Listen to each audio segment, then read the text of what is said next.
Welcome back to the last monthly finals of the Brawl Stars Championship 2025. It's been one exciting season so far, filled with triumphs and upsets. We're all eager to see how this last monthly finals will unfold, but before that, let's look back at what happened last month. Shocking would be an understatement for the region of East Asia, as the quarterfinals brought us close games. A 3-2 victory for Navi over Rival Esports, and another 3-2 victory for Crazy Raccoon over the Titans Zeta Division. And the ball stays firm! Sia have already gone and done it! Sia are back in business! Navi then swiftly took a 3-0 victory over Crazy Raccoon, qualifying for the grand final. In the modern meta, a final pull from Kuru, and Navi win the match. They're going on to the grand finals. On the other side of the bracket, Reject took a steady and swift path to the grand final, only dropping one set to Frenzy Gaming. Melty with the last bit of damage with the smoke. And with that momentum, Reject was simply unstoppable, putting up a spectacular 3-0 victory over Navi, crowning them the July monthly final champions. Reject have only gone and done it, and now they can reap the rewards. This dominant victory, and with Zeta dropping out in the quarterfinals, allowed Reject to take that #1 spot in the region. Moving on to EMEA, we are greeted with exciting matches that showcase the talent of the region. Reply Totem won a well-fought 3-2 victory against Team Heretics, but fell short against the Brawl Cup champions Humble, losing to them 1-3. Way and just survives. Semantic holds on to the gems, and that is brilliance from Humble. On the other side of the bracket, SK Gaming and Novo Esports both took a convincing victory in the quarterfinals and gave us a spectacular performance in the semis. SK Gaming are 3 members strong versus 2. Subeam falls next. Biso, the last one to go. And SK Gaming, they're going to the World Finals. SK Gaming took that momentum into the grand final and faced their seemingly eternal rivals, Humble. And the outcome did not change, as SK Gaming took a 3-1 victory against them, winning them yet another monthly finals. But it is a fruitless effort. Your monthly final champions in July, SK Gaming. This victory has put SK Gaming in a commanding lead of 71 points ahead of Humble. With plenty of slots available for EMEA in the World Finals, we'll definitely see the high-level gameplay that we've witnessed online on the big stage. Speaking of big stages, the host region of the LCQ this year, South America, has been taking notes and taking names. Loud arrived at the grand final as expected, with swift 3-0s against Anotis and Alpha 7 Esports. And it'll be Loud heading on to the grand finals. Alpha 7 Esports left in their wake. On the other side of the bracket, SK Kalalis SA showed similar prowess, only dropping one set to Casa Brawl in the quarterfinals. And Casa Brawl has been shut down in the quarterfinals. With both teams riding off their 3-0 victories in the semi-finals, the grand final was poised to be amazing. But in the end, the better team last month was SK Kalalis SA, taking a 3-1 victory over the Brazilian Titans. This is the Dino, and SKC have done it! They've been able to wipe out Loud. They are your July monthly final champions in South America! This victory inched SK Kalalis SA closer to the top spot, and who knows how that might change this monthly finals. Moving on to the final region, North America, where things seem to have reverted to how they were. Elevate seem to have found their groove, taking up swift 3-0s against Pioneers and Eternal. And going to the grand finals in wonderful, wonderful fashion. Meanwhile, Tribe Gaming took a 3-0 against Team Electros, but stumbled pretty hard during their match against STMN. And somehow, some way, Tribe Gaming have done it! And full reverse swept STMN! The grand final was the stage for revenge in the eyes of Tribe Gaming. They came with a vengeance, and they served it cold, taking up an amazing 3-1 victory. Puts the doubters to rest, and Tribe Gaming will hold on to be NA's #1. Tribe Gaming is once again sitting comfortably at the top of the region, with a whopping 440 points. Yet another spot secured in the World Finals for the NA Titans. And that was the recap for July's monthly finals. Aside from the top positions being secured by the various regional titans, it'll be interesting to see how the double points will affect the teams in the middle of the leaderboards. So keep an eye out for that.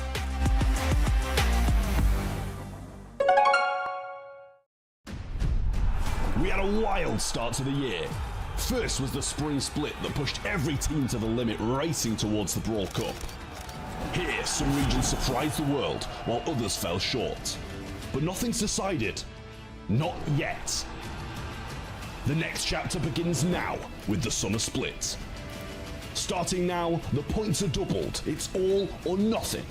Every region, every match, every second counts. Someone do it! He's got it! Won't be enough to get the kill! Who will qualify for the World Finals? Who will get a second chance in the last chance qualifiers? Here in the summer split is where you get those answers. So lock in, dial up, let's brawl! The final stop of the regular season is here. It's time for North America to close out the show and lock in their Worlds and LCQ rosters. Tribe Gaming and Elevate have ruled every single grand finals this year, and the Brawl Esports gods might just give us that matchup one last time. The battle for North America's third Worlds ticket and the final LCQ spot comes down to Space Station Gaming, STMN, Pioneers and Team Electros, locked in a four-way do-or-die showdown. And to keep things unpredictable, Dark Horses, IX Gaming and Prodigy Esports are here to make sure nothing goes according to plan. It's the last monthly finals of the year, and North America, this is your curtain call. Win and you're in, lose and you're done. To help me make sense of it all this weekend, here are the maestros of casting, the legends themselves. It's Trev, Uber, Kenny and Reddy. Gentlemen, glad to see you smiling like that. We've seen Tribe and Elevate in every grand final this year. Do you think that dominance continues today? Or is it someone finally breaking that streak? You know, as much as I'd love to see someone, shake things up, make a change to the grand finals in this region, I think they're just the two definitive best teams in this region, and I feel like it's just going to be more of the same. I don't know. I'm excited about an underdog. I love what I saw last month from STMN. They pulled up a little bit short, being reverse swept by Tribe Gaming, but they're a team I've got my eye on. I did not have high expectations of them initially. They've really set that bar much higher. I want to see just how far they can go, and this will be their last chance to do it. We had already have 5 monthly finals coming into this show today. Those are the points that those teams have collected up to this point. We have a clear leader in NA, or rather 2 clear leaders here, Trev. Yeah, I mean, Tribe and Elevate have been absolutely on top of this region. Look how big that point gap is between second and third. So Tribe and Elevate already secured their world final spots. They're absolutely living it up today. Space Station, STMN, Pioneers and Team Electros all fighting out for 2 postseason spots. One of the spots is in the Worlds, one of the spots is in LCQ, and we're going to have such exciting brawl all night long to get it going and see who finds going where. The stakes are still through the roof today. 4 teams remain in contention for 1 last World Final slot and 1 LCQ slot, Uber. Yeah, so that's kind of what's exciting about this entire show today, Sonny, is that we still have a whole world slot available because of the chasm between our top 2 teams and the rest of the region and that extra world slot.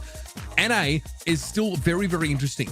And look at the gap. There is 16 points separating 3 teams, and even Electros are in with a shot for that spot at Worlds. Now, for most of these teams, the easiest way to make Worlds is to just win this monthly final. For most of them, that's part of the plan. For some of them, there is a caveat as well. It's another condition that has to occur.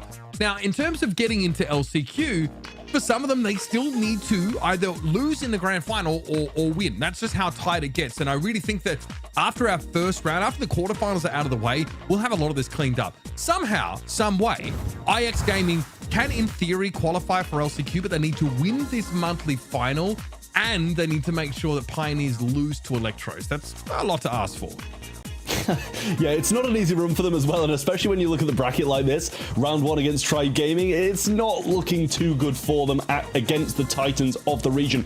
But, 1 and 3, they're good games, they're going to give us some good Brawl Stars, and they've got the 2 favorites in it. But 2 and 4, Team Electros versus Pioneers and STMN versus SSG are the ones we've got to be looking at for those postseason spots, because both of those games mean so much to all 4 teams. I think that's also reflected in our predictions. Let's have a closer look at our quarterfinals. Which matchup feels like the biggest potential upset waiting to happen, Uber? I mean, again, I think 2 and 4 definitely have us pretty split. Me and Trav are believing the STMN arc, so I like that. Of course, I had to put my money where my mouth is based on what I said earlier on. And me and Reddy are about Pioneers in that second game. Team Electros versus Pioneers. Both teams very close. It's Electros that are just trying to catch up with Pioneers in that sort of bracket towards that last world slot. That game has so much on it. I mean, if Electros end up winning that one, they are still potentially live for Worlds, which is just insane to think of. So we'll see cascading probabilities and possibilities rather start to branch out after our first few games. So there's nothing else to do but to jump into them and see how they wash out. So we struggled a little bit with some of those quarterfinals to predict. Let us know your predictions as well, though. We want to know what you think watching this show right now. Head over to the event site, event.brawlstars.com, to also gain points towards the second ever Pro Pass and the Possessed Dynamite skin. You can also answer trivia questions, MVP votes, and so on. But first and foremost, vote for the team that you think will win it all today. And with all that being said, I think we're ready for our first match of the day. It's none other than Tribe Gaming versus IX Gaming. Tribe has 4 monthly final wins under the belt. They aim to redeem themselves and the whole region after the Brawl Cup. And they want to start it with a dominant NA run. They're still sitting at the top, Trev. They're looking as strong as ever. Yeah, I mean, I think the fact alone that they're looking for their 5th monthly final of the year, and bear in mind there's only 6 in 2025, is absolutely ridiculous. And I think that goes to show that they are the heavy favourites coming into this one. RBM, Luffy, and Zeus, the players on Tribe Gaming. If you've been watching NA this year, you know these guys are the ones to look out for. The heavy favourites coming into this last monthly final today, and I'm backing them all the way. And it's been a whole month since we saw them play in July. Now in August, we wanted to have a little a little temperature check with the teams, how they're doing. And we're starting with Tribe.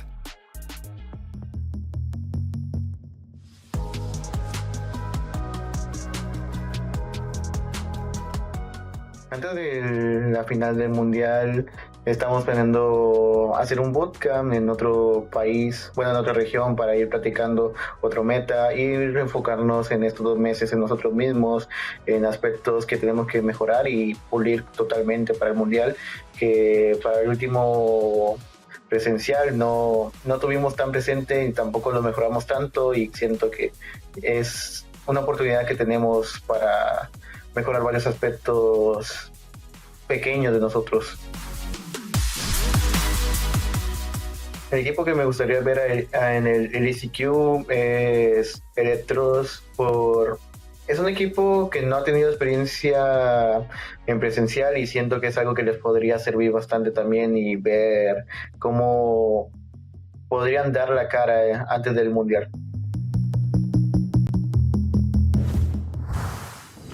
Tribe's goal is to prove that NA can still compete at the global stage, and I can tell you that nobody else looking at all the regions puts more time towards scrims than these 3 guys. I really hope it's going to pay off for them as well. First up, though, they have to make it one last time through their own region. And IX Gaming is their opponent today. They missed 2 monthly finals in a row now. Now they're back with LCQ hopes. They might be very slim, Uber. They require many favorable results, but they can still hope. Sure. So if they want to make LCQ, they need to win this monthly final, and they need to make sure the Electros win against Pioneers, because that would be the other team that they would need to get past. Besides the fact that it's unbelievably cheeky that they picked up this moniker yet again, IX Gaming, of course, are the remains of that Code OG team with Sam coming into the mix. So I wonder, to what degree are they sort of prepared? They have already been playing spoiler this month. In the monthly qualifiers, they have downed that Eternal roster, which basically meant that Eternal would not have a chance to have a say and whether or not they were going to be part of the postseason. That was Alianas, Petushis, and Frixie. So RIP, boys. That's already IX Gaming doing some damage there through the qualifiers. What more can be done, though? Against a team that puts more time than anybody else into the game here in NA, this is a matchup of opposites. We have a 4-way do-or-die showdown today for those lost spots. It could have been a 5-way showdown because, Eternal would have also been in the race, but knocked out by IX Gaming a little bit early there, Trev. Now, we have to say goodbye to them, but welcome back, IX. They did play in February, March, and April. We just talked about it with OG back then. Now they're looking pretty strong again. You feel like they have a chance against Tribe Gaming, though, the first seed of the region? Yeah, this is a question that, I get asked a lot, and I'm very blunt about it usually, so I'll continue being as blunt as ever. I don't think they've got any chance whatsoever. I think this is going to be one of the fastest 3-0s we're probably going to see in BSC this year. Tribe Gaming just being the team that they are, and IX, kind of having been away for a while.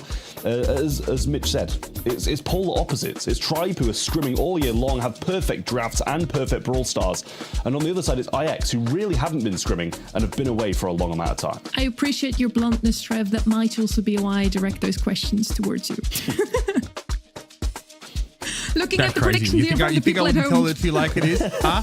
Or you think I'm the diplomat over here? Me? You get to talk about the predictions from the viewers. I mean, was it 97-3? Yeah, not surprising. I think that's generous for this IX Gaming roster. I think for Tribe Gaming, though, I think I was talking about this in the SA region, and I think it applies here. Tribe Gaming did not really have the showing at their mid-season at Brawl Cup that we really would have liked to have seen from them. I think they let themselves down. I think they probably felt like they let the region down as well. NA have a proud history of being a competitor, of being a factor at these tournaments, but all of a sudden, there are like 42 world slots for EMEA because they keep winning everything. So, Tribe Gaming definitely have heavy expectation on their shoulders. So I think, they need to 3-0 this game, honestly, and start looking ahead. Look at the rest of the tournament here, and then look at the postseason, because this team are the darlings of this entire region and need to put out the results to match. This is also the only region that has had the same 2 teams make it to the finals every single month. And now Tribe tries to win it again. Ruffs is going to be the first pick here, something we've seen so often at this point. Trev, a brawler that we didn't really have on our radars, but on this particular map, he seems to be the new star, the new first pick you want to have. The bands are Cordelius, Tara, sorry for you, Trev, and Sandy from the side of Tribe Gaming. They're going to go in here with Mr. P. And this brawler always evokes a discussion. He's very good into single shot brawlers, very squishy though, and if you want to play some tanks into him, he's usually, not really good against them, but Tribe still has 2 more picks to account for those tanks, so not a bad first pick here. Yeah, I know we had some quite firm thoughts on Mr. P yesterday, Sonny, when we talked about it. Usually, for me, just not good, and I feel like as a first pick, it's a risky one. They've gone with the Finks to go along with it, but still a lot left to be desired to not be kind of walked over by some tankier units in my eyes. They got the Ruffs early on, going to be providing power-ups to the majority of the teammates. So 2 picks to follow for IX Gaming, ready to roll in, but so far for Tribe, I love the Finks. I think it's one of the brawls that I enjoy watching the most and is one of the strongest at the moment as well. But there's kind of the aggression we were expecting when you see that early Mr. P pick. You're wanting assassins, you're wanting tanky brawlers to be able to go forwards and really give him some difficulties. There's options with this Finks. We've also seen it played into a side lane at times on some maps. Here though, on Hard Rock Mine, probably expect him to be operating in mid. And I feel like Mr. P's a bit of a macro check, for IX Gaming. If they are unwilling to come forward and sort of clear those spawners and actually take that map control, then they're going to slowly, but very, solidly get bled out of the game. Gus here for IX Gaming, likely taking up that role of their mid, so Ruffs can bounce shots off on one of the side lanes.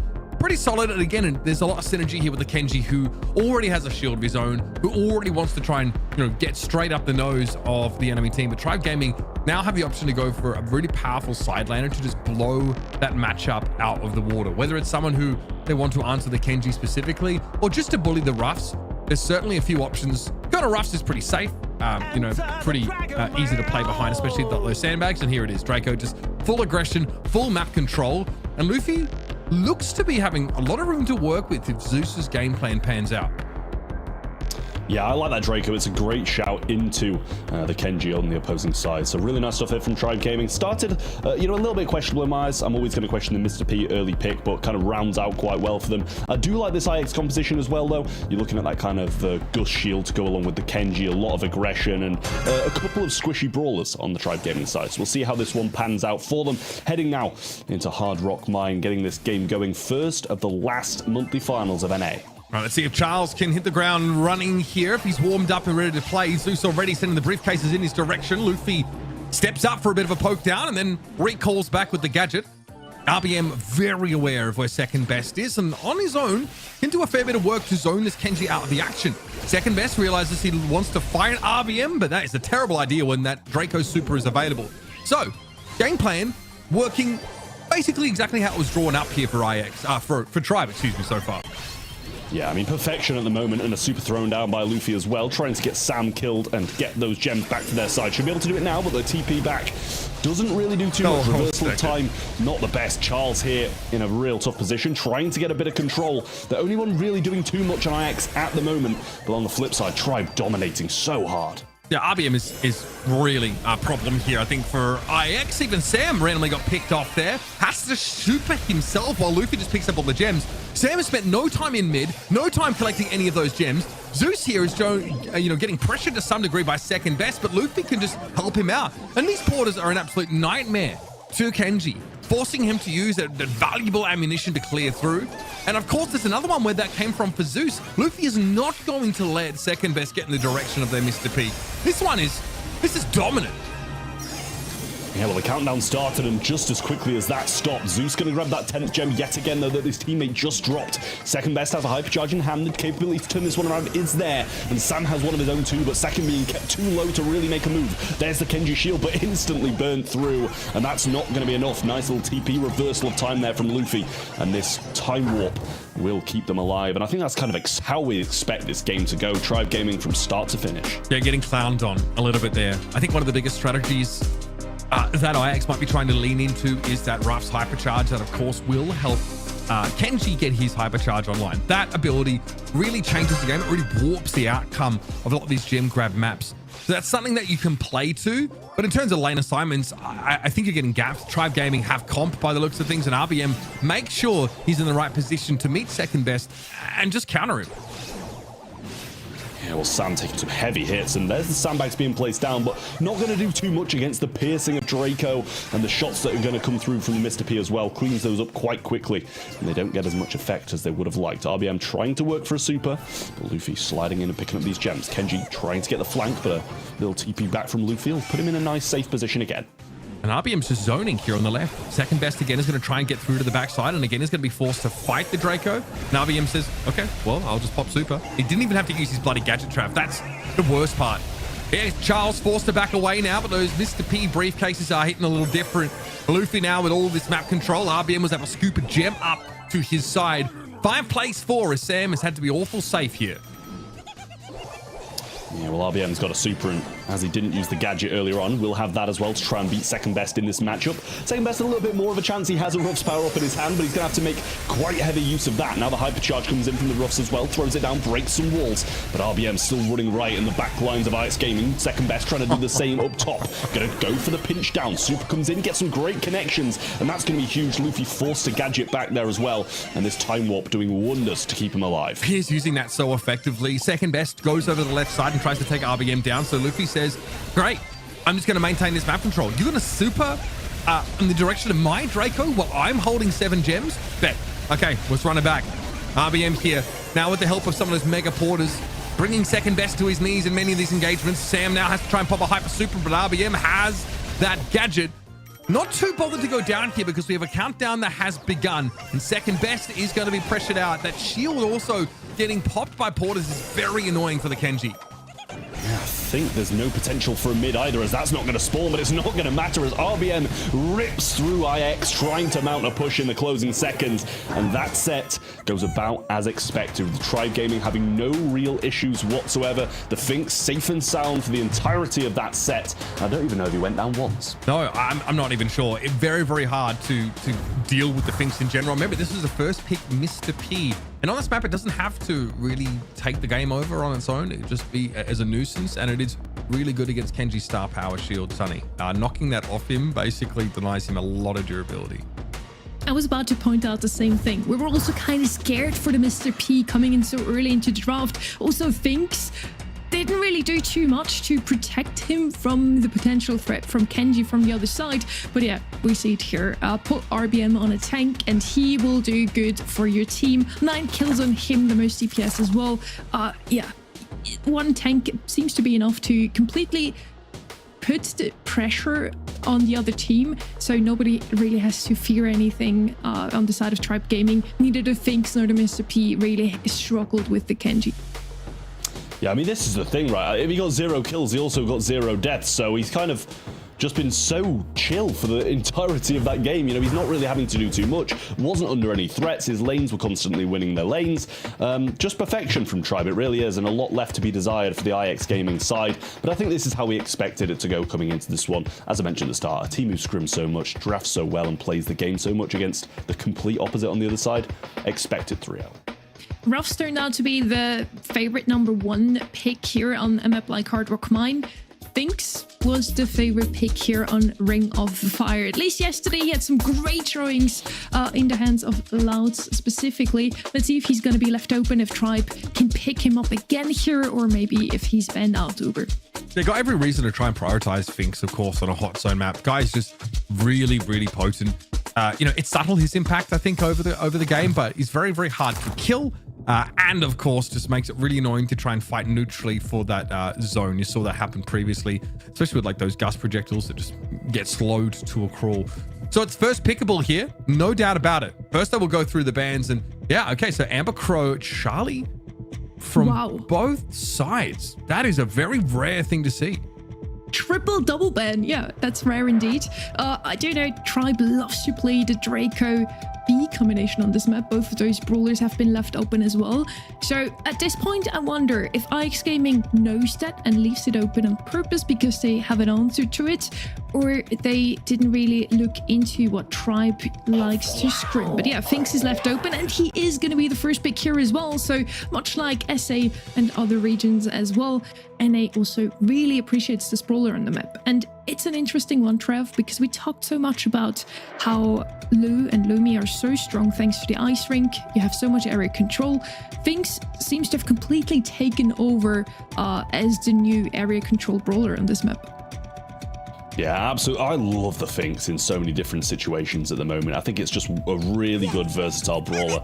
Tribe gonna have to go a route where they're not just constantly feeding it and taking a very, like, kind of scrappy matchup in the mid. And I think they've done that beautifully with those two selections. Two very quick back-to-back picks of the Bonnie and the Bee. Can both keep their range, try not to feed Finks over and over and over again. But when the time's right, they can go. They can slow people down. They can jump in and make their move. I think that's a very good shout from Tribe Gaming and really well-rounded 2 picks. Did they get Bonnie and Bee? I mean, they basically have the same function in the game right now, except, of course, that Bonnie has it all in potential that makes her a bit more reasonable on Heist, for example. But the idea is the same. I mean, you play those two individual brawlers, both with double tanks in some compositions here. You can go back to the well and take Draco here if you want to. I think that's completely reasonable.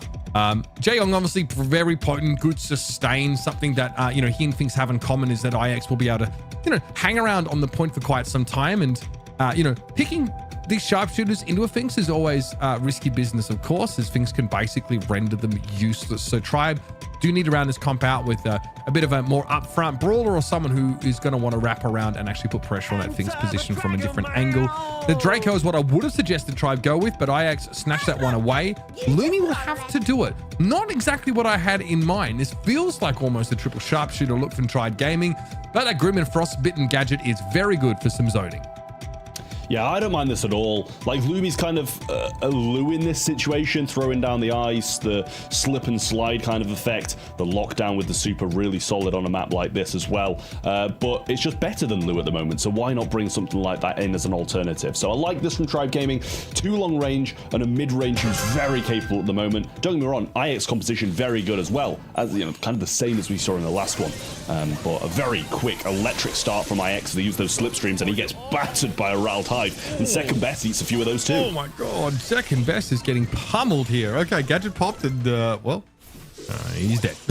Luffy, though, just had to play relatively aggressive in the absence of Zeus, but not now. There's a blast beat that comes in, but somehow there was an opportunity for a super cycle from the Jayong, so he stays alive. Grim and Frostbite now active. There's a lot of slowing effects on the map. Rattled Hive comes through. Luffy trying to give it some level of purchase, and RBM goes on in. That's what Bonnie gives you, at least someone who can dive. Hypercharge already built for Zeus, so you know he's been doing some serious work, and there is that blast beat that catches on to the Draco and takes the tank out of the fight immediately. Yeah, well, he's going to have that so much throughout these games because he's playing up against a lane Draco. The slows there from both sides. Really nice hypercharge coming in there from Luffy. Kind of makes that Think Super a bit more pointless. Hypercharge coming in from RBM as well now. Second best on the zone with a gadget popped. It doesn't make too much of an effect. And there's the super follow-up from Zeus as well to get that killing blow onto Charles. Sam trying to make the move and does get one down, but should fall once he returns to that very tough position. But a good pushback from IX Gaming. They're just lacking a bit of percentage. Yeah, RBM, though, is here. Immediately diving on in, maybe regretting it now. A second best has that super active, caught though by the blast beat. Fortunately, around the corner, has been out of cycle yet another super. Zeus was hoping to get another hit, but gets a little bit too close to the cone of flame from second best. And this is IX now have caught themselves back up. That's how good Draco Finks are, folks. It is such a good composition. Now IX are threatening. RBM looking to dive in. No connection on that jump, but Charles still finished off after the fact. And finally, second best is removed. Tribe now able to get back into the lead. Yeah, well, a quick turnaround and nowhere for Sam to go, whether he reversed time or not. He was going down there. Zeus going to use a hypercharge into the middle, get Charles down as well, and Sam shouldn't be far behind. The jump comes in and they get the kill. 7% needed, and I don't think second best is going to be able to get there in time. A much better performance from IX, bear in mind, but still going Tribe Gaming's way. Yeah, I feel like it was a far better draft this time from IX. They've definitely gone for some brawlers that are not so situational, just generally very good. But you mentioned the lane Draco, and it's a challenge, I think, for IX to get him in position to succeed. Second best, honestly, like feels like very similar to RBM as a real tank specialist, someone who really wants to make a name for himself in that regard. That's why it's such an interesting matchup here. RBM, though, has opted for a bit of a different approach in this game, going for the Bonnie. A few of those hypercharged supers not quite connecting, but, you know, Tribe do need someone who can take the fight to IX, and, well, he drew the number. Second best trying to get around this left-hand side will be slowed down. A perfect play there for Luce and Zufi. Just said the first completely wrong way around. Ignore me, guys. I can't speak tonight. But Luffy and Zeus, I meant, and a Rattled Hive going really well there for Luffy. Trying to follow up with the kill as well, but a slipstream activated, and that gets them through that little bit of ice. But the lockdown's there for second best. He'll pop a gadget, but I think that's maybe a little bit of a waste at that point. Yeah, it's a free gadget. I mean, there was no way that second best was ever going to get in range to do anything with that invulnerability frame, Trav. So he goes down, and it really just prolongs the inevitable. 48% and counting now. Second best on the pursuit. Zeus low, but build a hypercharge with all that damage. Down to 145. Charles goes on the chase, and Weekend Warrior secures the elimination. That AoE damage is unpreventable through those little blocks. So Charles, able at least to put IX Gaming back in at least a conversation. Now Luffy will push up. Nice slow off that hypercharge super. Charles also has seen better days, and RBM tanks much of second best damage, knowing that Draco is out of gadget. And this should be a last push here for Tribe Gaming. 80% and counting. Good Rattle Hide connection there on Charles, and IX have got to make a play, but there's a Lumi hypercharge. Yeah, well, the super coming down from the Finks is going to make a bit of a difference, but I don't think they're going to be able to bring this one back. 8% needed for Tribe Gaming, and the follow-up shot's coming in. Going to go for the jump now as well. RBM gets in, but can't get out in that situation. Super comes through from both Zeus and Luffy here, followed with another one as well. Second best going to go down. Charles, the last man standing, and Rattled Hive will put the nail in the coffin for set 2 as Tribe Gaming continue their dominance. Yeah, that'll be that. 100 plays, 42 in the end, and Hot Zone sort of goes off without a hitch for Tribe Gaming. And again, being top seed, they probably knew that they'd be walking into a bit of a mismatched game. IX not quite where they need to be. Happy with the composition, think it works out, but Tribe able to go for 3 really nasty glass cannons in a high damage, longer range brawlers, and just pummel them. IX this time around, that really clever comp, I feel the same way as you do, especially taking away that Draco, making sure RBM or Tribe in total doesn't get him again. But still, lacking some gameplay, I feel like. In the first game, it was a super close one. IX looked a lot better. In that second one, seemed like they were a bit shook by Tribe Gaming still taking the game after coming close to taking one of their own. So yeah, Tribe just seems to be the #1 seed in the region, which is also true. So yeah, they're playing like they always do. And I fear for IX that they might not be able to shut them down. They had a good draft in this one. They need another good draft and then, yeah, play out of their minds to beat them today. I mean, this is the thing. For me, even if IX play incredibly well from this point, getting 3 sets in a row against Tribe Gaming is an incredibly difficult feat. I feel like this one's just got to be done in a 3-0. And I mean, Tribe Gaming just looking the same team they have been all year long, drafting perfectly, playing perfectly. And even when kind of IX had a little glimpse of hope here and there, it was so quickly shut down by Tribe Gaming that, you know, they get control of the zone, they get 3 kills, and then instantly Tribe will bounce out of spawn and kill them 3 times instantly back and get even more percentage. So a really difficult situation now for IX to come back from, but I'm sure this is the position they were expecting to be in. I'm super happy to see IX back in the monthly finals. We did see them in the first 3 monthly finals, and then we were kind of missing them for the last 2. Now they're back to show what they can do still. I'm glad they're here. I do feel like if they get another game like that game 1 of Ring of Fire, maybe we see them take a game or even a set against Tribe. But yes, taking 3 more sets against them might not be in it, Uber. I think that's probably asking too much to sort of reverse sweep, you know, arguably the best team in this region.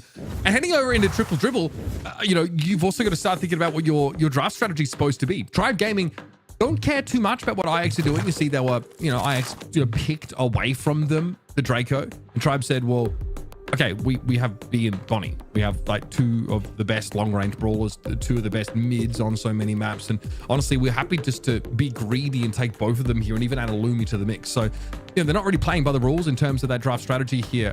Heading into Triple Dribble, I expect it to be much the same. The brawlers that Tribe would like to have on here would be Cordelius, Willow, Draco probably again. Those are the brawlers that we've seen all month long already. Cordelius usually the #1 first pick. Makes a lot of sense that both Cordelius and Willow are banned out by IX. They have the last pick here. Luban. It's not something we see very often. But they surely have a reason for that. Probably want to play a tank later on. Makes also sense. The Tribe would ban him as well for the same reason. Hank and Lumi are banned out. From the brawlers that you can still use to put the walls to good use, Shade is left over, and there is Shade also picked up right away, Trev. Yeah, I mean, I really like that Shade first pick. Kind of deters a lot of the thrower ideas as well. With Willow out of the way, there's still a few that you can play, but nowhere near to the capability of that brawler. So I feel like they've kind of maybe fully cut out the thrower idea now as well. So Shade, I think that's a great shout. Being able to go through the amount of walls on this Triple Dribble map is ridiculous. Shoot through them as well, even when you don't have super, is really solid. So, you know, brawlers that really do okay against Shade on this map, you're looking towards the Jackies and stuff like that, but it's a really difficult brawler to make work. Mo going to come in here as well. Obviously got that hypercharge, makes it go through the floor a little bit faster and pop up quick, but it's really difficult to make work again. It's another one of those brawlers that is a very hit or miss. Absolutely. Can put together some pretty insane plays on Brawl Ball though, especially with the ability to dribble to oneself and still sort of convert goals. So if you are mechanically proficient enough, then you'll be in great shape. But don't forget, Shade also has that hypercharge that, you know, allows Shade to do max damage within the entire arc of that slap, as opposed to just in the middle. So that's going to be very powerful. Larry and Laurie here, a staple when it comes to Triple Dribble. Really potent. Shorter range brawler, yes, but there's just so much cover to play around. And once Laurie is deployed, you have, you know, a virtual extra player on the field that's even great against tanks. So good pickup here.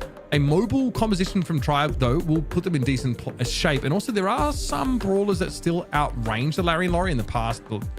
You know, we've seen Juju used. Barley is not out of the question on a map like this. It's conditional, though, because quite often at IX, you know, might be looking to move up and take a lot of that space and get the Larry and Laurie in the best place they possibly can. It's a squeak in response.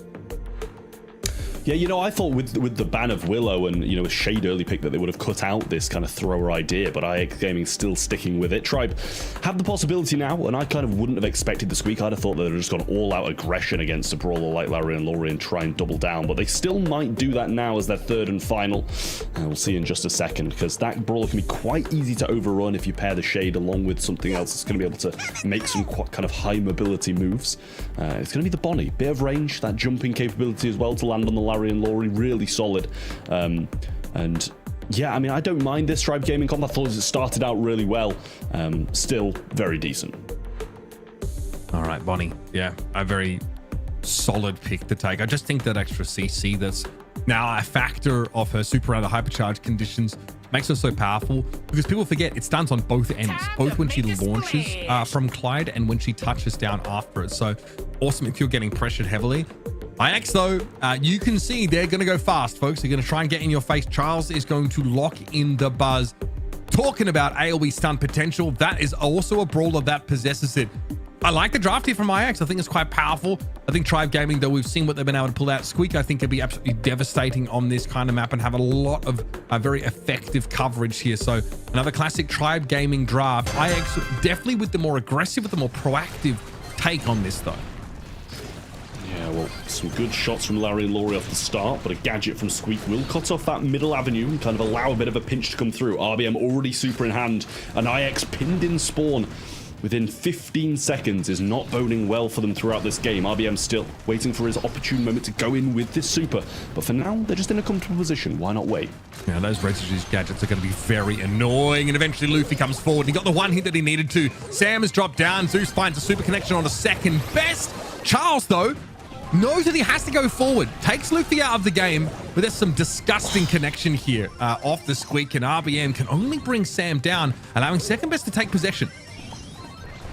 I mean, there was a possibility of a goal there, but RBM shoots it straight into the hands of second best. Now Super comes in from Luffy, and he's going to miss that stun as well. Zeus might be able to pass this one straight up. Doesn't even require Super. And he's looking for another one of his own as well. RBM gets that finishing blow on Charles, and they'll just try to burn down the clock that little bit more. Shade Super, Hypercharge, Squeak Super. Dangerous position for IX with so little kit left. Really feels like this map is just made for Shade. Here comes Luffy with that Hypercharge Super, so hitting hard no matter where they are in terms of the clap.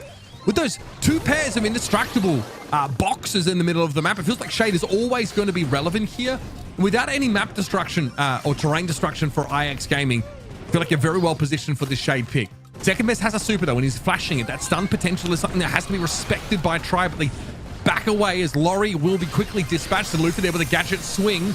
Comes in, hits hard. Charles in trouble. Just zoning them all out into the corner of the map. And Luffy just can't be touched. Too many obstacles to overcome, and that'll be a goal here for Tribe. Nicely tied up. Yeah, well, second best kind of doing his part, getting the kills and putting a bit of pressure up top, but the defense couldn't hold out without him being back there against the Shade. So tough situation for IX. They're against a match point for Tribe Gaming now, and I think this can only go one way. Yeah, I don't know, man.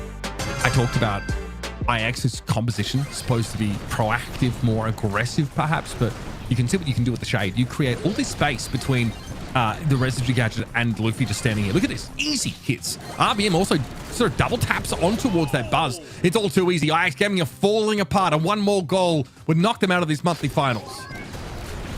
Yeah, real tough look for IX right now. Super available from RBM as well. Going to try and work for this hypercharge now. A gadget from Sam will bring that Laurie back into his arms, but won't last much longer. Second best looking for a little bit of a shot now. Goes in, has to stun Luffy, otherwise that could be a bit of a runaway play.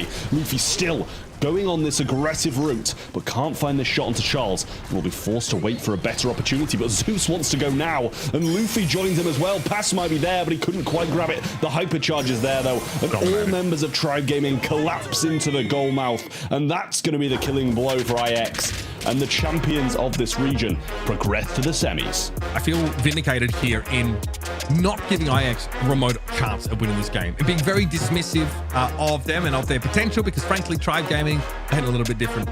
I see the Luffy. There's some nice crocheting. Whoever put that together, kudos to you.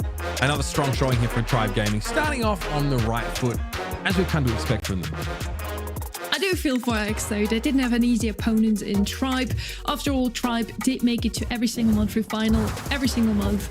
No surprise, yes, that they made it into the semis again. Once again, RBM is the top off here with the most kills. Luffy though takes the most damage. Both of them really, really well played. All three of them though. And I already said it once, I have to say it again. They scrimmed more than double of most of those teams playing in the NA monthly finals. I feel like they deserve it to make it into the semis at least today, just for the effort themselves. So itself, I feel like, yeah, hard work has to pay off. Tribe moves on into the semis. GG's to IX. Once again, I was really happy to see them one more time this year. We saw them 3 times already. They missed out on June and July, but they came back in August to do another run of honor for OG as well, I feel, Trev. Yeah, I mean, it's nice in honor, obviously, as well. And if it was in honor, they would have kept the name. What are you talking about? Yeah, that is very true as well. And not so much of an honor, kind of retaking this name in Brawl Stars as well. But yeah, I mean, they've had some great runs throughout this year. They're a team that I really like to watch. They're a team of players who have been around Brawl Stars for such a long period of time. So I'm glad they've kind of got their last showing in for the year. I'm sure they had the reasons to switch their name one more time. After all, they had like 4 different names over. What do you think their reason was? What do you think? Any thoughts, guys? You don't want to know what I think. Let's just keep quiet on that one. Let's just not speak about it. Exactly. We're just moving on. Quarterfinal number 1, a really quick one, 3-0 for that one. I don't think the next one is going to be just as close or just as quick. It's going to be closer. Pioneers versus Team Electros. You won't want to miss it. Make sure to log in your predictions, and we give you a little bit of time for that.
Five regions from across the globe send their hungriest teams to face one final challenge.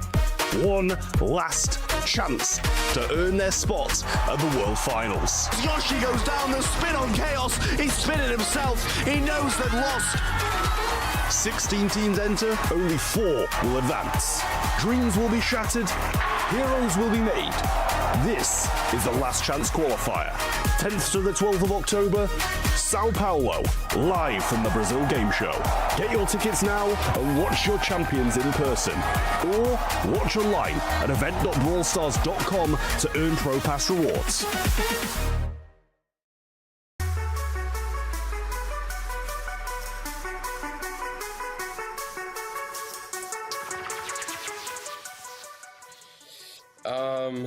I'm pretty sure this is Bell's Rock.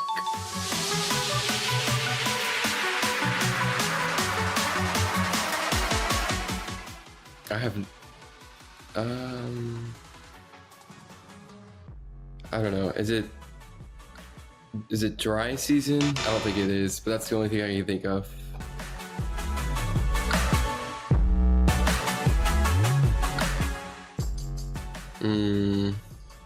Is this open business, maybe?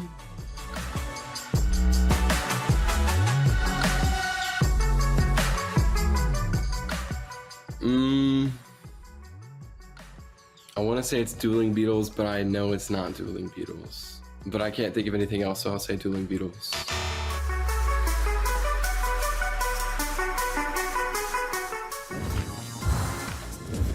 One quarterfinal down that leaves us with many more matches, and I'm super happy about it because yes, it's the last monthly final of the year. This is the final curtain call.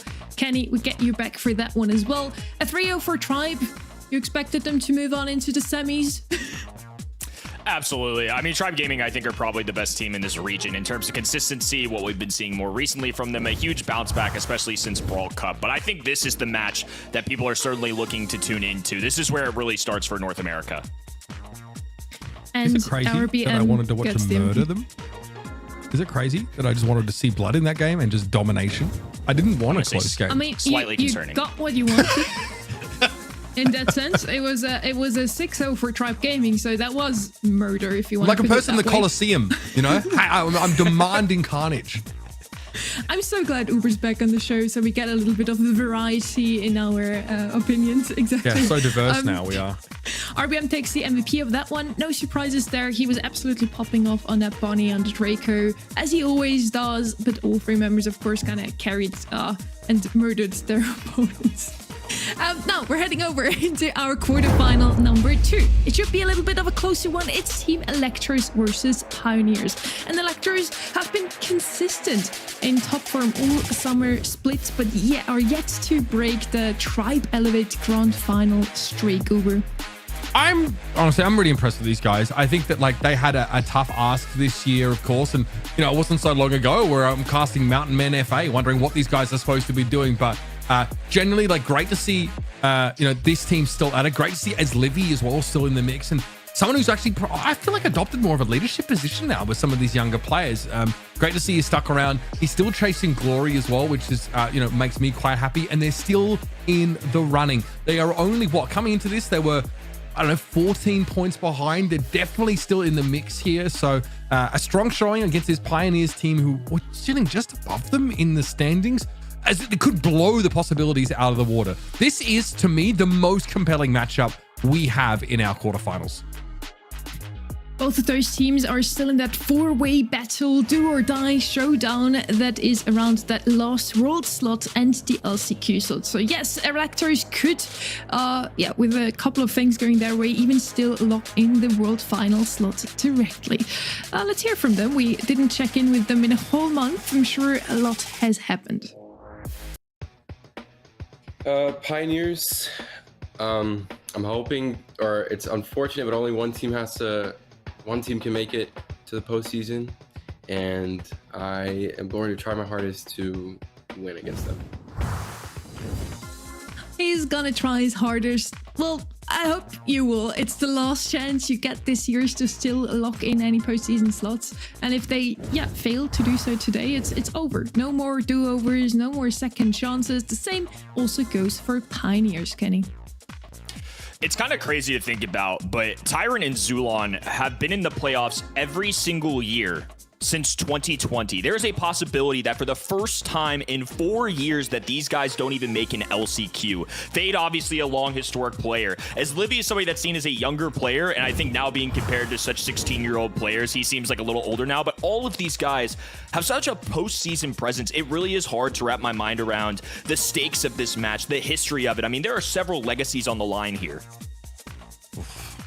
I mean, that is such a good way to put it. These guys have been around for like a hot minute. And think about all the history with Azlivy and the ex-tribe team like Zulan and Tyron. There is a lot wrapped up in this. I think heartbreak for whatever team doesn't get there. And I just can't see a world where Big Z is not at least at LCQ and hopefully at Worlds. So, like I said, I'm getting behind Pioneers here, but I think it's just anyone's game. Pioneers at least needs to win this one to lock in the LCQ slots. They're right behind STMN that is currently sitting on that spot, only 13 points behind. On the other side, Electros a little bit further down the road. They do need to make it into grand finals to lock in any of those slots. But yes, again, both of those teams still fighting for both the LCQ and the Worlds slot. And just as split as we were with our predictions, the viewers also couldn't really decide who they want to root for here. 59% going towards Pioneers. They seem to be the fan favorites. I believe Kenny, you and me both voted for Electros though. You want to elaborate why? I did. I mean, there's nothing that's going to surprise me today. It's the final month of North America. Between the 4 squads now left, especially with IX now going down, that had a chance at making it through. I can see the vision for anybody. I do think it's a tight race, and in a region all year long where semifinals are good enough, considering what Tribe and Elevate have done, that's enough to push you into a postseason in this region. Electros have been more consistent. Upper brackets, scrims, everything kind of going their way. I haven't seen Pioneers take that step forward in a little bit. If Pioneers wins, again, it wouldn't shock me in the slightest. It's a fantastic team with a ton of history making the postseason and being great in North America. This is going to be a sad one for somebody either way. We're going to see for who's going to be the sadder reality in the end and who will make it into either LCQ or World Finals. Lily's going to be the first pick here from the side of Electros. You want to have something aggressive on Crystal Arcade. And Lily, I mean, yeah, people were just clip farming with her. Every single highlight we had over the course of the last month featured a Lily on this map, because there were some moments where you were able to go in at the last second, get the gem carry into your hypercharged ult, and then get out with the gadget with the gems. Yeah, just very clean gameplay. It makes a lot of sense that Lily's picked up first tier. Sandy, also just a very good brawler overall to have on a map like this one. Every single Sandy super will give you free space and complete mid control over. Absolutely. Obviously, not the longest range brawler, but pretty potent when it comes to rotating into those side lanes. You can really make use of that terrain to their advantage. So Charlie hardly contested it in SA yesterday. First time we're going to see it today, but very, very good. Now Electros need to sort of think about how hard it will be to pick a single shot brawler as a mid, and Bonnie is often the go-to here. Crow, fair enough, can obviously cleave through it. A bit of an annoying side laner to go to, has dive potential. You can all in. But how are Electros going to round out this composition? Because Pioneers, again, a team with Tyra and Zulan, they always go towards a classic look. And when Zoo can get on a tank, obviously, they look very, very good. Electros have to consider now, like, anything that, you know, can really answer this Charlie, or will it be something that derails them? Mo here, not on Brawl Ball. A little bit of a rarity. Can be tough to build that super now with that sort of mid-range gameplay. Nerfed slightly, but still very explosive in its own right. Something that's surprising me a little bit too. Mo's definitely been on the rise in the Americas, especially at least this month. It's somebody that's been lingering a little bit, but like you said, mostly in Brawl Ball for the mobility, the goal scoring capabilities. In this spot, this is just simply for DPS, I think. Crow doesn't surprise me at all. Seeing the Crow into the Sandy especially feels like a natural response. You have those daggers that can go out, and then the poison damage, of course, reveals where people are in the invisibility. The Bonnie, man, I mean, Pioneers get that one as well. That is pretty insane. So really solid side lanes. Both Sandy and Charlie up close perform quite well. The Lily's always going to be a little bit of a wild card here, right? There's some volatility involved where you don't ever really know where she's going to pop up, who she's going to go for. And if she hits a super on a gem carry, it's basically over. So there's room for skill expression here if you're Rafiki. Need to make that play though, as Tyrant gets the set up in mid, one of the longest standing North American players. And there's Rafiki on Zulan, who of course will lose that fight out and give priority to Electros on the right of the map. Meanwhile, it was advantage Bilal on the left-hand side, but of course, Tyrant diving in changes everything.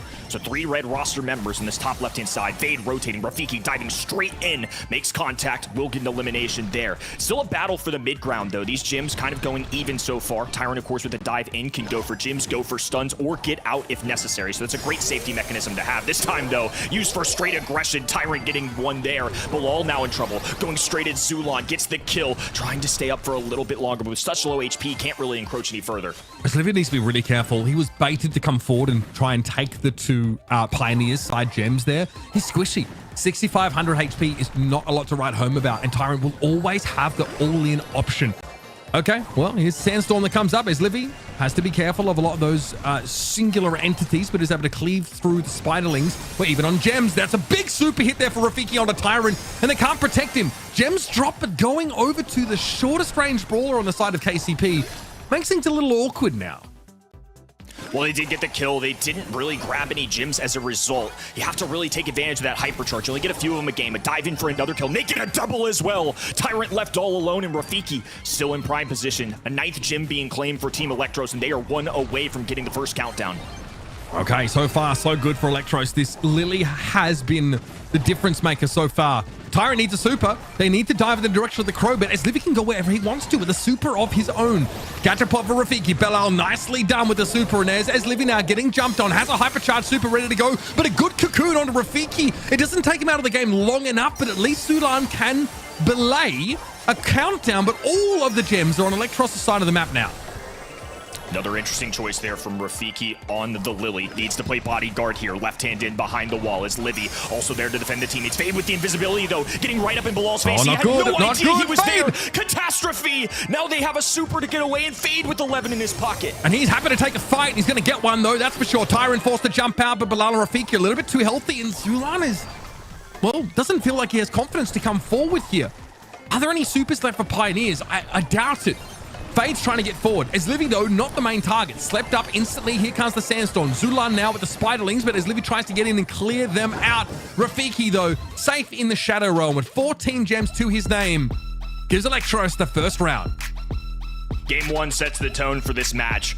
Really intense one the whole way through, back and forth in the gym counts, and you really saw the value that Mo brings to the table there. That mobility went crazy there at the end game to try and extend and reset a countdown. Without somebody like Mo or Crow, they can't get out of harm's way quickly enough. I think that's a common theme with Team Electros.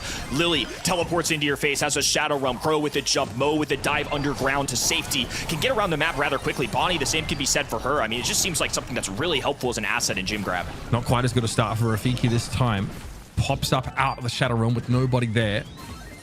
Tyrant's actually been able to take a gem lead over Livy as that chaos went down. Zulan, of course, has a cocoon. Livy takes a stray hit from that yo-yo, as does Bilal, but Pioneers are forced to play pretty close because of the threat Rafiki is emanating from this left side of the map, and they're going after Tyrant by the looks of things. Try to find the Bonnie. Tyrant has super up, but Rafiki will take Fade before getting out and dropping that gem. So trade on the top. Bilal will grab a gem here as Livy with 3 in the shield up. Zulan with a perfect flank right now. And of course that cocoon lethal if he makes contact. Spiderling's going to scot out the Lily as well. Fade up in the face of Rafiki. A sleep going down. It's a catch on the left-hand side as well as Livy will pop out. 2 gems available, but being chased down by every member of KCP. He'll stray away for now, and the red roster will occupy middle. The damage is done. Zulan forces Livy to drop his gems when he hit the cocoon and steps up and scoops up 2 of them. This means Pioneers are 1 away from getting themselves a countdown now, and Fade has it. Trying to walk away. He will burn down to the poison, but the gems have been dropped in allied territory. Tyrant holds onto the hyper super, gives the gems over to Rafiki, who doesn't have an escape mechanism. And so the gems go back to Fade. 1 more. Loot's in the middle of the map, picked up by Livy. Pioneers eyeing off another countdown setup. They're going to have to really fight their way if they don't want KCP to pick these up. Tyrant with no connection there. Does use the hypercharge as Livy in trouble. Low HP, 1 shot from Tyrant will do the trick. Now scooping up every one of these gems. Bilal has to fight against this. Not enough though. KCP get the takedown. A team wipe goes through, and all as Livy can do is sprint up the middle of the map. A ton of space here for the red roster. With 5 seconds on the clock, Zulan playing bodyguard and plenty of people in the back lines. No mobility this time. It's going to be a tie ball game in set 1. What more could tell you how important Charlie is in this current metagame than a performance like that? Not only does Zulan have to stop Rafiki, to stop the Lily in her tracks when she tries to dive, but also has to go after the gem carrier. Provide another threat onto Livy, forcing the gems to be dropped after hitting that cocoon and walking away with 2. That gives them the edge. Razor thin so far. We're expecting big stuff from both of these teams. 2 very solid squads throughout North America's regular season. Now only one of them can really survive. Fade left hand in, working alongside Tyrant, while Rafiki up in the face of Charlie. Goes for the dash, not enough though. Cocooned enough to survive here. Fade takedown on the left hand in. Once again, as Livy left all alone. Not a great start for Electros. All the map control here for KCP. They have both bushes conquered. Bilal hoping to try and establish a foothold yet again. In doing so, might look to switch the lane up. Rafiki on the right now. Zulan holding on a cocoon, happy and ready to defend Tyrant should push come to shove. Here come the Spiderlings in that Mo direction. You can see the threat generator from the Lily. So much so that KCP have had to throw down this Sandy Super, but they should allow Tyrant to get in and get his 4 gems now. Rafiki needs to be 2v1. There's no 1v1 winning against that Lily. Now that he's got a hypercharge, has to make it count. Going invisible here. Getting sneaky, gonna take to this top right-hand side, right in front of Fade's face. An easy pickup for them. Now the hypercharge. Perfect contact with Tyrant. 624 HP while Bilal does the rest of the work as Livy extending, grabs every one of the gems and now can walk away with 11. All right, well, they know exactly where their bread is buttered, Pioneers. You've got to get forward. Tyrant at least has the super to jump on in. Bilal's low. They've gotten through him. Now Rafiki off spawn with invulnerability, but Tyrant going to try and dive in as Livy with a shield. Of course, Fade is going to turn up. A super, and as Livy gets away with 228 health. That's a set taken here for Electros.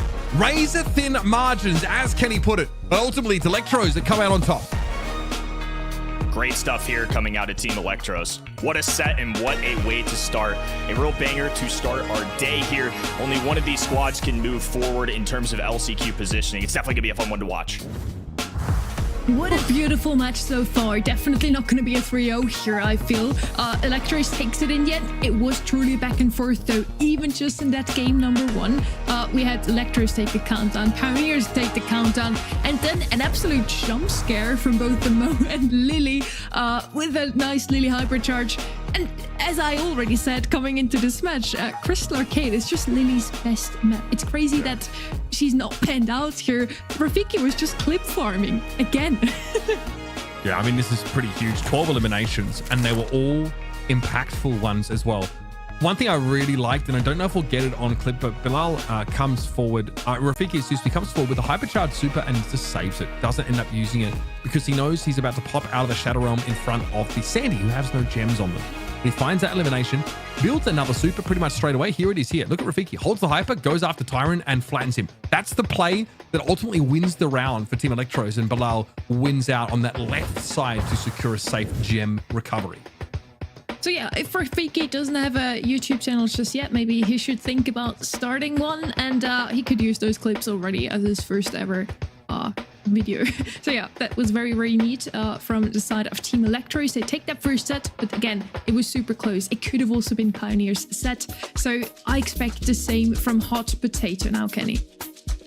I think it's going to be a fun one here on Hot Potato. It's such an interesting map right now. There's so many different brawlers to juggle, and I think right now in the meta, we have several defensive brawlers that stand out to me. Cordelius gets in the mix here because of where he stands, and then on top of that, we have some sneaky ones that sometimes come through. We have Lou, who is a really popular one, has tailored off a little bit, but with so many tanks in the meta, you have to find ways to combat that. The one that I'm keeping my eye out for most, though, is RT, especially with Cordelius often being in the ban stage. RT's going to be your next guy up.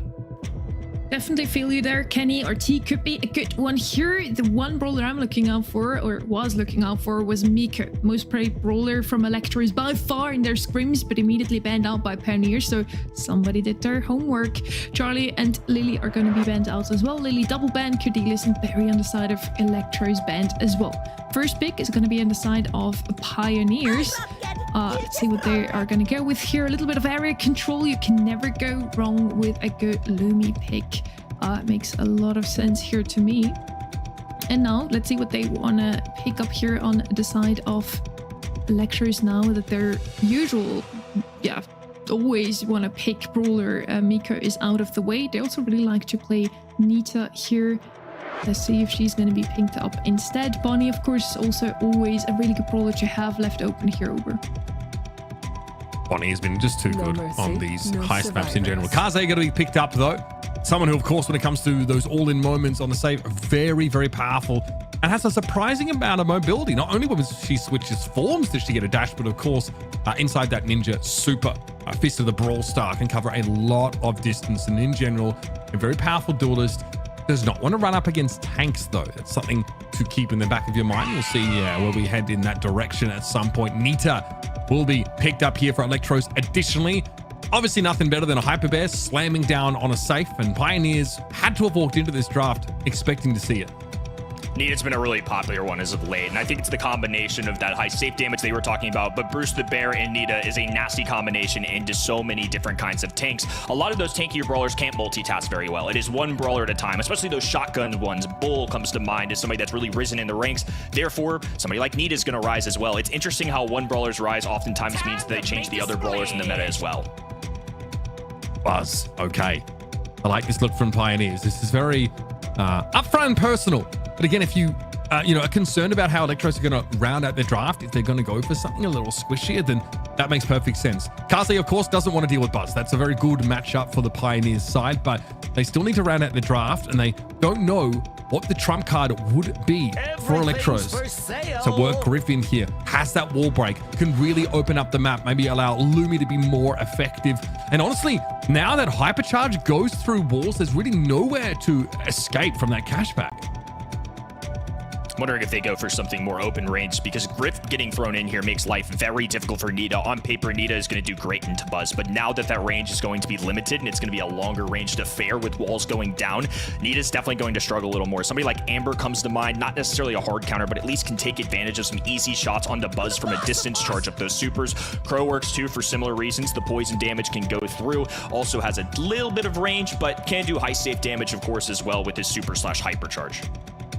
Yeah, pretty reasonable when it comes to those all-ins. The hypercharged super is actually pretty disgusting amounts of damage. And at this point, with the way heist is, it will account for a full 25% of that safe health generally. It'll guarantee a knock shield. So there'll be a couple of opportunities to make use of that. And if it gets tight towards the end of the game, it gives you that all-in base race option to try and win things out. Here we go, folks. Second set of the series. It's Hot Potato Heist. Pioneers at the top of your screen on red. They brought the Lumi and the Griff. Will it be enough to stop this Crow look with the Kaze for Bilal? Fade starting on the left-hand end, going against Bilal. It's a trade, so 2v2 up the middle of the map. Rafiki, little chip damage here and there, but more in his eyes is looking for takedowns right now. Crow, until he gets that super, really isn't going to be a threat into the high safe. Yeah, I don't think anybody on Pioneers is too worried about a couple percent here and there, but it does add up over time. Fanstorm attempted by Bilal and ends up being a trade. Fade goes down yet again, so often making space to trade out that life. It is Kaze getting far too close. These bushes might be an issue for Zulan. He cannot see the Ninja Geisha coming, which is going to be an issue. Tyrant, though, with that super. Rafiki not stunned out. That was a gadget used by Fade, but they still knocked this safe down to the next tier. Pioneers, though, have suffered the same fate on the other side of the map, and Zulan currently struggling to defend against this Bruce. Tried to get a stun off, but just had enough time with indestructibility coming back from the spawn. That was nasty work, though. Now Fade popping a hypercharge, getting to the other side, swinging his way there. 966 and 840s raining down on that high safe. Few more tags. They'll get to that 50% marker that Tyrant pushes through. Yeah, Tyrant's got no need to worry about things now. He's managed to knock the safe down to half, and he'll take the respawn happily. In the meantime, you can see the map's been opened up pretty significantly. This definitely benefits someone like Zulan, who wants to make this into a bit of a firing range. Fade, oh goodness, almost a 1v2 there as Livy went low, but there's a hypercharge Bruce just around the corner. That'll be a problem that Pioneers are going to have to pay heed to. Livy has to take advantage. They are down 20% at this point. They have to work on this next tier of the high safe because KCP have already done the early work. Fade flashing that super once again while Rafiki battles in the middle. Hypercharge goes down. That'll do the trick there. Tie it up. And there's more. There's a hypercharge bear coming. Once that shield goes down, Pioneers have got to be very careful to try and defend. And oh, buddy, Bruce definitely got his fill. He'll knock the safe down to its last layer, and Pioneers have to go on the offensive, and they're going to stay on the offensive for this last 20 seconds. Everybody good on the side of TE right now, and with the super going down there, they're working their way past the last tier. Rafiki with a dive in, 5,000 plus damage pouring down onto the high safe, and a few extra tags away from bringing it to the end. 8 seconds left. The issue, they can't get through all of the tiers of the high safe with this much time on the clock. Pioneers know this. TE respawn. Everybody just hanging out on the spawn side. So this is going to be advantage for Team Electros in our opening game. You can almost see it coming. When as Livy's able to develop that hypercharge finally, and there's a Crow jump in onto the safe with that hyper, all of a sudden that chunked it for about 25%, as we mentioned. Then Bruce comes in, gets another 25%. So if you're accounting for half your safe's health with 2 hypercharged supers on the Electros side, you're already halfway to winning. Bilal gonna fall early, so that's a tough loss for them. Now 2 brawlers go down. KCP take advantage, so positioning, siding with them. Rafiki has to fall back, but Bilal here to help. Can have a great amount of mobility as well. One of the benefits of Kaze is that gadget combo as well, but Fade already has this super charged up just from standing the distance. A few tiny tags can help contribute to that as well. Ice Rink to try and cut off Team Electros, but for now, still KCP dominating the field. I see how Belal just ruins Zulan, though. It's such a good matchup for the Kaze. If Fade is ever caught sleeping at the wheel, then it's going to be easy pickings going in the direction of that Lumi. Fade gets his Livy, but Bruce survives him. Eventually taken down in the middle of the map, and Tyrant continuing to try and open it up as much as they can. But now there's a Kaze threatening the safe, and well, that's something that has to be addressed by Pioneers. As Livy gets crunched there, and now Pioneers have a chance at least to knock down to 75%. They have a lead. Fade has a super. Everything's looking decent now, but it's those hypers late in the round you've got to fear from Electros. This is going to continue to get trickier for his Livy too. This was what I was talking about in the draft stage. Once these walls open up, doesn't quite match with the range of somebody like Griff, especially with the super. Rafiki, though, diving in up the middle of the map. Fade with low HP, trying to hold on, recharge a little bit. Goes with a stun, not enough. All 3 members of Team Electro surging up the map to try and get a push of their own. Is that Fanstorm forcing Zulan on out, though the bear has been dealt with. Rafiki close to a hypercharge of his own, but this is a healthy lead for Pioneers. Much healthier than this time last round. As Livy, though, we're still getting free damage on the safe, as is Rafiki, and Fade needs to put a stop to it. The sheer amount of CC there was filthy, and our Pioneers can knock down to 50. Frustrating. They really would have liked to have achieved that stage on their last push onto the safe, and this slows the damage up. This keeps the game close. Tyrant goes for the cashback, wins out against Livy, able to stay alive for as long as he can. And this is defensive from Tyrant. The longer he stays alive, the harder it is for Electros to get forward. Bought a ton of time. Bilal diving right at Zulan. Now on the top right-hand side is going to be looking for one final push. Rafiki saving that hypercharge in the back pocket too. Really responsible decision. Oh, but an early go at it there. Had an opportunity to probably get them even more damage than that. But with 15 on the clock, it's KCP with the numbers. Bilal in trouble, 1v3, not where you want to be in any situation, not even a powerful brawler like Kaze. Still able to win it out. Fade falls down. There's going to be pressure on the top side. Turret now, 28% and counting. And how about that? Electros, as the timer expires, are 2% ahead. They take themselves another set. Wow, another great set coming out of both of these teams. The one thing I was keeping my eye on was that Crow. They got through that layer of the high safe. The shield went up. I was waiting for him to time it perfectly to jump in. Maybe a smidge early, but nonetheless, a win's a win's a win. Great job to TE. They are now up 2-0, which is crazy to think about in this match. And now at this point, Pioneers would need a reverse sweep to still make it happen, to still move on into their hopes for LCQ and World Finals. What a tough match to watch here. So much is on the line for both of those teams. And honestly, good draft from the side of Pioneers too, but they just couldn't make it work somehow. We talked about it a lot, or you did, how especially Slivy will struggle once the walls are completely open by the Griff, but Slivy did still a pretty good job at farming his hyper bears that came into clutch 1 or 2 times during that match. So yeah, definitely well played from Team Electros. Also Bilal was absolutely popping off on their Kaze. I feel overall Team Electros just with good drafts today, really good gameplay. I even would say they might make it into the grand finals today, Kenny.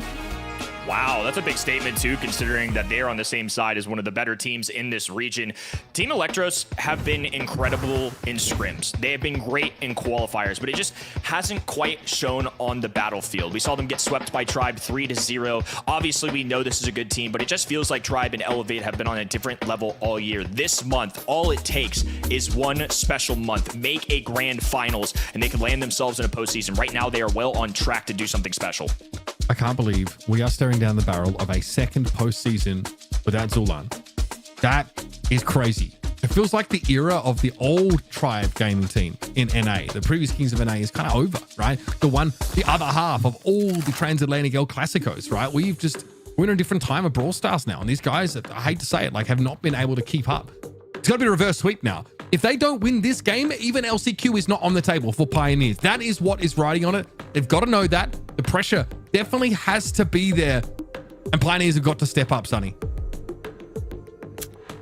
It's rough. It's heartbreaking if, this era is truly over, because we also followed those teams and those individual players for such a long time at this point. It would feel very weird to not have them even at LCQ. Draco going to be the first pick here on Dueling Beetles. It could be the last map we're seeing from those two teams if Electros close it out here. Kenji, Lu, Crow are going to be banned out by Pioneers, and Lu double ban here, Cordelius and B. We see many Lu bans today compared to yesterday, where we barely ever saw Lu picked up or banned out.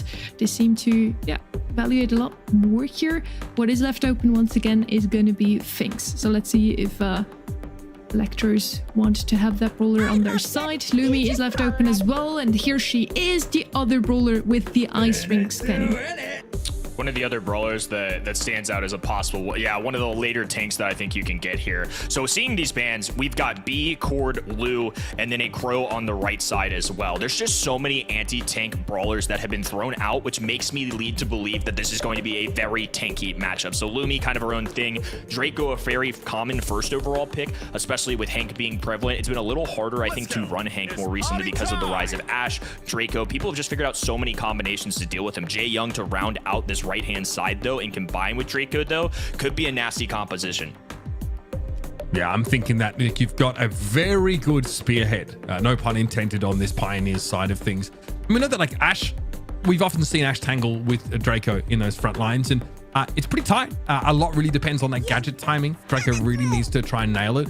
Bonnie, I think here's a very robust way to sort of pan things out here. But I haven't been super convinced with the Bonnie play so far. We saw Pioneers play that in the first set and it wasn't enough. And the classic Berry Ashe combo rears its head yet again. Electros have a very strong, stable core and a huge, burst damage dealer in terms of Lumi. It's a very solid, very workable setup. Two support brawlers. 2 tanks, and then some damage dealers for each ends. Different names, but similar strategies for both sides. Team Electros, of course, with a 2-0 lead. It is hard to believe that we have seen Zulon and Tyrant in the playoffs every single year since 2019. This could be the first without them. It is now a matter of life and death for Pioneers. Here we go for set 3. Already, Rafiki confidently striding forward, even outranging the Javelin from Fade on a number of occasions. Tyrant's getting some good damage, but the amount of healing that is here for Berry means that the supers from Pioneers might have to be used to try and swing things in their favor. They're already a fair bit behind. Love that response from the super from Bilal. Keeps Livy alive. That's the kind of gameplay that gets Electros out of this game in the podium position. Here's Grim and Frostbitten to basically take Fade out of the game for a couple of moments. He will skate and skitter his way back onto the point now as Rafiki, again, tries to get some extra progress. But the confidence that Fade is playing with is allowing Pioneers to keep it close, to catch up in terms of this percentage. Tyrant comes in again, goes out just as quickly. Brutal stuff for the body. This is some fun Brawl Stars. Early engagements galore as both teams are roughly even. TE now expanding their territory, though. Zulon with the slipstream for speed. Fade trying to get back into Dragon form. And, of course, Bonnie from the distance. Those stuns coming in so clutch, though. It's easy eliminations. Rafiki now marching it down and going to gun down Zulon alongside it. Tyrant just sit left to watch as the robotic rats approach. Rafiki now can return to the front line as Livy with a hyper super. That is going to hurt in the morning, folks. Tyrant blown up, rooted in place. Nothing you could do about it. And Fade's gadget doesn't do too much than give Pioneers a couple of percentage, and then he heads the way of the Weary himself.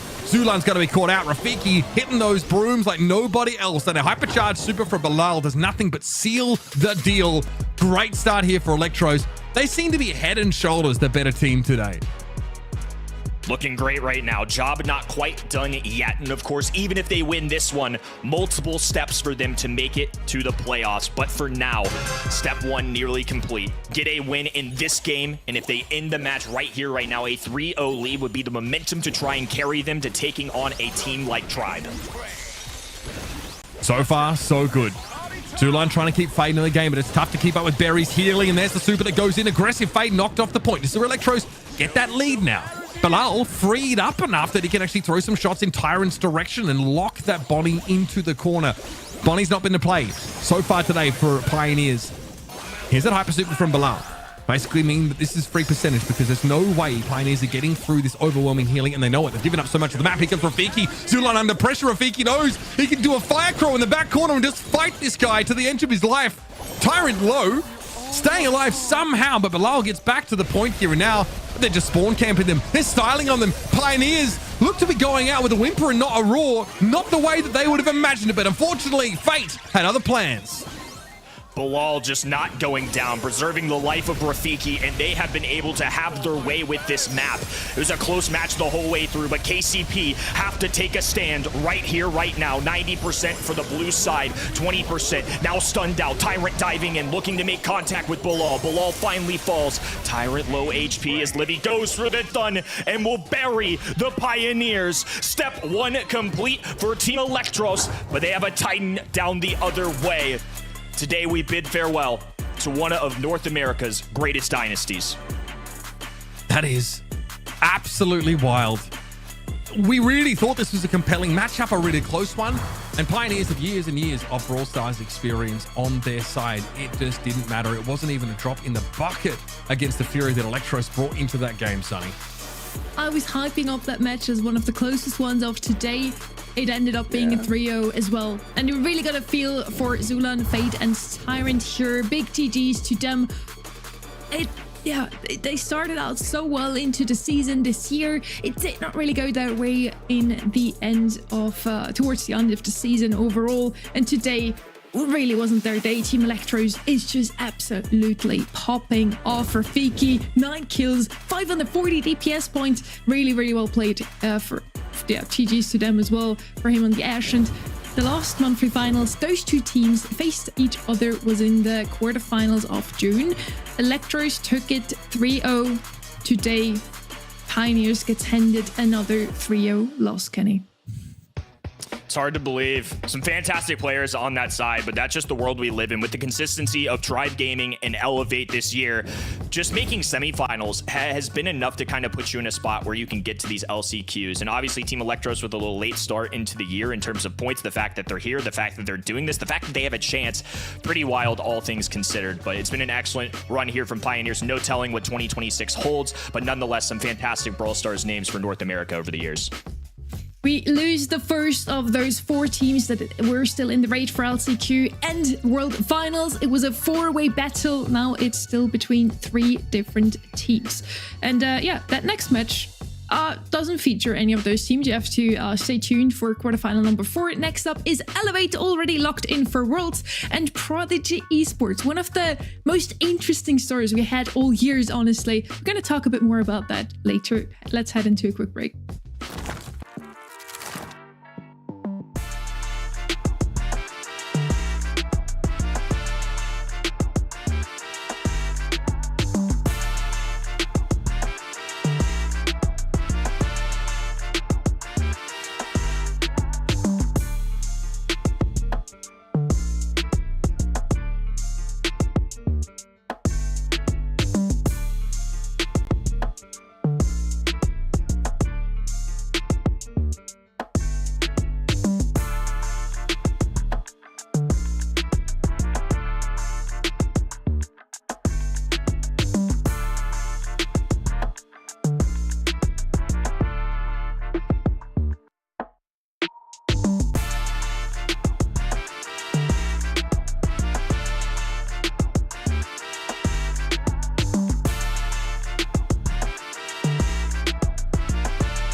Five regions from across the globe send their hungriest teams to face one final challenge.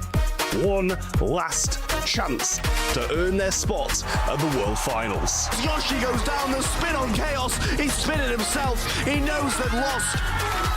16 teams enter, only 4 will advance. Dreams will be shattered, heroes will be made. This is the last chance qualifier. 10th to the 12th of October, Sao Paulo, live from the Brazil Game Show. Get your tickets now and watch your champions in person. Or watch online at event.brawlstars.com to earn Pro Pass rewards.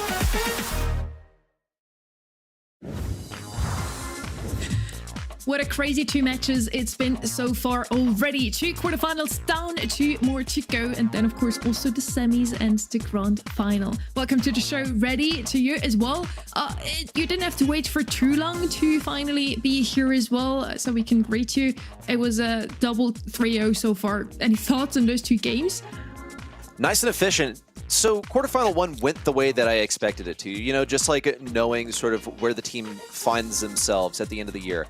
That was not how I expected Pioneers versus Team Electros to go. I think in my mind said Team Electros is going to win, but my heart, and I predict with my heart, told me that Pioneers make a postseason. They fell short this time. Rafiki is your MVP from Team Electros. It has been fascinating and fulfilling to watch this roster come together as like tier 2 players in the region last year and now blast to the forefront of the North American zeitgeist.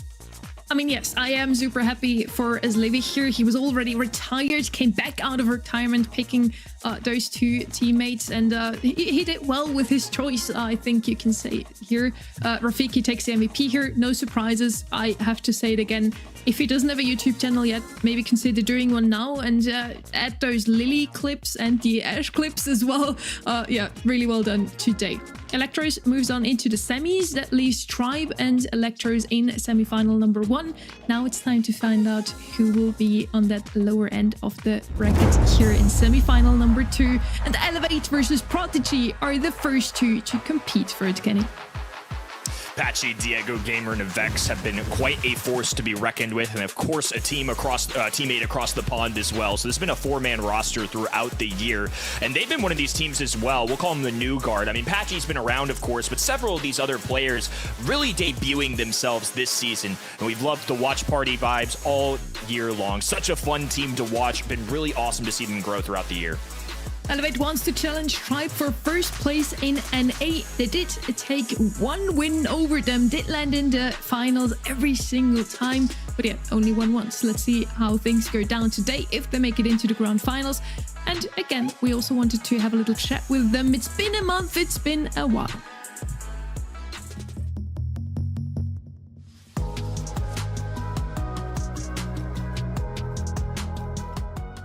Actually, we are already qualified to the World Final, so we are really happy for that. So we are gonna scream a lot for get a good placement on the World Finals and get North America back on the top again, because we know the Brawl Cup was not the best results, and I want to play finally my first land. Yeah, honestly, I miss Vegeta because he was a really good captain. Like, he was always with us, drafting, playing, managing the team. So yeah, we miss him, but he's with us on voice chat on the good games in the important match. So yeah, he's still with us. Anyways, if he's in another region.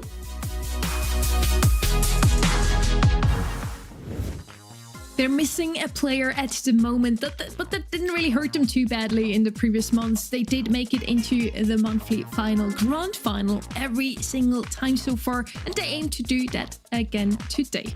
On the other side, we have one of the funniest stories in all of BSC. We have a player from EMEA doing some holidays in the US and actually qualifying for a monthly final, and this twice in a row now, Kenny. This one's quite impressive as well, considering that I don't believe he's in the US any longer. So the fact that he's living in another continent and able to pull this off is quite the feat. So Prodigy Esports still popping off for a top 8 placement. Look at this on the map. This is the difference. I mean, I hardly win the games I play in my own country. I can't imagine winning at an esports level from a different continent. It's quite a, yeah, the Mercator projection makes it look a little further than it really is, but he's still going to be playing on some insane conditions at the moment. 200 ping seems to be the measure at the moment. I don't think that was a real device there. I think he printed that out. I don't know if that was very legit. It was real. It was real. I have to give another shout out here to the people who make the graphics. That has to be one of my favorite graphics that we had all year long. Looks super funny. And yeah, also a great story for EMEA. Now that I'm sitting here next to you two, I have to give another shout out as well that yeah, if you're ever on holiday in the US, might as well try to compete in the monthly finals, right? Yeah, whatever. I'm trying to provoke you. That felt disrespectful. Yeah, that felt disrespectful. I'm not gonna lie. That was the reaction I was hoping for. Thank you so much. But yeah, still, we're all saying that Elevate is gonna take this one here. Makes a lot of sense, right? They are the better squads in terms of making consistent grand finals. Again, 5 out of 5 grand finals so far. I think Elevate is just trying to do that again and then take another win. They only won one monthly final because Tribe Gaming was just super dominant this year, Kenny.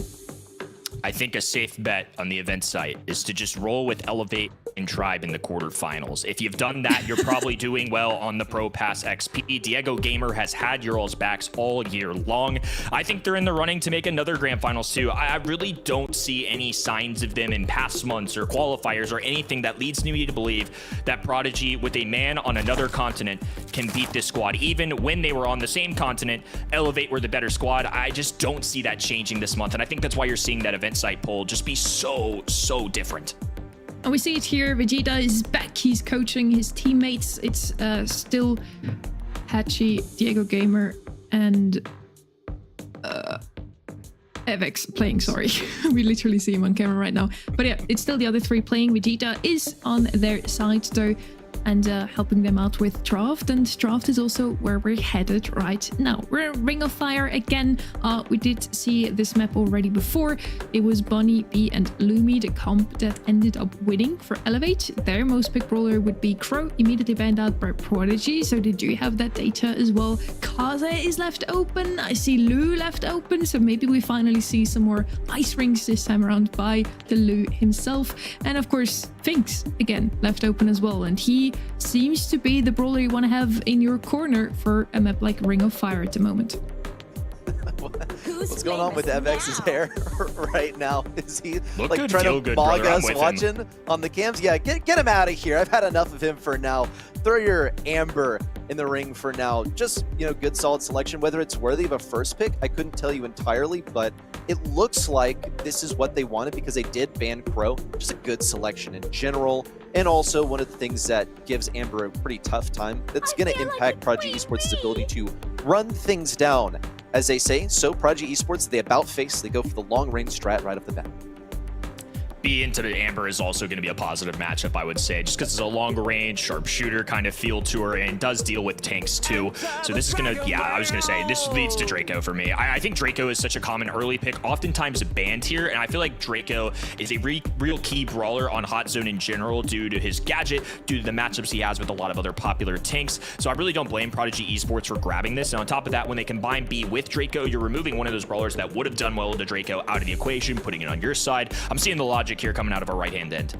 Like, it makes sense. I think Elevate saw this coming, though, the possibility of Draco, leaving it wide open, and also first selecting that Amber, which should be able to auto-aim it and deal tremendous damage to it as it attempts to press in. Now, Finks finds its way into the mix. A pretty good way to deal with B.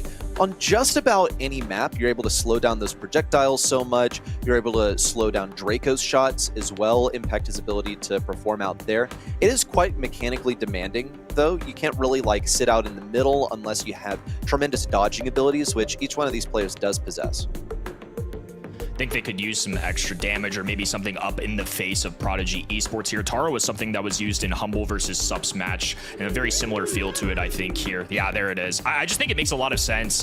The spawner's also doing quite well into B specifically, so now we're dealing with the single shot brawler. We have damage upped on our side, and then on top of that, this super is going to be a great way to do with Draco from a range and also just get some big time kills. I had Tara pick. I think to your point, Elevate, one of my favorite things about them this year has been the drafts. They have such a wide variety of brawlers that they can pull off. So the fact that they go with an unorthodox Amber first overall, I think they had a line of thought later down the line. It seems like the Tara and the Finks kinds of picks here were something that they were keeping track of. Here comes a final selection now from Prodigy Esports. Jae-Young will be able to pierce through the spawnables from Tara. Elevate, this is a very directed draft. They went for one of the best things into Tara immediately, and then they use that to funnel themselves into a Tara selection. On the notion of draft from Elevate, they're a pretty unique team in that they essentially have 3 drafters. Every member of their team is capable of draft, I think with the exception of Diego Gamer, lends to his mechanical strengths rather than the drafting prowess of the individual players. Well, here we go. Prodigy Esports, certainly the underdogs here. Only about 4% of y'all at home voted for these fellas. Elevate, of course, getting the casting desk vote as well. But so far, so good for the red roster. Of X left all alone. Mine on the left-hand end, just gunning him down. Patchy in the middle of the map, respawning and dealing with the long range there. They get a kill. Diego Gamer, flamethrower up the middle. Mine will approach him. Finally, Elevate have a little space to work with here. Mine pops a gadget, means he's a dead man to this next attack from Evex, who has a super ready to move. Bryn also with the Rattled Hive to keep things back just a little bit longer. Those bees aren't going to reach all the way to the enemy side, and that's going to be something that we got to watch out for. Means that this bee is not going to be as strong. Now the Finks super is down. Bee really helpless into that matchup. Mine pretty much waiting for the opportunity to move in. Evex says, nah, actually, you don't get to wait. I'm going to press you on the right side. Make this a 3v2. Now that Patchy and his teammates have a little bit of more control, those supers are going to be much more crucial. Oh, look at the double grab there. Goes with one, and only Mine left available. So Diego Gamer, prime positioning right now. Can charge up a super, drop one at any moment. Mine just kind of has to force his way up over here. Vex had a super ready to go, though. Has the gadget available, and the little Tara spawner does end up grabbing the kill. Nicely done from the grave. Here comes the hypercharge now from Bren, an attempt to move back in. Long-range takedown for Diego Gamer as a response. Elevator at 80% and climbing. Here comes yet another Fink super down. Patchy gets to restore some of his ammo and maintain control, and another super comes out of Evex. He is cycling these things like crazy. A second Tara hypercharge this game, but he won't even need to use it. Elevate kind of wiped the floor with Prodigy Esports in this one. I know Prodigy got 50% here, but they never seem to have any real control except for maybe the first 20 seconds.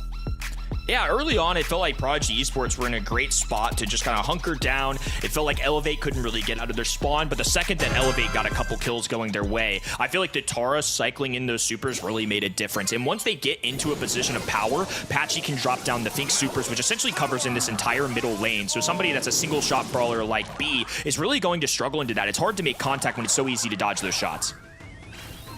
Initial push once more from Prodigy Esports. Falls completely flat. You'll see Evex on the bottom left. Yeah, pop the pin before you get taken down. Evex has gotten a super off of that one as well. He's going to use this opportunity to move into the back lines where he can potentially just take down Mine for free. Going to go for 2, ends up only grabbing Ult Bob, but it's just fine. Patchy is here to take that place and maintain control on this point. Evex impacted at long range by Bryn, but thankfully here comes the pinch from Diego Gamer around the right side.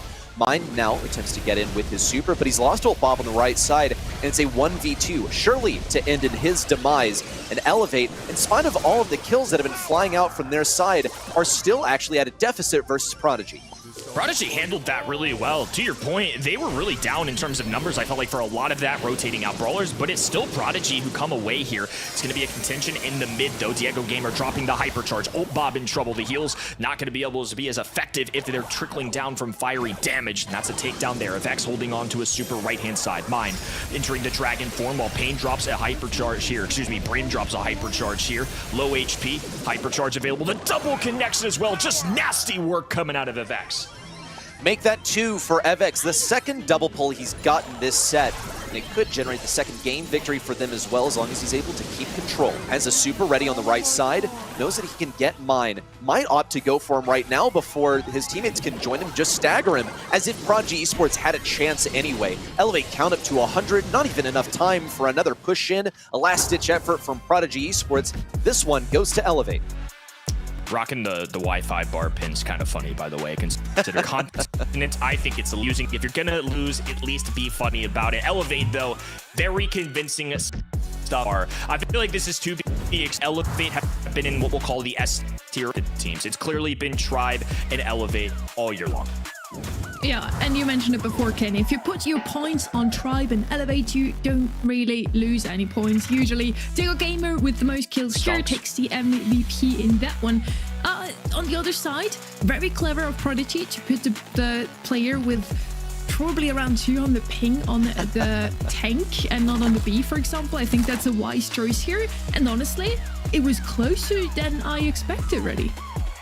Yeah, it's more reliant on positioning, right? There's real potential there. You have a big hitbox anyway. Are you really going to be juking things? But when we come to Elevate, I want to once more call out their draft here. You see their first pick brawler was the most performant one on their team.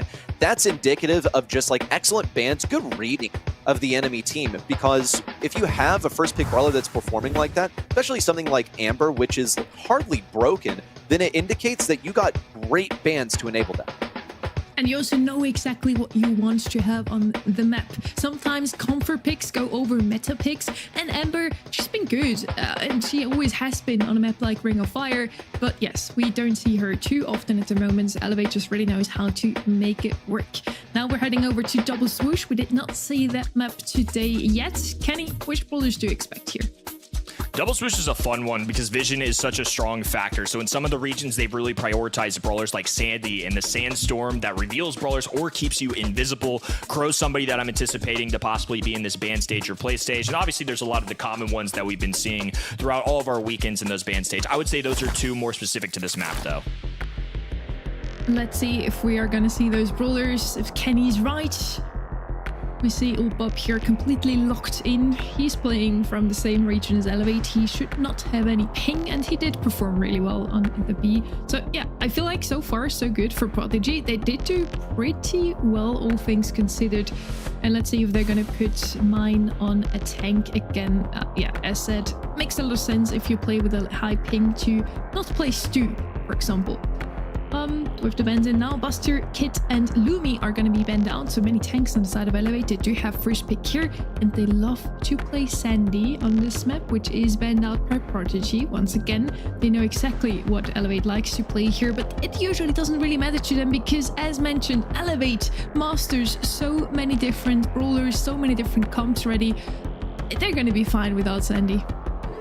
They have a huge breadth of brawler pool. Interesting to see here, because Tara is just one of the highest priority first picks here, and oftentimes on double swoosh, you'll see the team with first pick banned specifically so that they can get a good Tara game.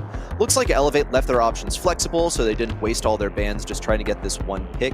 But from the bans alone, I couldn't really tell you that this was going to be what Elevate was going for. But it works out because you can see the Sandy's been banned, so has Buster, two of the best things into it. This is an Amber selection for sure for Prodigy Esports. Well, they'll go with Janet. Okay, another way of dealing with Tara, since you can fire through those shades and get generally good visibility in the bushes. Prodigy Esports could still go for an Amber, but it looks like they've decided to go with Janet to go ahead and fill that role and also acquire their gym carrier instead of saving it for a last pick. I think Janet has really risen, especially into Tara matchups, for similar reasons that you mentioned about Amber. Amber is certainly somebody that can still show up on this map as a right lane threat. In that open side, you can kind of tear through with the grass, get some good contact in the enemies, charge those supers easily. But for a first overall pick, I really do feel like it's a lot of the times, especially with these kinds of bans, it's a decision between Tara, Cordelius, and do you believe in Lily enough to where we have Tara on the other side could still be a counter as well. So Tara rounded out with an old-timey brawler like Gene. I'm curious if Crow comes in here. It was somebody I mentioned earlier. I think the vision is really nice. Could be what they're looking for in terms of that open lane. Yeah, it's something that I missed initially, is that, you know, he's banned so frequently now. He's just so excellent into Amber. In a big way, it enabled the selection of Amber by Elevate, the first pick that we saw in set number 1. You generally just don't want to acquire that Amber if you don't really feel like it's safe against a Crow, so it's often banned. Crow's usually banned for other reasons anyway, because he's just so good into tanks right now. That shield is massive. We'll see Elevate now round things out. They get some assassination potential in here, not just on Jean with her gym carrier, but in the literal form, they have Kenji going aggressive. That's going to be creating pressure for them. He's going to be rotating over. It's also going to give them good mobility because they need to have some kind of mobility to defend against this Lily. Lily's constantly going to be hunting down the gym carrier from Elevate. Once she gets a hypercharge, it's just about inevitable that she does get a hypercharge, and she'll be able to take down the gym carrier, get those gems, and then escape to the other side.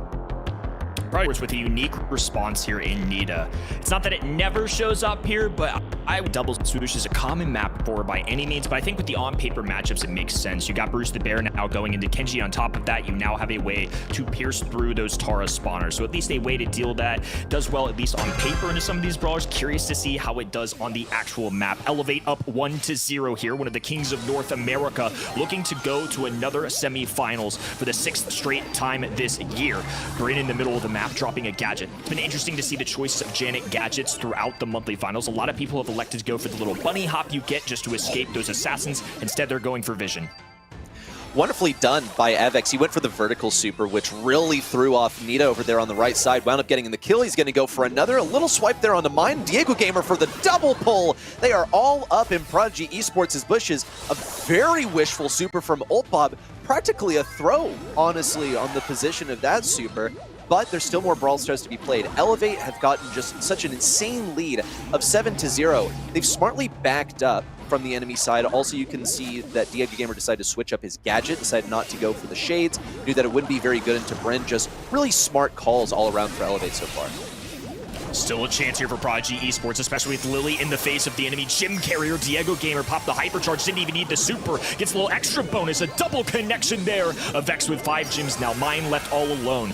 And a hypercharged Bruce the Bear going down. 6 gyms in a Vex's pocket, and Patchy has the other 5 to pull. Perfect connection there, swipes through, brings them down to just 2 members. Bob has to go for the other side. Teleport in, makes the connection, will get the kill to reset this countdown. The safest brawler on the entire squad now has all 11 of the gems that they need to stay alive. 10 seconds to go. Prodigy Esports need a hero. Mine has to get through this right side. Doesn't really have a chance in Evex. Ultbob uses his gadget to get in. Still totally denied by Diego Gamer. Didn't even break a sweat fending off that Lily in close range. It's another game going to Elevate, and things are starting to rack up here. That's 3 game wins in a row for Elevate. Elevate just making it look pretty easy so far. I'd consider this smooth sailing to say the least. And it's been that way in the quarterfinals, it feels like all year long. This is not a round where they have wavered. And especially considering their seeding as well, they're typically going to be matched against lower seeded opponents. That's one of the benefits of being really darn good in your region. You get an advantage as it carries over. They've certainly capitalized on that. They're also capitalizing on the lack of close-range capabilities from some of these brawlers. Evex, in particular, he's going to get taken down on the right side over here. Just found himself between Mine and a Jan at the same time. Ultbob also takes advantage of Diego Gamer's overextended positioning. For the first time, Prodigy Esports look like they have a chance here. They've got 5 gems on top of Bryn. That was a huge pull from Patchy that did not see the light of day. Another super in, but Evex and Patchy collectively shrug it off, and Bryn comes in for an airborne kill. Patchy may be feeling himself a little bit there. That felt like a really long-range pull to try and attempt. Diego Gamer going for vision here, so Mine gonna be seen. Bob going invisible. Uses the Shadow Realm gadget to move to the other side. Evex is sniffing him out, though, marching up this left-hand side. This does allow for them to charge up a Hypercharge, though, so Bob 19 will get out and wait to use this. Look how Ultbob does not want to even attack Evex. He's not wasting a single ability, just backing up, getting his health back. Really should explain to you why the Kenji was selected here into the Lily. Lily's going to pop that gadget, try and get in close range versus Patchy. Has a Hypercharge, has a super. Evex is here to create a buffer zone. Ultbob's just going to go for it. Knows that there's no way of him reaching Patchy. That's one swipe for Evex on the Sashimi slashes. And here comes Patchy for a Hypercharge to create a little bit more pressure. Not going to use that pull just yet, though. Only in the case of emergency. It's 2 gems to go for Elevate to start a countdown. They can't afford to just play for tempo, but they need some eyes on Ultbob right now because they cannot have their gem carrier near where he is. Oh, and they're all closer together here, too. Ultbob pops out, hits a Vex. It's going to be traded, so Diego Gamer survived. Gadget there at the ready. Now a Hypercharge pull going on to Mine. 1 elimination. The pull goes through for Patchy. It's a team wipe here for Elevate. Patchy once more running away with 12 gems. 10 seconds to go. Prodigy Esports barely able to hang on to these Hypercharges. It's a Hypercharge near bear. Now Bryn looking for Patchy, attempting to hit these shots, but oh my goodness, Patchy dodged all but one to secure these gems for Elevate, get them their 4th game victory in a row in set 2 under their belts. The mechanics are just nasty out of these fellas. So impressive. And I mean, all of these players outside of Patchy, who has a long-standing history in North America, have really risen through the ranks this year. It's been awesome to see the growth of their members, the blend of kind of mechanics, and then these drafts have been so on point. I feel like they just haven't lacked it all this season. Yeah, draft, again, from both sides, I don't really have many remarks. Good draft also from Prodigy. I do like a good Janet on a map like this one. I also like to see Gene back. We didn't see him in a while on this map, and yeah, gives just a lot of vision to his team. Evex with the most kills here.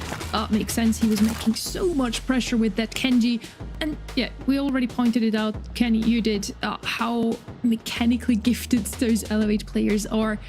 I would be surprised, to say the least, if Prodigy now pulls off a reverse sweep, but maybe they at least can take a set. Keep our fingers crossed for sure. Yeah, it's just so hard, right? It's an 0-2 deficit. You got a player on another continent. I would love to see what these guys can do, but you're certainly right. I mean, Elevate definitely the favorite right now. Yeah, I mean, even surprised that they're doing so well, honestly. Yeah, playing with a player that has a very high ping. For that, they're doing really, really well. And again, the draft looks very solid. We're now heading over to dry season. Much like I mentioned previously, you want to have Lily on Crystal Arcade.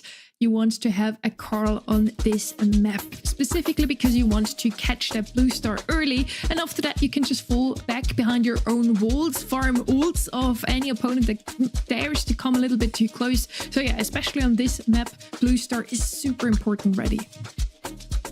Gotta get it. A lot of strategies revolve around getting in there initially and then playing defensive. Sometimes you see a Kaze come in here.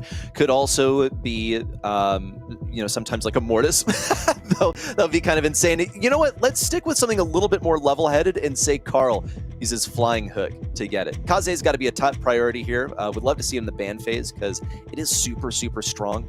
Also, other consistent picks that are getting banned actually quite a lot now. Gus comes to mind.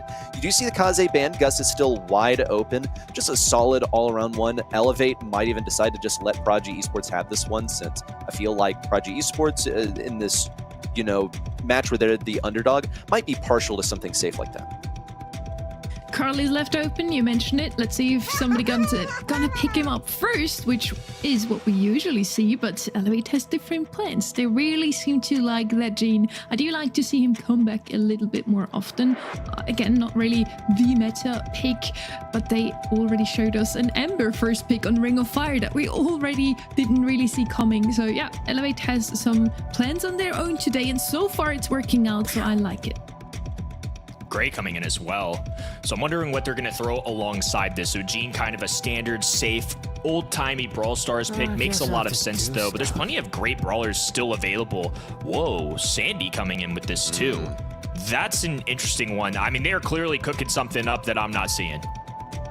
Yeah, so let's break this down. Could the Sandy be to, ensure the safety of the Gray composition?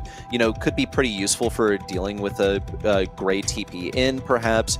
Also, Gray's generally good here. The Sandy, we're going to have to kind of wait and see how this makes sense. You are generally able to get good vision with the super. You're able to get some pretty decent control, hypercharge on the table as well, and fires right through any sort of spawnables. So all reasons why you might pick Sandy, but it is a bit off meta right now. Only finds itself viable in special scenarios, such as on double swoosh where you're facing a Tara.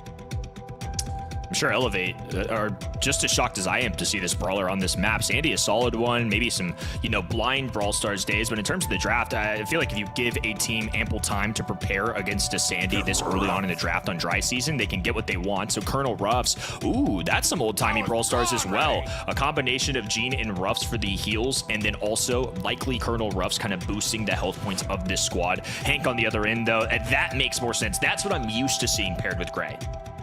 Gray Hank is generally very strong, though, this is Bounty. This isn't a hot zone map. This isn't open business. It's not dueling beetles. But I still see, a realistic scenario where there's some actual value gained from teleporting in with the Gray super and then using that Hank bubble that stays while you're teleporting through. You get to charge it all the way to full and then pop it on the other end of the TP. We'll see an attempt at a hook from Bryn. Doesn't go anywhere. Patchy now taking serious damage. It's the first casualty. It heads away at Prodigy Esports, but Elevate fire back, and then Prodigy Esports snap up that blue star to give themselves the lead. Sometimes when you're an underdog, you just have to try something, especially when you're down 0-2 to the likes of Elevate. So the team clustered up together on the top right-hand side while Ult Bob just holds down the fort on the left. Elevate traveling as a unit here, taking advantage of being up with Diego Gamer. Patchy, wow, got drugged all the way over there. That's a takedown for a Vex as well. Now they've swung the blue star their way and the lead. Oh, in the long distance, Patchy utilizing Gene so well today. Now that Elevate have this star advantage, they look kind of unkillable. Look at the way that they're all staying together. You have Ruffs with the field promotion star power. You have Patchy also healing up with magic puffs. These two, in theory, should be invincible. Evex, also sort of the offensive vestige of this team, avoids the torpedoes from mine. That's a free pull for Patchy. And look at this. How often do you see a 10,000 health Gene? They're just slowly building it up as well. That is a beefy Gene, one I do not want to mess with, especially the way Patchy's been playing it. Taps down that left-hand side. Teleport in from Bryn. Cordelius with well over 8,000. A pull going through once again. These fellas simply cannot miss right now. They can't die either. Literally, they have so much HP. Patchy comes in with bonus damage, the hypercharge, the super, all at once. And Elevate are steamrolling through Prodigy right now. They've gotten 5 game victories in a row. The mythical 6-0 staring them down right now. Just one game separates them from victory, and a flawless win at that. Smiles going around too. That's what we were talking about in the pre-draft stage. So Gene, of course, is somebody that has the magic healing, or the magic puffs with healing. Oh, a nice jump there from a Vex as well. But that didn't stay alive for too long, but similar happened in game number 1. And the Diego Gamer, of course, builds up those health points as you stay together at it. So those are two brawlers that have been oftentimes paired together on this map. Patchy's the priority to give this treat from Colonel Ruffs. He's got bonus damage and a little bit more health to work with. What a long pull once more. They managed to hit that last game, but they didn't get the kill off of it. So solid improvement already for Prodigy Esports. They're pushing out. They need to keep this effective line of scrimmage more towards mid than their own ramparts. See yet another treat come down. Patchy giving it once more. Also healing up. A little trade here. 2 pulls fly out, but Prodigy Esports profits from the interaction. Both sides tapping right now. Some impressive mechanics for both ends as Vex dives in at the enemy side. 4 stars available on mine. They steal every one of them. So now they got the blue star with them. That's important. Still down by 1 though. Diego Gamer is going to give himself his own hypercharge back. And he's also given himself the tree. Nicely done. He's able to cycle that out for another teammate. They're really playing the long game, but they're only operating with 40 seconds left here. That was a missed attempt at a long pull there from Bryn. Not going to look so good, but it is a retreat option for Prodigy Esports if they need to get out of there. Right now, though, they need to give themselves an even greater buffer zone. They are looking at a possible hypercharge super donated to another teammate on the side of Elevate. Mine's going to attempt to get that kill on Diego Gamer. Doesn't work out for now. Evex has the hypercharge. Mine knows it's drive time. Got to come in with the speed and the damage, but it's not going to work out. That's a stun available for Old Bob, a missed hook for Bryn. It's looking drastic right now for Prodigy. Oh, Bob with low HP. All the members of the red roster about to go down, holding on for dear life. They swing 1 star their way. Elevate with 1 star lead will take the set, and most importantly, take a match. It's Elevate once again, marching forward to a semifinals. Is that Genie? I don't know who that was, but that was quite the hairline. And it was outlined as well, like it was on a teletrader. Like a sportscaster drew that one. You know what? If you get on the winner cam, then you get to draw whatever you want, I suppose. Hold your device up to the screen and celebrate. And this one could not be more deserving. A perfect execution from Elevate. I guess that's true, Reddy. I'm just loving the draft of Elevate today, and I'm also a little bit salty. Last month in July, I was trying to get a team to play the field promotion Rofs comp. I don't know if you two remember. I was mentioning it so often, how that used to be the comp to play on a map like this one. It was always Rofs, Gene, and Tick, for example, and then just get your Gene to maximum beef potential and win the match in the last 30 seconds. Now I'm talking about, we've seen Carl every single time. It was always the first pick on this map. He's left open and not picked up.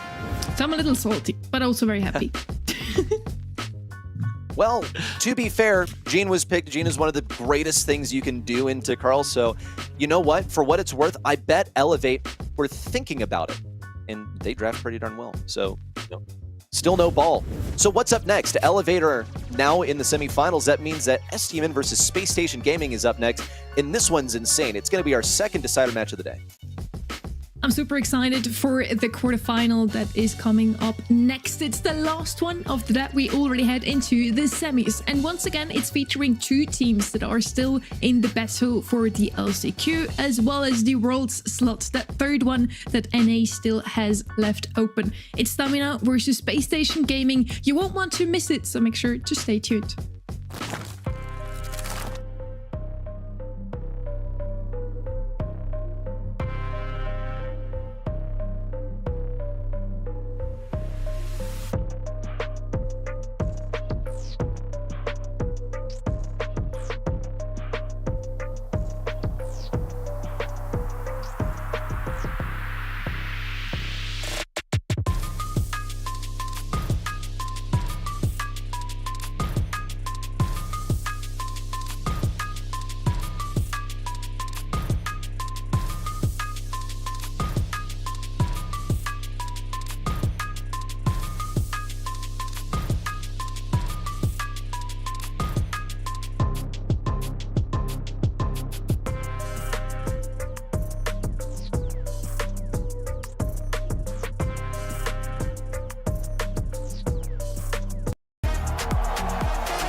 Five regions from across the globe send their hungriest teams to face one final challenge.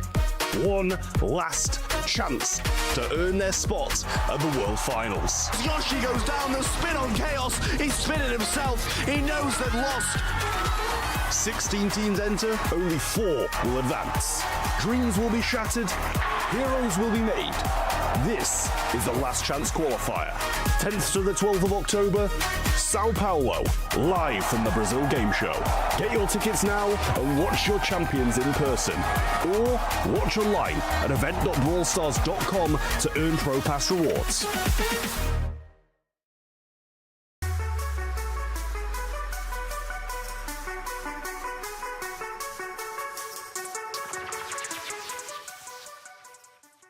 Bells Rock.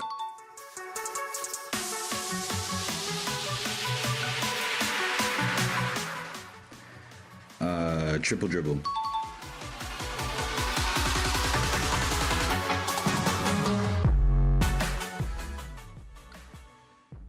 I have no idea on this one, honestly. Like, I would say like Flaring Phoenix or something. No, it's definitely not.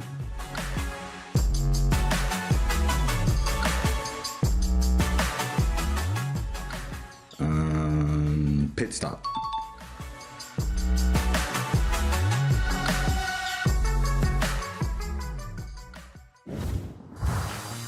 Welcome back to the August monthly finals for the very last time this year, unfortunately, but we still have 4 good matches for you. So I'm happy that you all are sticking around. Also happy that we get Trev back. Another 3-0, 3 3-0s actually in the quarterfinals so far. Trev shaping up to be one of the shortest broadcasts we've had all year, which is also the one that I don't want to be short because, yeah, it's the last one. I'm kind of sad.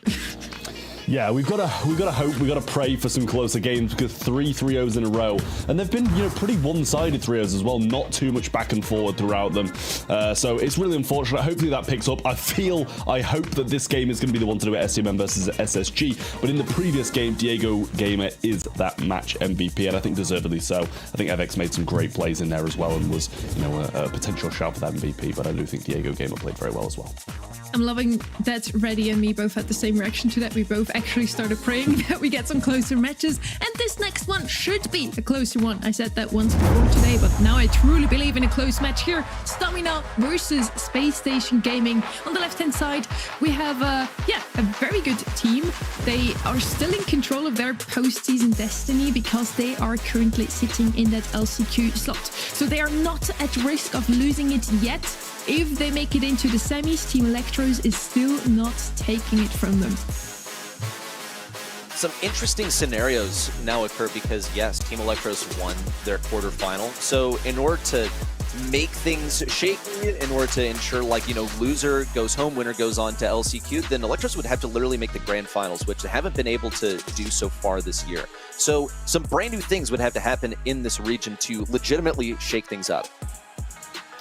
We once again sat down with some of the players. This time it's Tacos, and SSG and him have some story to tell. So yeah, let's hear it from himself. SSG es nuestro rival este mes y el equipo contra el que nos jugamos el mundial. Creo que tenemos ventaja, pero va a ser un buen partido. He believes in his team and he thinks that they will take it today. Let's see if that's actually going to happen. Again, I do think this one is going to be a close one because Space Station Gaming is also looking really fierce this month. They've also scrimmed out of their mind, still not as much as Stripe Gaming, but they definitely want this win today, Trev. Yeah, it seems like Bobby's sporting a bit of a new look there as well. I'm loving it. I really am with the more shaven look. Yeah, he looks the same as you now. I'm not quite at that level yet, sadly. I wish I was, to be honest with you. But SSG, Bobby, Chino, and Sans, as you mentioned already, a loss isn't putting them out of the competition for postseason, but it puts them at risk of it. And SSG desperately need to get this win on the board to keep their hopes alive. Space Station Gaming so far had a chaotic, inconsistent season, but they are still sitting in that 3rd spot right after Tribe and Elevate, so they are currently in that World Final slot that is still left open. They also need to win it all today to really lock in that place, to really be safe. But first step is going to be beating Stamina. And let's also hear from them what they have to say about their opponents in the quarterfinals. STMN, my old org. Respect everyone over there heavily, but this time we have to make worlds and we're gonna have to cut you off. This will be the second decider match of today. As mentioned, coming into the show today, we have 4 teams battling for that World Final slot and the LCQ slot, and 3 of those are left. This is a rough one for Bobby and for really the entire squad. Last year, he and Sans, and at the time they were joined by Zar, they didn't make the postseason. This time, the same could happen. It really does hinge on this single match right here. And if you follow Bobby, I mean, he's one of the most popular people, probably the most popular player in North America. He chronicles his games and also just the way that he feels about their journey so far on YouTube. So when we talk about, is this his last chapter, I think that's about as on the nose as it gets, because this would make the second year in a row where he didn't make the postseason. What makes this matchup, Stamina versus SSG, even crazier is that those two teams are currently only 3 points apart. So yes, currently SSG is sitting in the favorable position. They are in that World Final slot, but only by 3 points. So if they lose this one, they would immediately drop down. Stamina could take that World slot immediately. It really all comes down to this.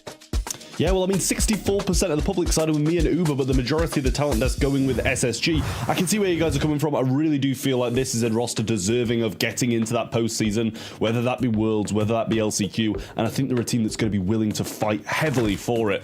But on the flip side, I do think STMN slightly coming into this one as the favorites. I don't know why. I'm kind of just like... I just like the way they've been playing over the past few months. Uber mentioned it, almost taking down Tribe Gaming in a previous month. So they really have had some incredible gameplay recently, and you know that's the reason I kind of had to side with them. Stamina's been looking really fierce in the previous months. Space Station on the other side, they did show up in a couple of semi-finals, but then never even took a set against Tribe or Elevate.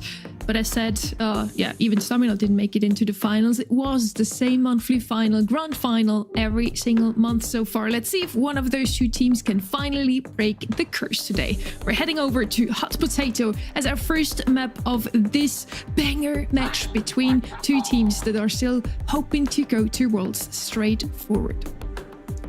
Draft time. Let's see that Cordelia's first selection out from STMN. Here on Hot Potato, it's going to be a top priority. Just really excellent for defending in general. You still have like Chuck on the table, same for Melody. The latter, I think, is way more viable here. Melody, just so possible to run, and Cord is excellent at defending anything that simply runs at the enemy side. Could even defend Bonnie if necessary, which is left open by both teams.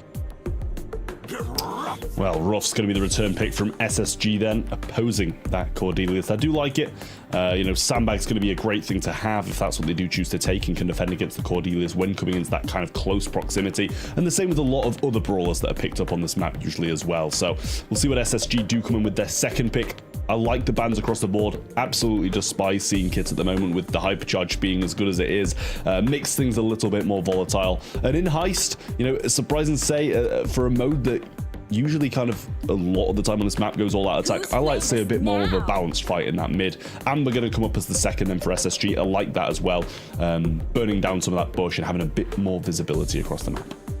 So you have wall break ability from Space Station Gaming in form of this Colonel Ruffs. You have the Amber that's able to burn down the bushes. Also, should be able to auto-aim pretty much against anything that wants to run at you. Outrange the Cordelius, same goes for Colonel Ruffs. Looks like Space Station Gaming left this one open intentionally. Of course, they did ban out some like top priority things here, so they had to be pretty careful about what they left open, but this is calculated by them to go ahead and leave open this board. STMN Respawn, here comes the Chuck, and this is one that we mentioned, where Cordelius is the hard counter to this. Now, it's not like Charlie is left unbanned right now.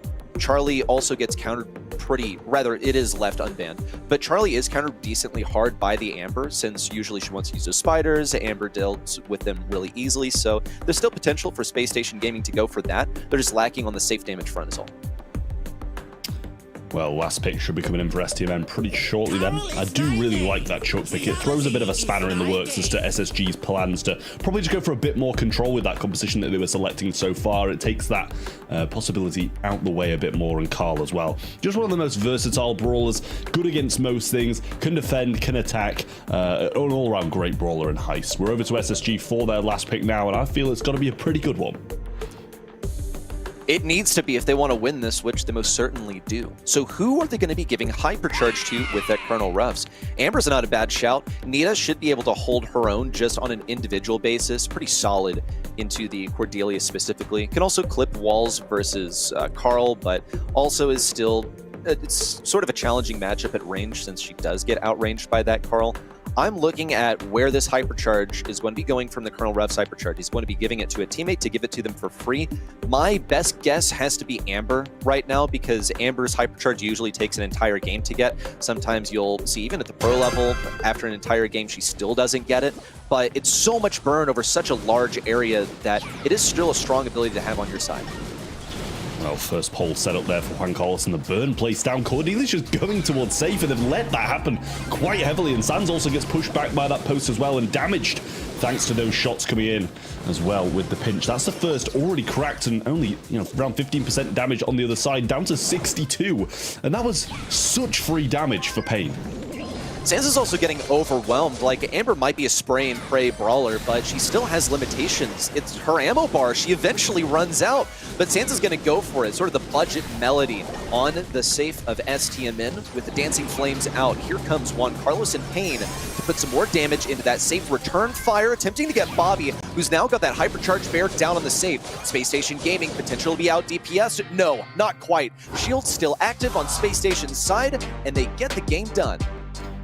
Yeah, it was weird for me. Like, STMN had such a great start, had the upper hand, and then kind of just let it go by being a bit over-aggressive and committing too many players forward instead of just letting Chuck do what he does best and have two players defending. They chose to send the Cordelius up as well, which did surprise me quite heavily, but I'm sure they'll learn from that mistake and come back swinging at SSG. It's also really interesting to see from Space Station Gaming, with them going for such an aggressive comp, having the know-how to when to abandon the safe when they do have some pretty dedicated defensive brawlers. It's usually something that they've struggled with. They love to enforce a control-based composition, but the game has gone in a completely different direction. Not only that, but within the match itself, because Space Station Gaming have already lost their first shield on their safe, and they have not gotten a foothold on the enemy side. Oh, lovely from Tacos there. Great shot through and a good kill onto the Amber, whilst Chuck's still going back and forwards between these 2 points. 51%, and that's the second portion cracked, while still 100% sitting on the STMN safe. This is exactly what should have happened in the last one. Get that initial damage, slow down, and let Chuck do what he does best. I have my doubts whether Space Station Gaming can bring it back at this point. They're having to adopt a different strategy, start breaking open these walls on the right side. They have this threat of Juan Carlos on the Chuck, currently counting down the clock basically until this game is over. We'll see them use all of their hypercharges out now. Sans looking to pick up that hypercharge on the right side, still to defend against Juan Carlos. They've got two competing objectives: stay on one side and go to the other side and get damage, and they can't do either at the moment. Well, that was absolute night and day. That was a very different game to the first one. STMN looked a lot better, and as I said, they made that little adjustment and it worked very well. So really nice stuff overall from them, but SSG, I think they're still in it. They can make a few better plays, stop Chuck from kind of having these poles set up so soon, and I think they'll do a lot of a better job. STMN sending Cordelius at the right side, falls flat. Juan Carlos out with his second post, and he's got the setup done. Thankfully, here comes Gadget from Sans. He's forced to use it to get the takedown on Chuck, and Chino has got a super now and additional damage. It's going to be the first shield popping off of STMN safe in just a second here, now dropped down to 75%. Space Station Gaming have their foothold. They've now, at last, assembled around mid. They still got to defend against Juan Carlos, though. Bobby's going to use this opportunity to go ahead and get his super. Juan Carlos also gets stunned by Bobby's gadget, and Pain and Tacos look for a kill, as well as damage on the safe. I mean, that's a great crack on the safe, as well as getting that kill in there as well. Juan Carlos trying to get some work done. Does go up. Will get a few shots, but that respawning Chino going to provide some big issues for him. Nice little realm there by Pain as well. Stops Nita getting that bear onto the safe. Hasn't quite picked up the kill just yet. And Tacos does go down to a few nice bouncing shots from Chino. Providing this hypercharge power up now as well, but not going to grab it just yet, as the hypercharge bear will be thrown on the safe. Bobby's been really conservative about when he was going to use this hypercharged bear, but it's paid off because it's assisted in getting STMN safe now down to the final shield. It's been cracked open. Space Station Gaming are ahead by the sake of tempo. We'll see Sans in with his super. Chino looking for additional damage with his own super. Just 8k left on the safe, and it's counting down. Bobby attempts to get in with his super. Got to throw it over the heads of Juan Carlos, who now attempts to tank it. Gets stunned, and just one final earth-shattering attack from Bobby will do it. Set one complete in the pockets of SSG. Yeah, a little look of relief there on Bobby's face, and Sans are absolutely loving it with that set win. And it was very much SSG, then very much STMN, and then very much SSG again. So big back and forward gameplay right here. And that's what we like to see. That's what we've been waiting for all day. We've had 3 sweeps in a row. Now we're finally getting down to the good stuff. You're saying everything I just wanted to mention, Trev, but thank you. I guess I can jump right into draft analysis then. Yeah, very good draft on both sides. We mentioned it on other monthly final days as well, how Chuck usually it's just a timer. You need to do damage quicker than the Chuck because you can't really ever stop him. You do receive some damage every now and then from him. So yeah, you just want to out base race him, if you want to say so. And Space Station Gaming managed to do so in game 1 and 2. Unfortunately for them, in the second game, yeah, STMN had more to put on that save than just the Chuck. Nita also just cycling her hyper bears to make sure they get the damage in faster than Space Station Gaming. Overall, good draft from both sides. Very clever from Stamina to pick the Cordelius and Chuck together, as Cordelius is the best counter to it, but it still wasn't meant to be for them. As Trev already mentioned, we want to see some close games. We got a beautiful Brawl Stars game right there. Very, very close, super fire game here, and I hope it continues like that. And you see the expression from Bobby as well. He is very happy about winning that first set because this one's for the postseason. I know that SSG, they had this belief that if they can just make it to LAN, then they can show what they are made of. They had this confidence that they can make it through the last chance qualifier, and that's going to be their ticket to the World Finals if they're able to do so. That's only set 1, but historically also, SSG as a team, they've struggled to get set 1 under their belts. And just speaking with Chino specifically, it's just a big tone setter for what the match ahead has in store. A lot of times it winds up being a do or die reverse sweep scenario for Space Station Gaming. I'm sure that's immensely satisfying for them that they won't have to do that this time. We're heading over to Double Swoosh, another map that we have already seen today. Terra had some great showings. Jean made something we haven't seen in a long while. What I want to see here is Sandy. He's going to be left open, and he's one of the best lanes or mids you can have on the map, and there he is. Cordelius also heavily featured on this map once again. He's going to be banned out, as well as Crow and Terra on the side of Stamina, and then Ember and Lumi, additional bans from Space Station Gaming. Now against the Sandy, we still have a couple of options open to play in mid here. Janet could be one of them, and there she is. And Janet, you usually want to pair with something that can go well, yeah, a little bit more aggressive, or with a little bit more range, like the Ember or the Lumi. Both of those are banned out though, so maybe Draco could be an option here now. Ready? Could be. I'm still kind of waiting to see how this is all going to play out, because I'm seeing brawlers that I see here typically in response to like a Tara or a potential threat of a Tara, and it's just all falling apart for me. Janet, we saw previously, could get pressed up pretty aggressively by a Kenji, which is left wide open for either team to go for. We saw the Janet and the Lily on the same team, in fact, earlier. I know you, Sonny, you said that, like, you know, it was a pretty good draft in your mind, and maybe STMN can paint us a better picture of how that can be executed, Trev. Yeah, I mean, I really do like this Lily pick. I think that the Hypercharge has the capability to turn around games massively. But I think the Sandy first pick is a great shout. I feel like quite often it's brought in to counteract those Tara pets, but with that being banned out, surprising to see it taken as the first. And there's the Draco that Sonny mentioned a little bit earlier on. Rolls in on the SSG side rather than the STMN side though, so might be able to provide a few issues for the Lily, having that vast HP pool and also the gadget to stay alive in the mix as well. So I think this is a really good draft so far from SSG, and a little bit left to be desired from STMN at the moment, and Jean's going to come in to round this out. It's a brawler that was always played on this map, but did take a little bit of a drop-off. We have seen it a couple times today here already as well, but will be selected again for Space Station. It's going to give Space Station good eyes on the position of that Lily. It's one of the most troublesome things here, and a lot of times you got to rely on good game sense. How about we just know where she is, because Jean with Vision Gear is one of the best ways, probably the best way, to scout out bushes in the entire game. So that's what that's there for. Use their final selection to go ahead and pick up the Jean. Here comes Finks from STMN. That'll be a solid option, like on a lane, either left or right, and also to scout things out on the bad side, you know, the right side of the map from Blue Team's perspective is pretty difficult to play. So looking at things holistically, there's a counterplay galore over here. You look at Space Station Gaming, yes, they have the Gene, however, STMN's going to put Janet as their gem carrier. She's able to fly away, she's able to put down and drop the base gadget, block things out. So plenty of potential for gadgets to be baited out and find counterplay from there, but this is a pretty even draft in my mind. Yeah, I like the things. I think they've rounded it out very well here. Kind of redeemed it. But Payne going to be throwing a few shots down mid. Chino taking heavy hits early on from Juan Carlos. And great little snipe there from Payne. Finds him around the corner. Taco's just going to go in. I don't think he'll mind too much. Gets a bit of those... that supercharge along the way. Juan Carlos just here in the aggressive again. Oh, Payne gets pulled and can't escape. Brilliant stuff from Bobby. Reverting back to those earlier days of Brawl Stars where he was one of the most renowned G's.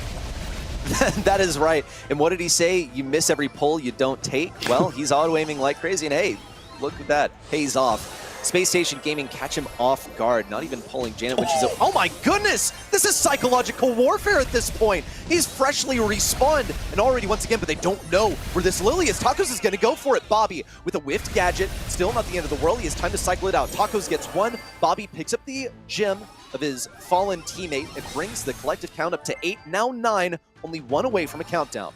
What the bet's he just going to fluff this hypercharge pull after hitting a couple of unreal normal ones? He misses the pull, but not going to pop the hypercharge just yet. Taco's going to have this super available along with the hypercharge. Now, flying in his Payne. There's the super from Tacos. Doesn't actually go in for it. Now, burning down and getting those shots dropped onto their faces. Payne gets some work done, but the countdown is reset. They managed to get a gem out, but just as quick as that, it'll kick off again. I have to question why Payne didn't decide to go ahead and fly away there, extend things a little bit longer. Knew that he had some gems at mid to defend, and at least he has a hypercharge for now.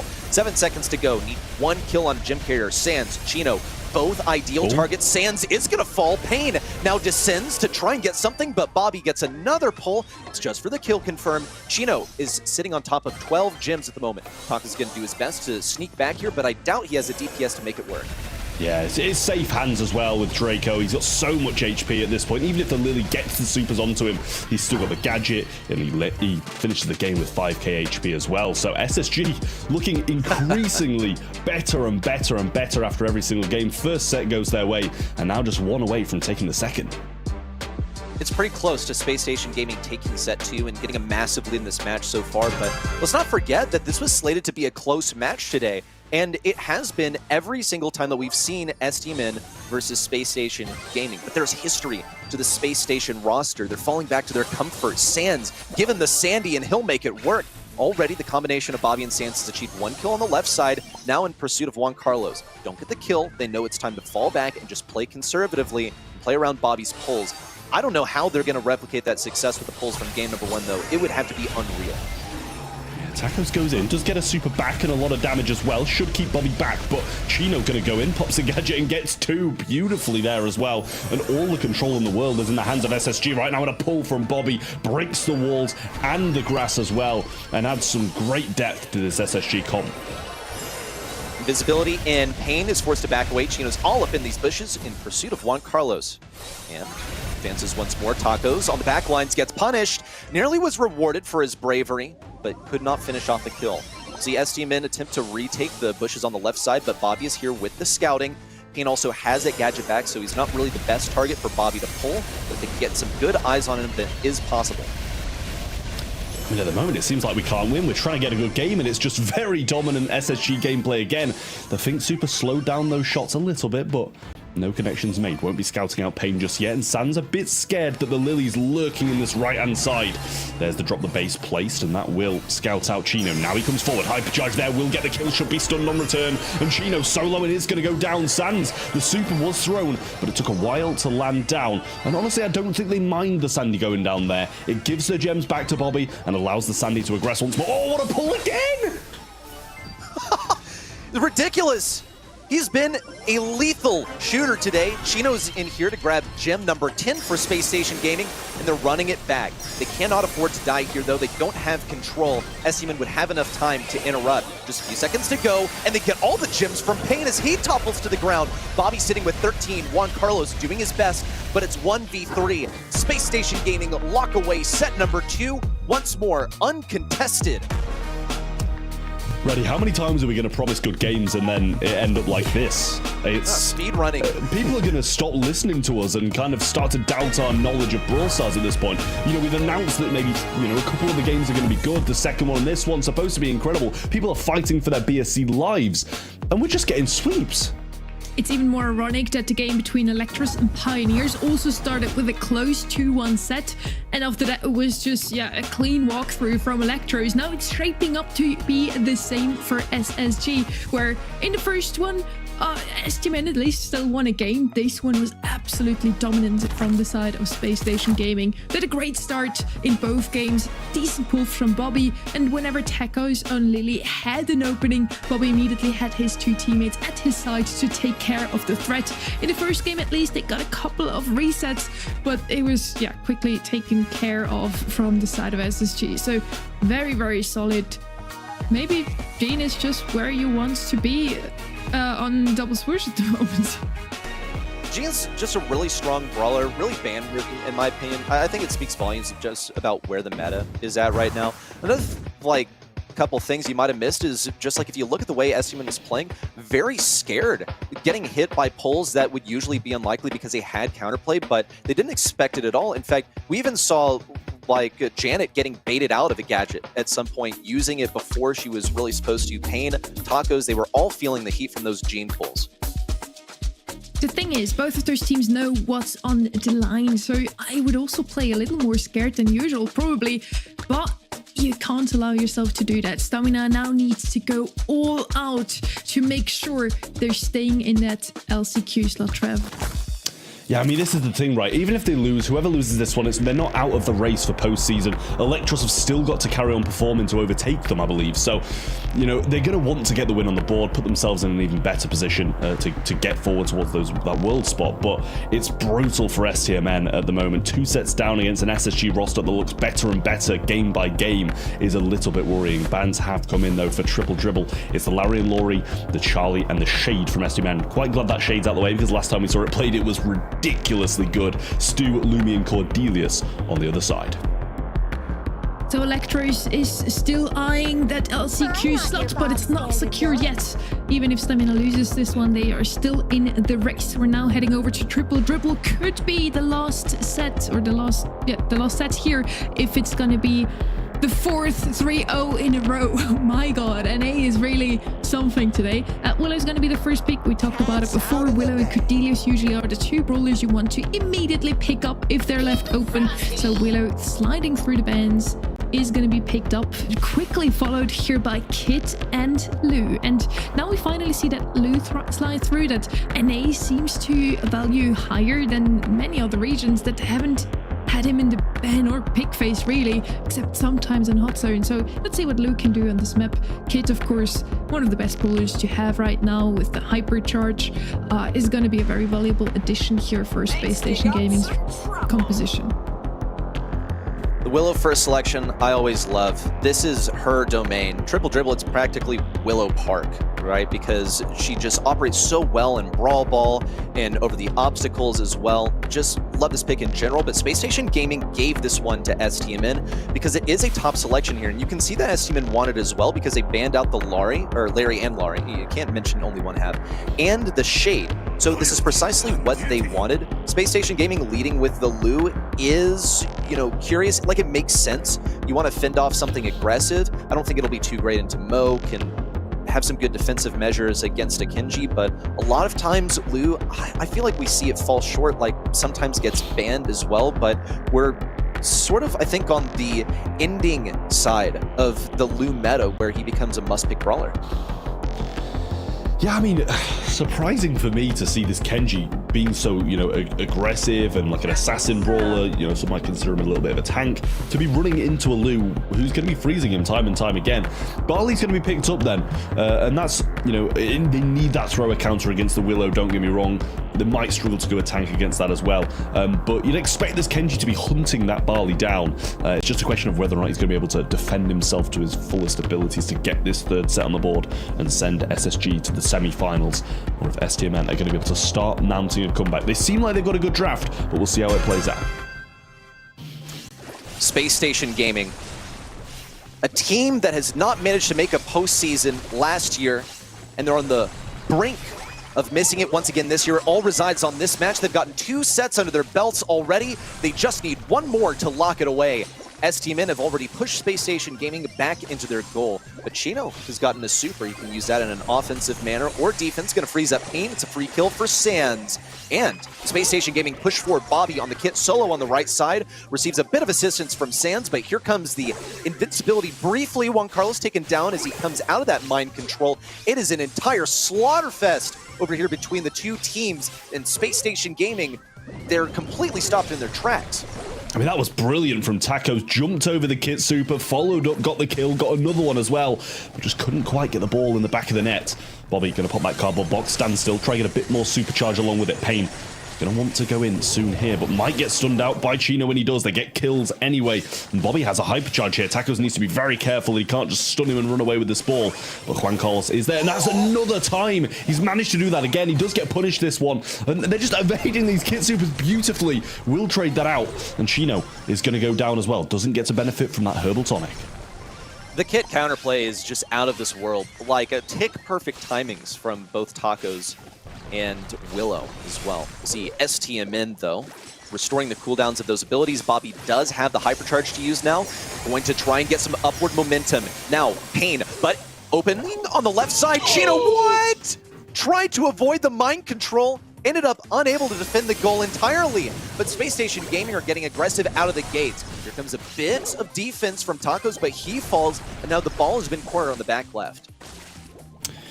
Yeah, I mean, that was... He tried to avoid it, but kind of ended up overly avoiding it in the end. Bobby will go and get that kill as well. They need to start something soon. The stun's going to be there for Chino. Tries to make the move, evades that super nicely. Pain's going to be stunned again. He'll get that kill, but he needs to keep this pressure on. Try keep Tacos low, or his teammates aren't even going to be able to help him get this goal. You could see Chino fighting the inner demons, telling him, go for the ball. Do it. Sacrifice yourself to get the ball out of there. But instead, they're going to play as a team. Here comes the freeze. Pain, bound to be taken down. Juan Carlos emerging from out of underground soon. Sans needs to receive this pass. Chino's going to try and walk it in, and he's got it. With only 2 seconds left to go, and overtime ensues. Well, it's going to be a dangerous start. Tacos has the hypercharge early on. You can see them just instantly sprinting away. Can he get the stun on them? Not quite, but he throws a super on top of himself and they get the kill that way. Bobby, off the back of it, cardboard box trying to come in, but he can't get much done. Has the hypercharge, but needs a super to make the move. They got to defend this ball. They know that Pain can super over to it and then have a super pass into the goal. Tacos could also dribble, pass over to Juan Carlos, looks for the mind control. Oh my goodness, Sands dodged it out. The hypercharges are available to the entire team. Surely a goal for Space Station Gaming. They're opting to keep control. Invis out from Bobby to get that super back. Sands with a devastating hypercharge super, looks for it around Juan Carlos. Indefensible. And Space Station Gaming are on match point. I mean, that was incredible, Brawl Stars. This is what we've been asking for. I don't want this to end in a 3-0 now because this is starting to get good. But incredible from SSG. Really great plays, amazing defense, and the rotation from defense to offense being so fast with all those hypercharges was incredible as well. Slotting the ball home. They seemed on the back foot for the most of it, but still come out on top. Space Station are threatening to repeat what we saw only a couple matches ago between Team Electros and Pioneers. Make it happen in just 3 sets and keep this going for the whole day. We'll see already the defense to start things off. STMN find themselves totally estranged. It's Juan Carlos left out to dry on the right side. Space Station Gaming are overly committing. They're just trying to pigeonhole him into this right side. Juan Carlos is ready to receive a pass. The Tacos is not in position. Sands will fall. Pain's ready to pass this one forward, and STMN still have some legs in this. They've gotten the first goal of the game much earlier than they were able to in the last one. Yeah, Bobby's got to start being a bit careful about wasting these kit supers now because there's a few times where he's gone in on a Willows who's diving down or a Kenji who's supering over the top. Herbal Tonic coming in. Kenji doing a great job. Bobby going to go forward, so and there's another dive down from Juan Carlos. He avoids it well, but he uses that extra speed and damage to get Pain back to spawn. Good position now for SSG. Last call in hand. Chino has the hypercharge as well, and this might be a goal scoring opportunity if Bobby goes in well. Well, that's the Barley super. Here comes Bobby for a kill. Chino knows that there's no way to defend against this. Hypercharge out. Bobby slots it right in. No time to dilly-dally. They've only got 1:10 before overtime comes back. They're going to be lacking in the range game, especially against Pain. Chino now looking to go forward, get the solo kill. Pain decides to reposition, expend his super. Now hypercharge out from Juan Carlos. No, doesn't work out. Chino's got to get in front of this ball. Otherwise, it could be swiped forward for Tacos. And Chino's repositioning worked out. Tacos had to swipe away from that ball. Not going to be quite the kill for Bobby. Tacos with the slash right upon re-entry to the world after being stunned. Sands with an emergency super down, just trying to keep things alive. But STMN know that this can be a goal. Pain tries to slot it in. An attempt at stun from Bobby goes nowhere. STMN perpetuate this match point. Whoa. Better from STMN. I swear the water bottles get bigger day by day by day. Like, at a certain point, someone's going to rock it with like a 20 liter of water. Just like, yeah, just like they're just going to be sat in the bathtub drinking their own water at this point. But eventually we'll get to that point. We need to see who's going to win this one first. Bobby going to go in off the start, and they still only need this one game. It was a good game from STMN in the previous one, and another kit super miss by Bobby. Eventually managed to get the finishing blow. Will get hit by Willow here, and will come down to one shot. So far, Sands doing a good job of keeping Juan Carlos back, just laying in consistent damage. But he wants to get that super. Bobby comes in for the kill, pass forward, the ball by Tacos. Really intelligent play right there. Bobby, oh, what a response. That's going to not be a trade. What? Bobby still comes out alive from this. Pain napped way further than he wants to be. Going to be caught between Chino and Barley, but Chino is taken down off of this. Very positive interaction for Pain just now. It allows him to fight a 3v2 temporarily. That's only before Chino comes back. There's a hypercharge out from Bobby to grab one kill. Tacos could fall on the left side. Ball's passed away by Sands just in the nick of time to not get mind controlled into the goal. Juan Carlos pops out of the mind control and still looks for the kill on Chino. Bobby goes for the pinch. Not going to be able to get it just yet. Just wasting time so that the remainder of the STMN roster can come forward. Yeah, Taco's trying to make the move again. Chino has a super in hand, throws it down. Gadget going to be there as well. Should be able to get the kill, but can't. The heal's going to be there for Tacos too. And it's just Sam's remaining. He needs to back up, try play some defense, and is doing it pretty well. The ball took a while to come up, and I'm sure that won't be a goal for now, but Pain with a super could have a chance. Goes underneath of Bobby again, and he's just going to go for a little sprint up the map here, try clear and buy his team some time to get this cleaned up top. Seems to be no issue, though. Juan Carlos is able to get this one up easily. Chino has just neutralized the threat in their own goal. Sands has his hypercharge super. And so does Chino in terms of the hypercharge. He just needs a super. Juan Carlos is looking pretty threatening on the right side, but he's not going to be able to fight a 1v3. Still has the invincibility ready if he mind controls someone. Thinking about going for Bobby, but actually it's going to be a total whiff of a hypercharge. Still, he's got the mind control. Miss on a Chino would have been an excellent opportunity for Pain to alley-oop for the goal. It's just Chino versus the world. This one's wide open for STMN to go ahead and score a goal. 25 seconds left to go for Space Station to finish things off with a goal of their own and bring us to overtime. Well, hypercharge is there, and they're bouncing out of spawn. Sands getting some heals back from his shots. Now the herbal tonic coming down to Bobby will go in, get the stun. Chino has a hypercharge, might be the same situation as last time. Pain has one of his own. Juan Carlos going to dive down and avoid that. Surviving well, gets the pass off, and Bobby's there waiting for it. SSG again with a great comeback, and they won the last overtime. Can they repeat it? They're certainly hoping to do so. Here comes a stun in from Bobby. Tacos is a dead man, and his two members from STMN defending it. Bobby with a super, looking for a pass, a self-pass forward. Chino's got to pick it up. Juan Carlos, no mind control. Bang! In the bottom right. And SSG lock in a postseason. They're going to the last chance qualifier. A dream evaporated last year comes to reality in 2025. I mean, you can just see what it means to him. So pleased with that result, and you can't blame them for it. As you mentioned, devastating last year, but this year they're back in the postseason. STMN are going to be very disappointed, but SSG on top of the world. Congratulations to SSG. Their prayers have been heard, and they made it into the semis, and therefore also locked in their slots. Our prayers for a close game, at least one in the quarterfinals, have been answered with a no. Electros now still 5 points behind Stamina. They were 25 points behind Stamina coming into today, and with Stamina now dropping out in the quarterfinals, Electros still 5 points behind. So Electros needs to make it into grand finals. Stamina still has hopes here ready. They do. They just need to really hope that Team Electros wins this one for them.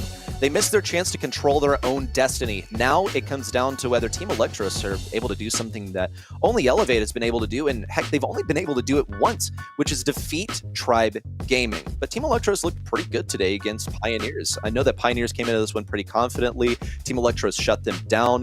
Team Electros are looking quite strong. Also, they're playing for the postseason here, so no doubt in my mind that they prepared for this exact scenario where they make it through the semifinals. We had 4 3-0s in a row, and I'm really hoping for the semifinals to be a little closer. We still had some great games. This last Brawl Ball set gave me goosebumps all over. I was sitting here like, what's happening? Especially that game number 3, a pure back and forth. I already saw Stamina moving on into set 4, maybe still holding on to the chance, but in the end, Space Station Gaming, congrats to you. You made it into the semis. And now, time for semifinal number 1. We look at the top of the bracket. Again, we're looking at Tribe Gaming versus Team Electros. And for Electros, this is now or never. Can they break the curse or the streak here from Tribe Gaming that have made it every single time into the grand final? If Electros makes it, they're at LCQ. We're gonna find out after a break. We get a lot. We're getting a lot. Throw it. We have the base race. Nice. Good job, Bobby.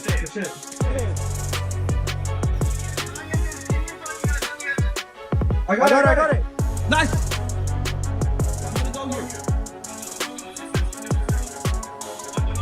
Passing. Nice. Got him. Moving it left. Good job. Nice. Get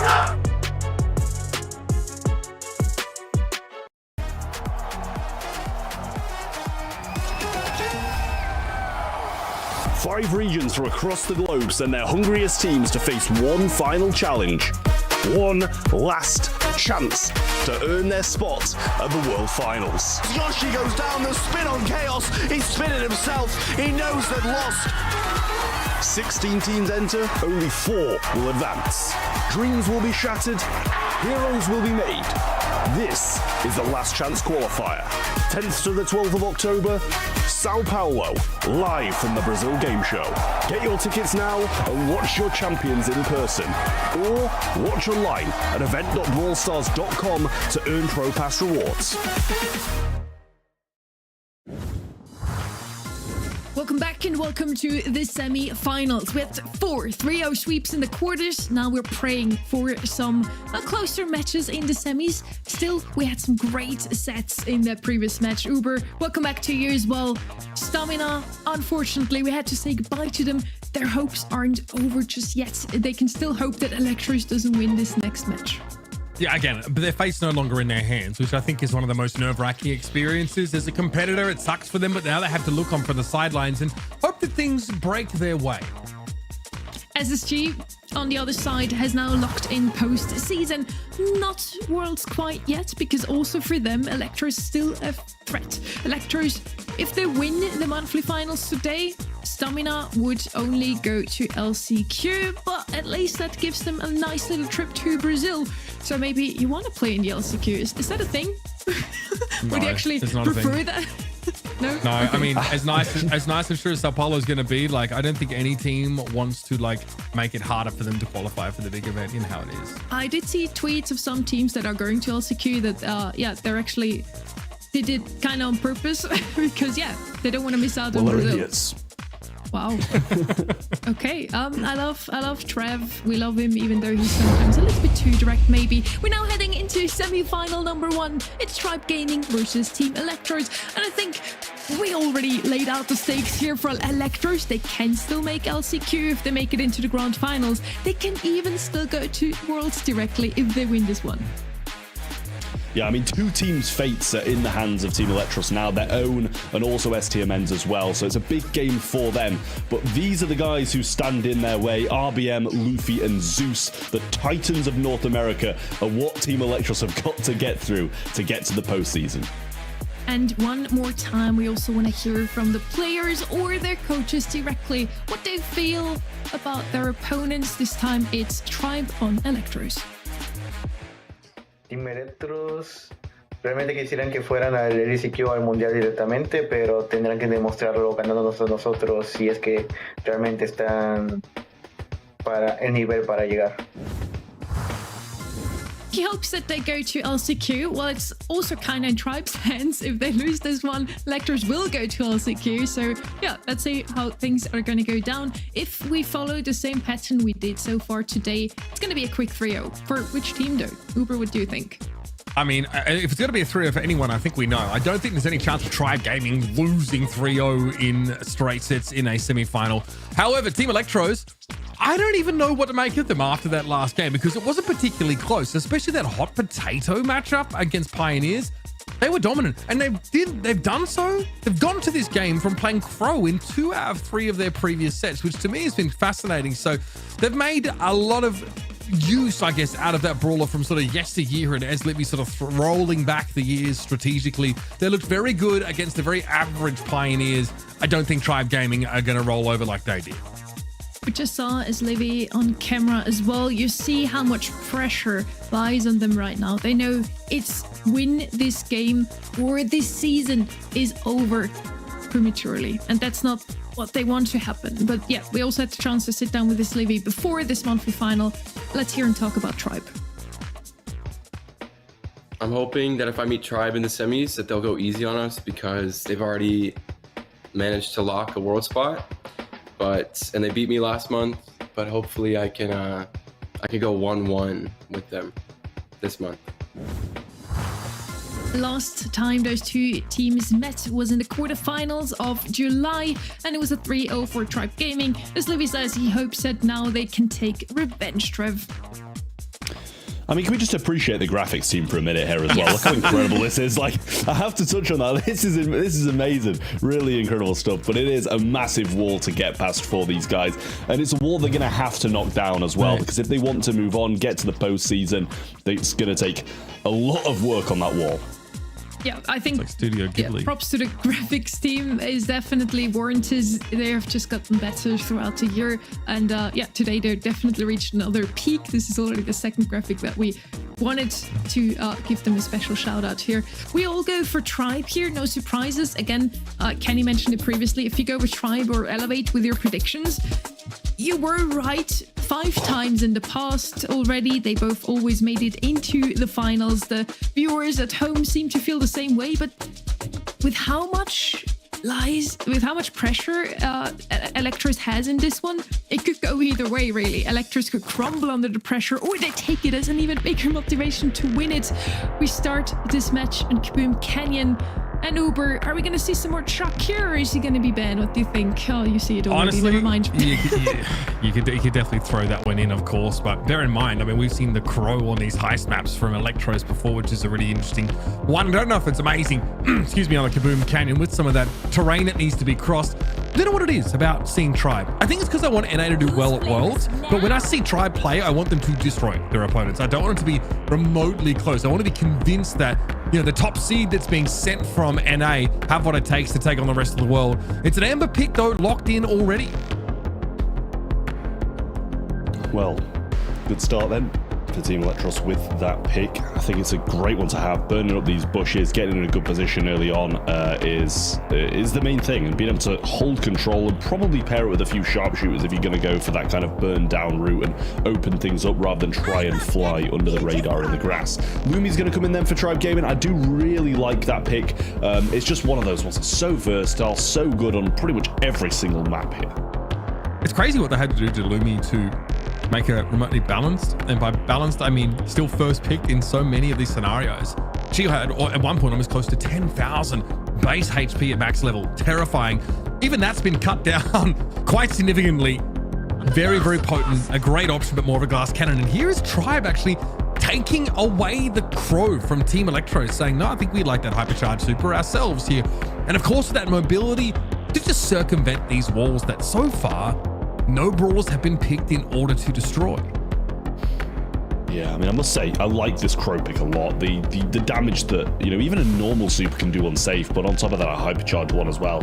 It became less valuable to have this hypercharged Crow super onto safe after the rework where you can only take 25%, because it was taking about 50% before, right? So it's a little bit unfortunate for the Crow, but still pretty meta at the moment. Picked on so many maps, so many modes. Really, really nice stuff. And Melody, over the flip side as well, just can go in a straight line. When Chuck's banned, bring that in. Always a good option. Someone now who can still have that same level of mobility and cross the map in seconds. And when you get up close to that safe, you will start to bet it down, providing you develop those music notes, enough of those. So the Melody player will still have to be pretty active, pretty involved in some of these fights, even if it's not always the most satisfying, given that her normal shots don't do a whole lot of damage. And we've seen Lily surface on a couple of occasions here. It's an all-in option. You can cross the map and just go after the safe and also pop up under some unexpected brawlers and flatten them with that gadget use. It's going to be a buster response here from Zeus. Can't say that's really what I would have predicted or expected, but, you know, I'm sure they know what they're doing.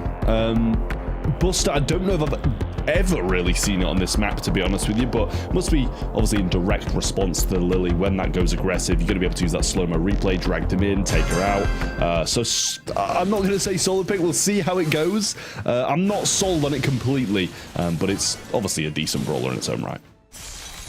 Rafiki here has submerged, pops up behind RBM, going after the safe by the looks of things, and Luffy quickly has to get on defense, which is not really where the Crow wants to be, honestly.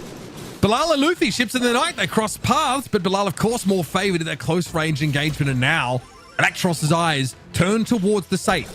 But off screen, they got chunked down to 80%. We weren't seeing too much of this because Bilal obviously doesn't want to play too much defense himself, but here comes Luffy, and in the corner this whole time has been Zeus, racking up that safe damage and causing headaches for Electros.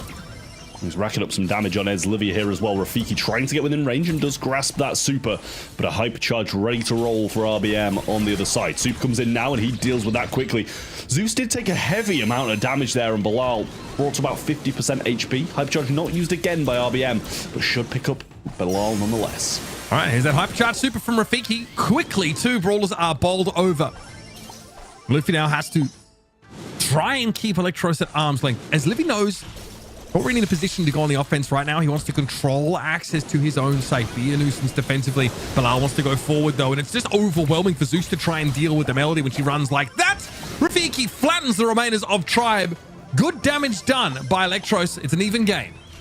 Yeah, I mean 74%, so bang on even at that as well, but a lot of hypercharges ready to roll for this Tribe side.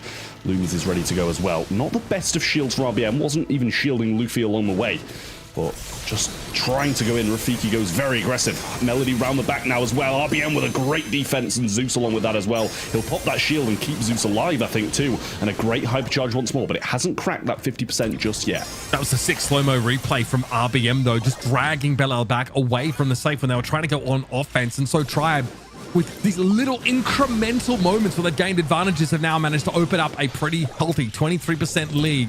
However, Luffy going down as Livy, not ideal. Bilal unlikely, though, to get through Zeus and RBM, and now we might see a trade of bases. Zeus has a hypercharge super ready to go, but that amber damage is hitting pretty different. It's going to be Electros here, ignoring the defense on the side of their amber and allowing Tribe to come in with 3 players battering at the safe. Bilal trying to defend, trying to stay alive, might tick down to some of this poison, but as Livy's still standing, he might have given his team an opening here. Needed more damage and just couldn't quite get there. Ultimately, it's Tribe with the first round. Yeah, I mean, just ran out of firepower. Probably started crying when that ammo bar hit 0, to be honest with you, just knowing that he wasn't going to be able to get the job done, and not even running that dancing flames either to get extra damage in, just like the Melody. So just dropping a tiny little oil spin on the safe and flaming it up a little bit. But Tribe starting very strong, seemed in control for the most part, except from a few breakaway plays from Team Electros. It's kind of the issue for Amber, really. She's called on to be the primary damage dealer. Just doesn't have enough sustained pressure on that safe. Here's Rafiki, though. Hopping up and behind Luffy. Scary slow-mo replay used to pull the Lily out of position. Here comes Bilal. Some damage from Zeus, fighting on 2 fronts and doing so admirably, might I add, as Livy outlasts the Lumi. Buys enough time for Luffy to get back off respawn. Well, Luffy just playing this left-hand lane. now will go into Rafiki, and honestly, that's not a bad trade for the amount of damage he got. Bilal going to go in now as well. RBM just stays inside of him, doesn't let him get too out of hand, and only 5% dealt from this control that Team Electros have had is not the greatest. Luffy going to jump forward, shield in hand as well. Rafiki goes in aggressively, but RBM will pick it up, and I'm starting to see the light with this Buster pick. Okay, Bilal looks to push in towards the safe, wants to happen rather to trade that out. Zeus has been left in a very aggressive stance, and Rafiki here has to pop gadget and submerge once more. Luffy can't really 1v1, but it's a 6 slow-mo replay again from RBM. Just almost like the Cordelius cosplay, not dragging someone to the Shadow Realm, but pulling someone out of the way, diverting them as they try and go after the safe, and there's that hypercharge super from Luffy doing exactly what it was designed, it feels, to do. And he's able to stay alive, get a couple of extra shots into that safe, and try and go to yet another shield level. I mean, a lot of the time, I think it goes unmentioned as well how good that Crow hypercharge is, not just dealing damage to the safe, but when there's so many people circling it like that, you're in a great position to allow your teammates to do some more damage on top of it as well. They do have a slight lead. It only is around about 5%, and with this capability of Bilal turning around the game very heavily with just this one hypercharge, Rafiki waiting to line up this super as well, and Amber has a hypercharge, but not yet grasped that super. Yeah, I mean, I'm sure Tribe are keeping an eye on the Melody here. They need to take them off course. RBM, hyper pop. Doesn't quite catch Bilal yet, so he's going to go over towards the safe. Tribe drop below for a moment, but Luffy's still here to try and keep them up. Even with the tick damage, that has put Tribe ahead. Bilal's still alive, still on the safe, and knocks it down to 36. Tribe have got to get busy now, but Rafiki is going to distract them by throwing himself at the safe, and Zeus is going to have to turn and deal with this. This is less damage on the front side now for Tribe to go on with. 9 seconds left is just not enough time, and it looks like Electros have fought their way back into the set. I mean, a much better game from Electros, to be honest with you. Tribe Gaming were nowhere near as in control, constantly defending, it felt like, for a good portion of it. Crow had a few moments, good hypercharge, got some damage in, but the start was just nowhere near as good for Tribe Gaming, where they had the Lumi up the top of the map for ages in the first one, just peppering down the save, teammates supporting him. Just didn't seem as well-rounded for Tribe in this one. Yeah, I still think the Melody's a problem. If they can't stop Bilal, if there's no gadget available for RBM or just a ton of burst damage, then they can't do a darn thing about the Melody going in. So that was the gadget from Rafiki. It only amounts to about 3%, but you can see on the right, Bilal trying to go in again. All offense here for Team Electros. And they are starting to overwhelm already, chunking that safe down. Yeah, Rafiki around the left-hand side, still super in hand, and that seems like a thing that just always is happening at the moment. Zeus just gonna go up here, try and leave and try get some damage, have faith in his teammates to get this defense. Rafiki will fall here, but gets a bit more damage along the way. We haven't even cracked that first shield yet, and eventually it happens. Now Zeus gets it down, and he kind of just left, wanted to get a bit of control for his teammates. Bilal will get the kill with a bit of help from Eslivia as well. Luffy hypercharges in, and that's gonna be the second shield gone. Yeah, pretty reasonable use of the hyper super there from Luffy, just trying to be more proactive, I think, in earning and spending those. And that chunks Electros down to half. It gives Tribe a slim lead. Here goes Rafiki trying to go after RBM. Tough matchup to win when you're already a little bit low as the Buster, but Zeus does well. Cleans him up. Bilal again a problem. Going in on that safe. RBM is back, but the damage is already done. This has now put Electros back in front, albeit by just a hair. Another super onto the safe here for Luffy. Not nearly as hard hitting as the hypercharge variant, but still a respectable amount of damage. Knocks it down to 36.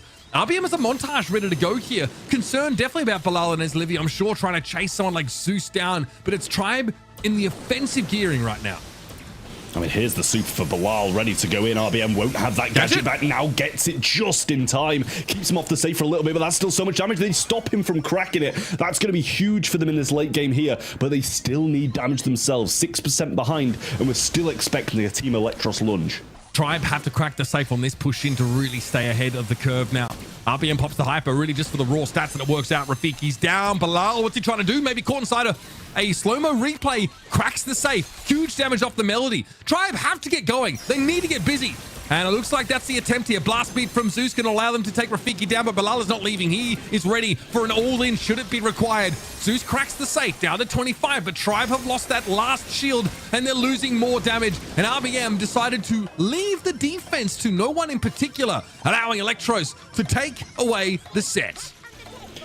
I mean, that is just massive from Team Electros. You're kind of expecting STMN to be looking on a little bit worried now, as Team Electros seem to be a bit of a stronger team at the moment. Tribe, not sure if it's their comp. I did kind of doubt the Buster at the start. It made some good defenses, don't get me wrong, but I just don't think it was well-rounded enough to really bring the fire in this high set.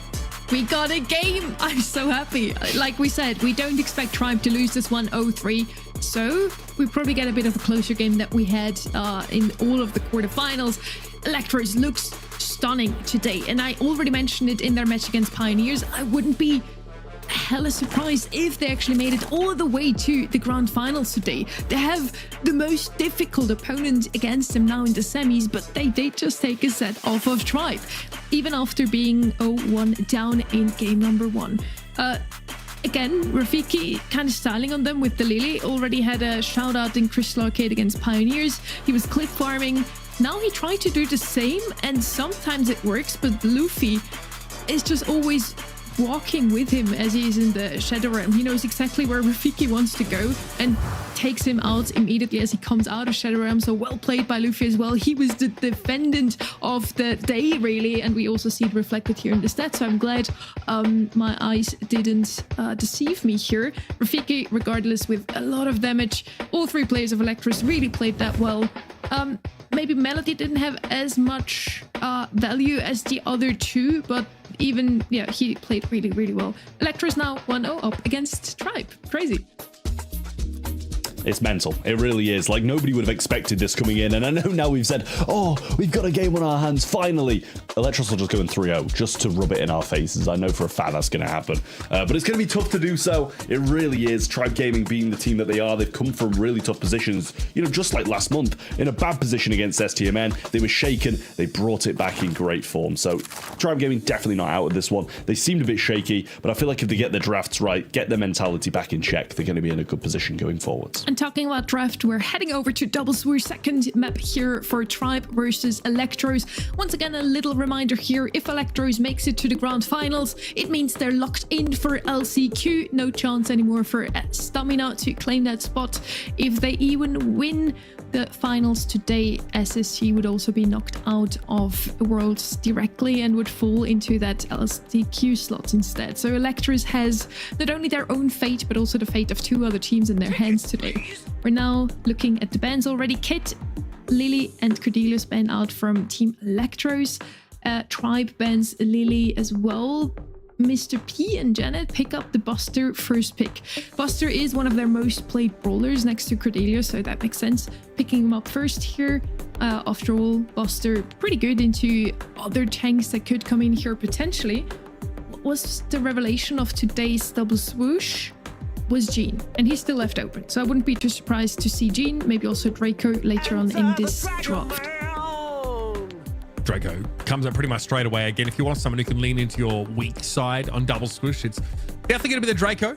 Obviously, Jean, I'll call it a revelation, but, you know, having that vision gear and also just being able to, you know, pick people off is pretty huge, especially if you're trying to play Sandy. Then you have no idea and no warning about where those magic hands tend to come from. Lamp Blowout, even though it's one of the older gadgets in the game, still has a lot of value. If someone is trying to dive, you can give you that space that you need. Electros were forced here, into banning Lily because they are second pick, but Amber is still available and still very reasonable. Clear up some of the map, make it a little bit safer to walk up on that weak side as well. Make sure you have good vision and also deny some of the safe zone of your opponent. So strong baller, definitely struggles against, you know, the brawlers that like to serpentine a little bit more, have more of that lateral mobility. So Tribe Gaming here do have an opportunity to pick some brawlers to really frustrate the Amber, but the Buster will be a little vulnerable to it. Yeah, I mean, sticking by the Buster here as well, it's a risk after that first set, I will say. I do like it here a lot more than I did on Kaboom Canyon. Don't get me wrong, it's much more viable. And they're going with the Crow again as well. Clearly got a lot of faith in these brawlers, even after what happened in the previous one. But as I've just said, both of them a lot better here as they were in the previous. And we've seen it over the flip side as well. Electros sticking firm with the Amber, adding a Draco to it as well is a great, great shout. Those two brawlers are absolutely incredible on this map. We've seen Draco run riot no matter where he's played. But Tribe Gaming's final pick coming up very shortly. Okay, so look, I mean, they go with the Crow alongside this Buster. Fair enough, Jean to sort of round things out. So they obviously have a way of making sure they got great vision at all times. The Crow can dive on that Amber and make it a little bit hard, even with the sort of dancing flames gadget. You know, Crow can still sort of flatten her pretty quickly. Not sure if the bug is still present in the game where you kind of get nuked regardless if you get stood on by her, but Tribe still very much going back to the well with a lot of the comps, a lot of the brawlers rather that made up that previous comp. Charlie's just so good right now. Amazing, especially against, you know, like those single shotters. Obviously, you know, Buster can cleave through a lot of the spiderlings, but just being able to take someone out of the game and putting a gem carrier in a cocoon means they all get spilled prematurely. That is a very powerful thing to do. It's something that Pioneers tried to make use of. Yeah, I mean, it's one of those things. I feel like when you see them in the cocoon, they've usually got teammates around them to get out of it fast to get those gems. But in a one-on-one scenario, occasionally, maybe once a set or once a series, you're going to be able to make something like that happen, and the one-off can really win you the game in such a magnificent fashion. So we'll see if Team Electros can keep this up and take 2 sets in a row against Tribe Gaming, or if they'll bounce back in the way that Tribe Gaming usually do. So again, Zeus passively trying to keep Rafiki spotted at all times. The spiderlings get eaten up pretty quickly here. And it's fairly premature use of that gadget for Rafiki. It amounts to map control for about 3 seconds, but Zeus is able to take this 3rd gem and so does now get ahead, taking one of Bilal's away from his side of the map, whilst RBM and Luffy employ so much pressure. It's Luffy really feeling the heat. Well, Rafiki doing well on the right-hand side. Zeus with a pull in hand, and we saw how well Bobby was doing with those, so he's got to pull on a similar performance. He gets that one there and gets the kill. Should allow them to push back out a little bit, and he's attempting to keep Eslivy low, but he's just going to be healing up on this left-hand side. A very mid-focused composition so far from Tribe Gaming, with Buster just staying around Zeus and working for this shield. I do like the idea of Zeus just throwing out that super as soon as he builds it. It takes quite some time because each of those splitting shots from the Gene doesn't do much damage, and you just want to try and give yourself a brawler advantage and try and bully using sheer weight of numbers if you can. The cocoon's a problem here. You can see this allows Rafiki to shove Zeus all the way back, and actually he has a gadget, so that is devastating. That is not good. Luffy now needs to do something about Rafiki, but can die very quickly if he's not careful. Zeus will be able to move back up, but safe to say, map control definitely favoring Electros right now. Yeah, it is at the moment, with 3 members of Tribe Gaming back up and ready to fight. This hypercharge might make something happen. Luffy going in round the flank, trying to get some shots in, goes for a jump, not getting too much back from it, but RBM will swoop in with a hypercharge as well. Great pull through the wall, and that makes it 9 gems to 7. If they can get this one quick, it becomes out of reach for Team Electros from the middle of the map. Electros have to fight here. The problem is Draco doesn't really have any mobility outside of the speed increase from being in super, and he's running low on health here. Luffy, though, holds 2 of the gems. They're now spilled. Bilal hits the cocoon and goes up to 9. That is a countdown here for Team Electros, and RBM's got to go. But how is he supposed to get forward quickly enough? He at least is trying to set up so Luffy can get there. Luffy wants a hypercharged super onto a gem carrier, but needs to build that damage. Zeus has a magic hand, but Rafiki gets in his way, trying to gum up the works. There's the hyper super coming on in, and now in the corner, Bilal is caught. 9 gems spilled, 11 here for Tribe, and they take the one spawning from the well, which will still give them a lead, still make it unassailable. Can Electros bounce back again? Charlie has a super. We might see this situation where the gems are dropped. Rafiki coming in, pops the gadget, but not going to hop into it just yet. There's the reset, but RBM will get them and pick up 15 along the way. Back into a situation where they've got a lot of work to do once more. Has the hypercharge, but just being peppered down by the Gene. Gotta watch out for Eslivy here. Zeus. Vengeful Spirits popped very, very low. Magic Hand might have to come out just for some disruption here. RBM is so healthy. There's no way to get those gems out of his hands. And Tribe Gaming outlast with a great all-in. When they were at risk of losing that entire round, they hit a clutch Magic Hand right into the back corner onto the Charlie. But you can see what Charlie does. These cocoons hitting really good, even just at resetting the countdown, but potentially stealing all those gems away. I mean, what an incredible game that was. I do think Tribe Gaming are the deserving team to win it. There was a lot of back and forwards, but I think Tribe, for the most part, were in control of the majority of the gems. Zeus starting strong again, just trying to find Rafiki in this grass to get that vision gear activated. Luffy not having the best of times, to be honest, in this series, or this set, sorry, as Bilal's spiders have been providing some real big issues, but RBM having an absolute field day against those same things. RBM wants to get some early damage on Rafiki, try and keep this Draco low, and oft overlooked feature of Gene is that these shots, they're harassing, they light them up with the vision gear, and you stop your opponent from healing. So keeping that Draco below full health on that right side of the map was really important here for Tribe to make it more of an easier nut to crack. This is Zeus up to 5, so he's 2 gems ahead, and if Tribe can maintain his map control, if Luffy can win out against Eslivy here on the left, they're going to be in good shape. Rafiki, though, finds his super. That's normally where Draco's supposed to be able to beat the Buster, but Zeus helps RBM out. Zeus going to try and go for the 7th now. Was at risk of Bilal kind of getting a super there if he connected a shot, but Rafiki coming in well. And Luffy just going to jump away up into the bush. Now a hypercharge coming in from Bilal, trying to catch them from behind, but RBM was there, ready to tank it as well. And he misses the super and actually uses it after the hypercharge ran out. Yeah, okay. Interesting decision there. Zeus with 8 gems to his hand. Luffy going to get rolled over by Rafiki, and there's a gadget there for Rafiki. This is potentially problematic.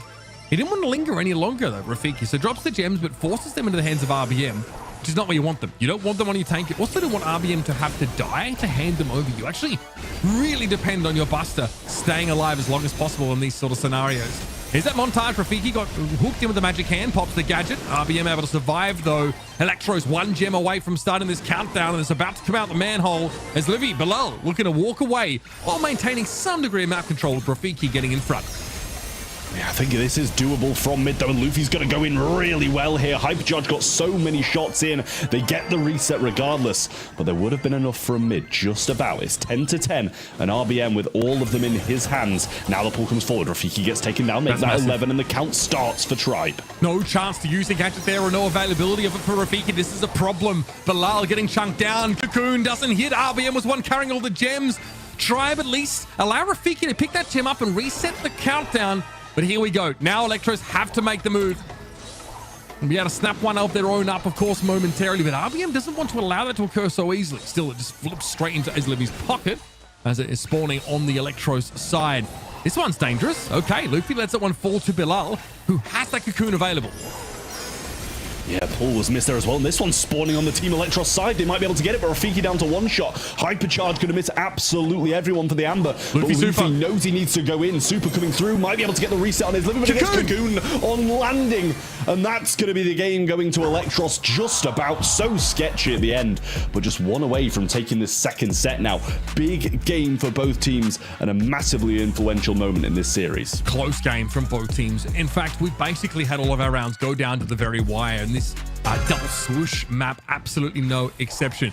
That's what it takes to compete at this level, and that's what it takes to take rounds off of Tribe. Electros have got to be feeling very good about that, about staying competitive here in this gem grab map. And hey, a 2-0 is not out of the question for them here.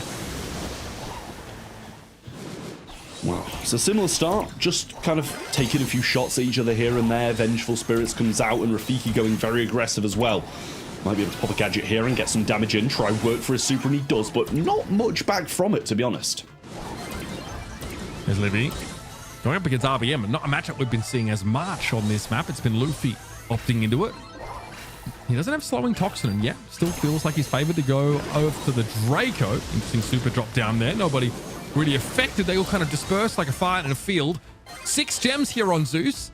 Bilal with only 2. Rafiki a little low, but still going to try and make use of that super anyway. Looks like Star Powder gives him that healing, should he need it.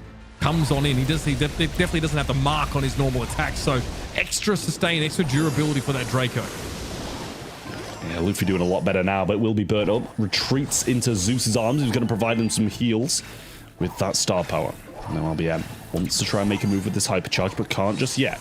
I'll be able to bounce back this Cocoon of Bilal if he gets the timing right and waste that Hypercharge of his. He's just going to use it down the right-hand side with the shield. Try gain some ground on Rafiki. Pull comes in as Livy should fall down, but doesn't just yet. There's the Cocoon onto the Buster. Takes him out the mix, but will land straight back on top of it. Gets the double pull back in with the slow-mo replay. But not enough there to sway the game massively. It's about as tight as it gets, isn't it? As Livy trying to threaten Zeus, but he should be free to pick up the gem here. And, trying to walk away, caught the Cocoon. Now they go over to RBM, but we have a countdown set up. Rafiki's got to go aggressive, and he gets blown to smithereens. This one's dangerous, folks. Luffy has a hypercharged super, can get out of trouble and keep that 1 gem in hand to maintain the countdown. And Zeus, it's just a decoy. Another big Cocoon catch, though, and as Livy now tries to stand up inside his own hypercharge, it'll keep resetting it. Zeus has the lion's share of the gems, though. RBM can get in front and play spoiler, and there's no one else from Electros here. There's a window now to flatten Rafiki before he can get in and get the job done, and that is the plan. Magic Puff's crucial, keeping Tribe nice and healthy. Luffy goes after his Livy, and Zeus is big chilling. Tribe Gaming make a tug of war of it, but they come out a gem grab on top. I mean, a very early aggression from the Draco rather than waiting for his teammates in that opportune moment to go in. But Tribe Gaming do come out on top. And these are the games we've been waiting for and asking for, the close ones that aren't ending in 3-0s. And both of these teams really fighting for the win. Electros need it that little bit more, so we'll come back fighting hard. We wanted to see some close games, and that's what we got now. Tribe Gaming evening out the score, but what a tug of war, as Uber put it so nicely. It was a back and forth. Electros just take the game 2, and game 3 was very, very close. RBM once again sticks out here on the tank. I also want to lay out the stakes even a bit more here. Again, Electros can knock out Stamina from that LCQ slot if they win this. And if Electros loses this, Stamina actually makes it to LCQ with points that Slivy helped earning, as Juan Carlos took those points with him when he joined Tacos and Pain in Stamina. Zar, from that old Elevate roster, moved over to Team Heretics in EMEA, as Livy joins Rafiki and Belal. And now, of those 3 players that have been playing at the start of the season together, Zar is already locked in for Worlds, and it's going to be either Juan Carlos or Slivy that join at Worlds, or at least at LCQ. So it's this match is just so heartbreaking. I'm really feeling this one. It's 1-1 now. Tribe claims back the lead, or claims back another set here, and has now the opportunity to still take this one off the hands of Electros. This match means so much to Electros though, Uber. I mean, it does. We talked about the stakes, right? We really nailed them, I think. And it showed, I think, over the first couple of sets just how badly they want it. And they can try it work, which is what we'd like to see. Forging each other into teams, taking each other to the next level. That's what we want to see. And of course, coming around towards this next set, this is a chance for either of these teams to get their noses out in front. And Tribe have really showed a very a strong preference for a certain style of drafting here, right? They really do like to emphasize the Buster. We've seen it a couple times now, and they like to go over in that Crow direction, much as Team Electros like to. So curious to see if we have that on those knockout maps. Of course, Buster always has some inevitability as he develops super by being close to teammates. So something worth keeping an eye on. You can play for the sort of the late game strategy. We see less of that now, but we used to have a lot of those Buster and Melody style approaches here, Sonny.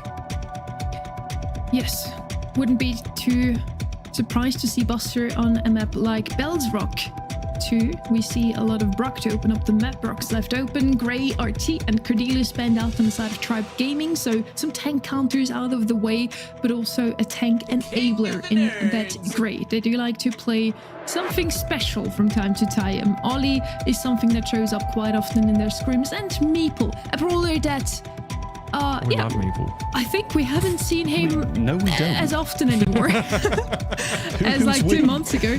I know that Reddy absolutely hates this brawler. Seems like Trev is also not a big fan, but yeah, a very interesting pick here. And so far, also for Elevate, some of those niche picks, not really meta picks, have paid off. Yeah, I'm not sure who we is in terms of this loving Meeple, but I'm not we.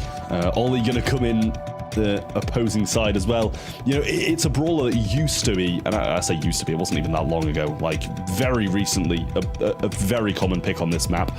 Definitely hasn't been around as much. It's been coming here and there in some regions. You know, we'll see it being played on this map once in a monthly final in each of the regions, and it'll do well. But I'm not as sold on it as I once was. But Mandy's going to come in and join it, and that's a brawler I do like. Mandy obviously feels much more reasonable here. Very solid, pick to bring in at sharpshooter. Can really control those lanes, and there's some pretty nasty stuff you can do off those kinds of supers here. People obviously in this situation will allow himself to fight cross lane when other brawlers can't sort of trade back in that same way. So expect to see that super used around the indestructible boxes in towards the middle of the map. That's going to determine its lane assignment.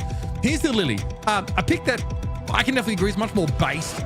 Saw that already in that first map and banned out in the second by both sides. So we know she's very powerful. We know that RBM on a tank is always the kind of blueprint you want to develop here as Tribe Gaming. So expect to see RBM get active early and often. It's like the comps just line up to be so scrappy in comparison to other regions, right? You know, the tanky moves, Lily coming in, Ollie coming in. We've got a few well, a bit of range here at least from Tribe Gaming, but like quite a bit of range there on the Manny from Team Electros. A couple of mid-range brawlers from the Tribe side in the Squeak and the Meeple. So we'll see what Team Electros do come out with in this final pick. Gonna have to be something fairly well-rounded to deal with that mid-range and still be okay with Lily coming close and being that aggressive brawler that she'll want to be. Angelo is going to be the pick. Might be kind of forced to take this jump away gadget just to be on the safe side, but I know that he'd love to bring that piercing shot through on this one. Yeah, I do think that's like going to be a power play moment for you. Also, that hypercharge super, pretty powerful against Lily, who's, you know, wants to sort of step up on you and will have to think twice about doing that, as you can either sit inside your, you know, normal super field or have it travel along with you. Big sharpshooter pressure though from Team Electros is something to bear in mind. And of course, lead that who can virtually guarantee a hypnosis here if you've got the correct gadget. All eyes on me is fine, but we're more likely expecting to see the mobility gadget picked up. Well, Bilal down the right-hand side, taking heavy fire, might actually go down and does. What a couple of shots from RBM. Rafiki's going to get hit by that as well, and Luffy will continue his aggression forwards, taking a little bit of a shot to the face there as well, and Zeus trying to progress, places down the Meeple's mansion just to ensure that Ollie doesn't come towards it. And now Luffy with a super in hand can go for Mandy, but Rafiki's there to get that hypnosis if he does. It feels like 3 months ago. This meta is kind of bizarre what we've done. We've turned back time in the context of this one game. And Rafiki, know they're done here. So into the gas, try not to feed too much super. Unfortunately for them, there are two supers developed on the side of Tribe Gaming, but at least they've not fed Zeus, who doesn't quite have that cheat code active. Well, we'll see if Luffy can make use of this super this time. Took a while to build it. In the previous one, does go in and pops a gadget instantly. The Meeple's mansion comes in with a squeak super, and that would have been a great combination. Luffy going to go in, might be able to pick up another one off the back of it. Brilliant stuff from Luffy. Wow. And he's going to pop mid-air like a firework. How fast was that for Tribe Gaming? And they just won the last set, and now just one away as quick as that from getting their second. This is what happens. You put RBM in the driver's seat. When he gets to dictate the pace of the game, all of a sudden, Tribe just force some serious dust eating on the side of their opponents. Or Electros definitely shell-shocked by that. That's already one round down here, and I think Tribe might look to follow suit. Remember, a lot of things to be wary of. Of course, that residue from RBM is scary. Mantis of Meeple forces a gadget use out of Rafiki in order to try and get away, and he barely survives. Yeah, narrow exit there as Livy trying to get some shots in. Luffy flanking this right-hand lane. Bilal going to move over, so just trying to keep Melody away from him as long as possible. There's the gadget coming through. Doesn't make the connection. Meeple's mansion will be there as well, and they'll be pleased with just that grass break, I think. You know, I'm sure they'd like to get Rafiki stuck in it, but in the end, we'll be taking that all day long. Super available for Bilal as well now, so can make those shots a bit more powerful with the poison. And another gadget from Eslevi. Has the super now as well. Rafiki going in aggressively. Doesn't find it, and Squeak will get the kill. RBM has a super in hand now as well, and that went from good to very bad for Team Electros now. Bilal had to back away quickly with that jump gadget, and Luffy is taken down, but the Mantis of Meeple will guarantee Zeus the damage and also lock that last player inside the gas. Good looks here for Tribe Gaming. Electros go aggressive and are punished actually for being the instigators. Yeah, I mean, that looked good for Electros, but it turned around so fast. Meeple's mansion yet to catch somebody inside other than the late game in that last one, and it wasn't too influential. They would have got the kills anyway. As Livia has a super here as well, needs to make use of it, or as this could go extremely bad. Brilliant juke there from Luffy. Goes in with the super, presses the gadget, gets the kill. Bilal low as well. Rafiki, in a world of hurt, has to go for the jump. Doesn't actually get over the wall, and Zeus, going for the mansion, catches him inside it, and deals a little bit of damage, resetting those heals. He might be forced to super to the left, and he does just to survive. Yeah, still takes a hit though from Zeus. The second one now is getting dangerous. The homing of those shots far too strong, and blink and you'll miss it, folks. That set is done and dusted in a matter of, it seems, seconds. Great showing here for Tribe Gaming. Picking the Meeple, picking the Squeak especially feels like to me was the difference maker, and they run away with that third set. Just hearing distant cheers from STMN as well in the background, like, yay, they're winning sets. It looked bad off the start, but Tribe Gaming now in a great position to win this one, not just for themselves, but for STMN too. A very interesting draft here from both sides. We did not see Mendy in quite some time. Maple, we already talked about him a lot, how rare we see him at the moment. I feel like this time around, Electros especially just went with comfort picks here. I know Islevi likes to play Mendy here. And then on the other side, as you mentioned it already, it's gonna be the perfect last pick here with the Squeak. Very well played by Tribe Gaming overall. They seem to be back in the driver's seat, Uber. Yeah, I mean, look, this was pretty decisive. There were a couple of rounds where I think Tribe knew exactly what their win condition was straight off the bat. Luffy here, some great jukes. Trav pointed it out, going with the super. If you run out of ammo, you quickly duck down with the gadget. You stay in step with the defenders, and there was almost like a legitimate 1v2 moment there. I really enjoyed to see the Lily play. I think both teams had to be looking very closely at that Brawler regardless of the game type. I think that, you know, even on Hot Zone, she could be quite problematic. So target that. With open business up next, though, Team Electros need to wake up. Otherwise, this is going to be Tribes. They're going to run away with it. They did prove to us that they are awake in set number 1, and thanks to that, we're now heading into our first set 4 of the day. I'm super happy that I'm allowed to say that once today at least. I never thought that would be something that was difficult to say, to be honest with you. I think we only had it once this whole year in the BSC over in East Asia. Otherwise, we at least had 3-1 in the quarters already. But yeah, we're heading now on to open business. Which of the brawlers you want to see here, Trev? Is it Maple? The fact that you mention her actually annoys me as well. Let's try and keep that brawler name out of our mouths for as long as possible from this point onwards, please. No suggestions of that brawler. You'll probably manifest it into existence. Ban's going to be there, though. The Cordelius, Lumi, and Kaze. And now the Crow, Hank. How am I forgetting Hank's name? And Cordelius over the other side as well. So the double Cordelius ban across the way. No surprises here as it's so good on this map. Jae Young is going to be a brawler I'm waiting for in this draft here. Then Draco also left open, and we already saw what people can do in this brawler today. A very strong choice here. Immediate first pick for Team Electros. No surprises here. One of the best counters also banned out by them too, actually. Crow and Cordelius would have done well into that brawler. What's left open here now for Tribe? Again, they like to play Jae Young. They like to play Stu. Let's see if they have something to address that Draco a little better though than those two brawlers. What about... I mean, I was thinking about Buster yet again. You could try and play that in here. This is a reasonable map for it, but it can provoke like the use of some throwers. Interesting. So we might still be gearing up for the Buster with this berry opener. We'll see if there's anything to accompany it here, but generally speaking, going with the berry, we've seen just how powerful it is, and that hypercharge super makes it virtually impossible to run back over the point. Lou brought in here as well. It's been feast or famine so far. It's still a decent look. Yeah, well, this Lou is a definite NA pick at the moment, and I never thought I'd say that because it was, incredibly good across all the regions for a solid period of time, but seems to only really be showing up consistently in this region, and also, on maps that you wouldn't really expect it as well. Not that this isn't one of them. This is a very common Lou map just a couple of metas ago. The berry along with it as well sets it up nicely to have that threat of something a bit more tanky, which is why we see Team Electros taking the B to go along with this Draco, and also taking the berry over the other side takes it away from pairing with that Draco as well. So, a lot of draft thought process going on from both teams here.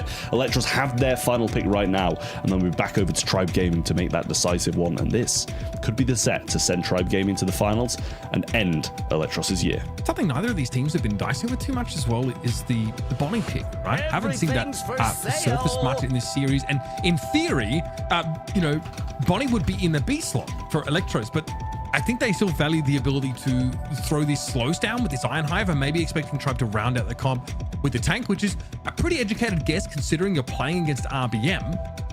The Lou, obviously powerful as it is, the Griff though just really overwhelms it in terms of that damage and threatens to open the map up a lot more for B. So feels like a synergistic composition here for Electros. I don't know what Tribe else have to bring in. Yeah, yeah, I mean, do you just try take something range to be able to compete against it when it's broken up? They're going to take the Charlie, something in that mid ground. So I don't mind that at all. It's going to take a while for Griff to be able to break up all of this map. And also when he does that, it's going to hurt the Draco as well. Berry, it's a thrower, but when you're able to cycle out these heals, supering from left to right, right to left, cycling them out, having all of your teammates in the ice cream, you're going to be in a decent position. Just keep that mobility up and stay healed. Okay, decent looks here for Tribe Gaming. I was curious how they were supposed to round things out here. Let's see how it plays out in reality. Off we go, folks, to open business. And that Charlie kept back until the final pick. Now let's see if RBM can really cause some headaches. So far, tapping his Livy at range always a good start, as Livy opts to walk into one of those ice cream fields and is taken down. Oh, Rafiki trying to come forward, surely going to pop a gadget here as well, try and find some super, but he just can't get anything, and this is locked down. They're not even letting Griff get high enough to get the breaks. He's going to rotate to the right-hand side now and try and get this side opened up, but Zeus doing a great job, eats that entire rattled hive, but will be healthy again in a few seconds. All right, well, cashback used, and very quickly Luke just got blown up by that. Zeus, though, supering off to the right. Rafiki dealt with an RBM chilling. This is ridiculous. Tribe Gaming have come alive now, 70% and counting, as Electros, even with all this damage, struggling to find their way back in. Yeah, well, I mean, this is going to be a tough one for them to come back from. Now, Luffy's still stay on the zone. He's evading so well and adds a few more percent just on his own. He's going to try sit here and survive now as well, as though he should be getting close to a little rattled hive in just a few seconds. Now the super comes through with the hypercharge. Oh, a hypercharge goes the other way as well, though. RBM going to just narrowly avoid that shot, with a pinch coming through from Bilal. And this might be the start of a bit of a comeback. RBM can't get that kill either, and Zeus will waste a bit of ice cream on that side. All right, it's a long climb, though. Let's be clear on that. Zeus here just trying to stave off the Griff as Bilal is opening up the map further. Really feels like this falls on Charlie to some degree. Super already thrown down just to make it so Luffy can come forward, build up some more of those supers. That'll guarantee point control. And still at the cost of some damage, though. 95 and counting. Luffy's just been dipping a toe in, and that's going to be more than enough. I think Zeus realized the writing was on the wall. Super's onto the point. And that is that. A strong start with a solid finish. That's all Tribe Gaming need to close out this series. Yeah, well, I mean, it was just that kind of mid-portion. They started to waver a little bit as you know, Griff got control. B started to lock down. Draco had a few offensive walls to sit behind. But eventually they were able to break that and just get percentage little by little to tick up to 100. It is match point now for Tribe Gaming. Team Electros desperately need 2 games in a row, otherwise their season's over. And they've got to get off to a strong start here, but Rafiki's got nowhere to stand. These bushes are constantly being covered by Zeus's shots. A nicely cheeky little gadget use. Bilal is not going to be entertaining that idea. Throws a point-blank cashback down, and RBM holding his own against 3 players here. Bilal will be taken down, and Rafiki's going to walk away low as he is. That's allowed Tribe Gaming now to very quickly get back on the point and start accruing that capture progress. I mean, this is just brilliant from Tribe. Bilal going to break up some of these walls as well, and Zeus is just like, yes, so what, mate? I'll still come to this side. I'll take on Thrower to Griff on open side. Super comes through. Should be able to get him out of Cocoon here, but will be putting him in a world of hurt, and he's going to go down. Same situation as last time. A super from left to right for Zeus, and should be able to cycle that one out quite quickly. Is Livy getting tapped down? RBM's actually been dominating the beat at long range. That has been a core component of Tribe being so dominant here. Bro is done. He doesn't want to be typecast as a tank-only player, and he wants to very quickly take these upstarts Electros out of the competition. Hypercharge super from Zeus wasn't enough to protect against hypercharge cashback from the Griff. It hits hard and it ignores those walls. But Zeus is able to build yet another super through that last fight. So it might be a simple case of supering to the point now, of course, that they've got that Lua ultimate in play. Just dip a toe here and there, 90% and counting. Bilal threatening here, a flank around the side as Zeus goes for the gadget. Bit of healing, then a super onto RBM. Nice cocoon connection. RBM kind of doing it all. Slaps down the B one last time. And that's game, set, and match. Tribe Gaming advance to our finals. I mean, from the looks of Tribe Gaming's webcams, it's just, you know, normal day activities for them. They're not even bothered by it. Just pick up the phone, start having a little message, maybe a little tweet on Twitter saying you're in the grand finals, but they barely even look excited about winning that game, and they've just crushed the dreams of Electros. Didn't even look remotely apologetic of it either, and that is, you know, huge for Tribe Gaming, making yet another grand finals, but really unfortunate for Electros in this position. They put up a great fight. You could also argue that maybe that's why they're not celebrating that much, because they know what it means for Electros to lose this one. Electros had a great start into this series, immediately took a set off the hands of Tribe Gaming, and that's something not many teams have managed to do so in the past. But in the end, Electros drops out of LCQ. Postseason dreams are popped, no more chances for them, and Tribe, Elevate, and Space Station Gaming are the teams that go to World Finals. Stamina will go to LCQ. So congratulations to them. One more time, commiserations to Electros though. That's crazy, isn't it? The Space Station going into this day, not sure if they're even going to make LCQ. And they're going to come out having claimed that world final spot. That is ridiculous. I'm really glad also to see that STMN have been able to secure an LCQ spot. I really do think they have what it takes to hang with a lot of these other regions in the world. I think that's a great representative for NA to be sending. And of course, you can't feel bad about seeing Tribe and Elevate there. I think a lot of NA fans are hoping that we can see a better performance than we did in Brawl Cup, because it's not great getting trounced on home turf. But here, of course, this time at Worlds, I'm sure they're going to put on a show. And for Slivy, Rafiki, and Bilal, the journey ends here, but I'm so sure we're gonna see them again next year. We're joking all year long how Slivy is the unk babysitting the other two. I'm sure we're gonna see those young and upcoming talents again next year. I'm looking forward to it. So once again, GG's to them. It's now Tribe Gaming in the finals, as it was 5 times in a row already. Now we'll see if we get the same grand final again. Is it going to be Elevate claiming that last grand final slot, or will we have someone finally breaking the streak here in NA? Space Station Gaming, they can celebrate now. They did make world finals. Now they have to prove to us that they can also make a monthly final in their own region. We're going to see if they can after a break.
Five regions from across the globe send their hungriest teams to face one final challenge.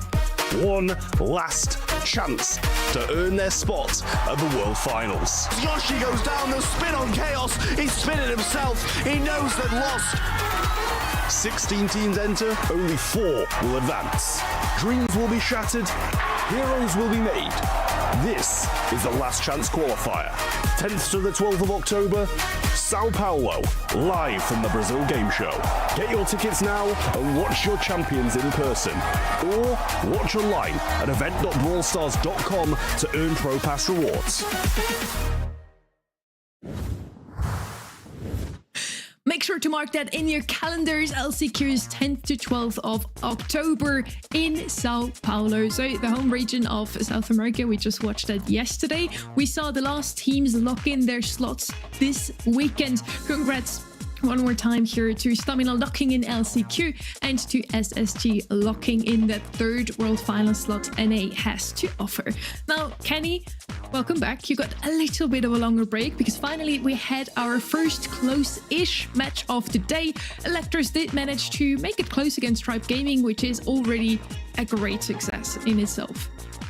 Electros, a really solid roster. It is a shame that they won't be making the postseason, but with that, we have some strong representatives going alongside it. RBM was definitely my guy for MVP. Thoroughly impressed with the man. He has always been a stud on those tanks, and that certainly carried through in that previous match. And now we're heading into our semi-final number 2. We only have 2 more matches for you today, but both of them promise to be closer than our quarterfinal matches, which it shouldn't be too hard to do that. All 4 of them were a 3-0. It's Elevate versus Space Station Gaming. Both teams go to World Finals. For Elevate, it would be the 6th monthly final, grand final already. Of those, they only won once, so they want to try and get another chance here. For Space Station Gaming, this one would be huge. And from the 3 teams that go to Worlds from this region, they're the only ones that didn't even make a grand final. That is kind of crazy now I think of it. But that's, I mean, honestly, when you have a team in a region that is as dominant as Tribe was and wins all the monthly wins all the grand finals, you actually end up with a situation like this. But I wouldn't count it against them. I think that that's just how solid this region is, and it's a lot deeper, I think, than it was in the last couple of years. So I'm glad to see this young talent step up, and I wouldn't worry too much about, you know, 1 monthly finals. It's all good. Talking about young talent, before this year, we didn't really hear too much from the players that are on Elevate right now. There were a huge revelation coming into this year, and they have made it to the grand finals consistently. We got the chance to sit down with Diego Gamer to talk about all of this and more.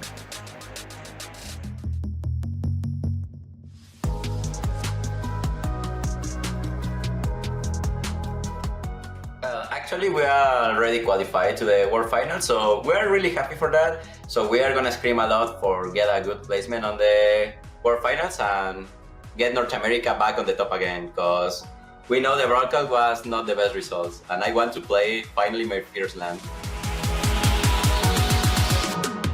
Yeah, honestly, I miss Vegeta because he was a really good captain. Like, he was always with us, drafting, playing, managing the team. So yeah, we miss him, but he's with us on voice chat on the good games in the important match. So yeah, he's still with us. Anyways, if he's in another region. We saw Vegeta earlier. He is in the room with his teammates, coaching them or helping him craft whatever he does. I'm sure he's a great support to his teammates. He's basically still on the roster, so I'm sure we're going to see him later this year back in NA. He did have some great successes also over in East Asia, though. Now, looking at the other team here, Space Station Gaming, they made it to World Finals. Kenny, you feel like the adrenaline from knowing that they finally made it again after not having a showing there last year will help them beat Elevate today and break the streak?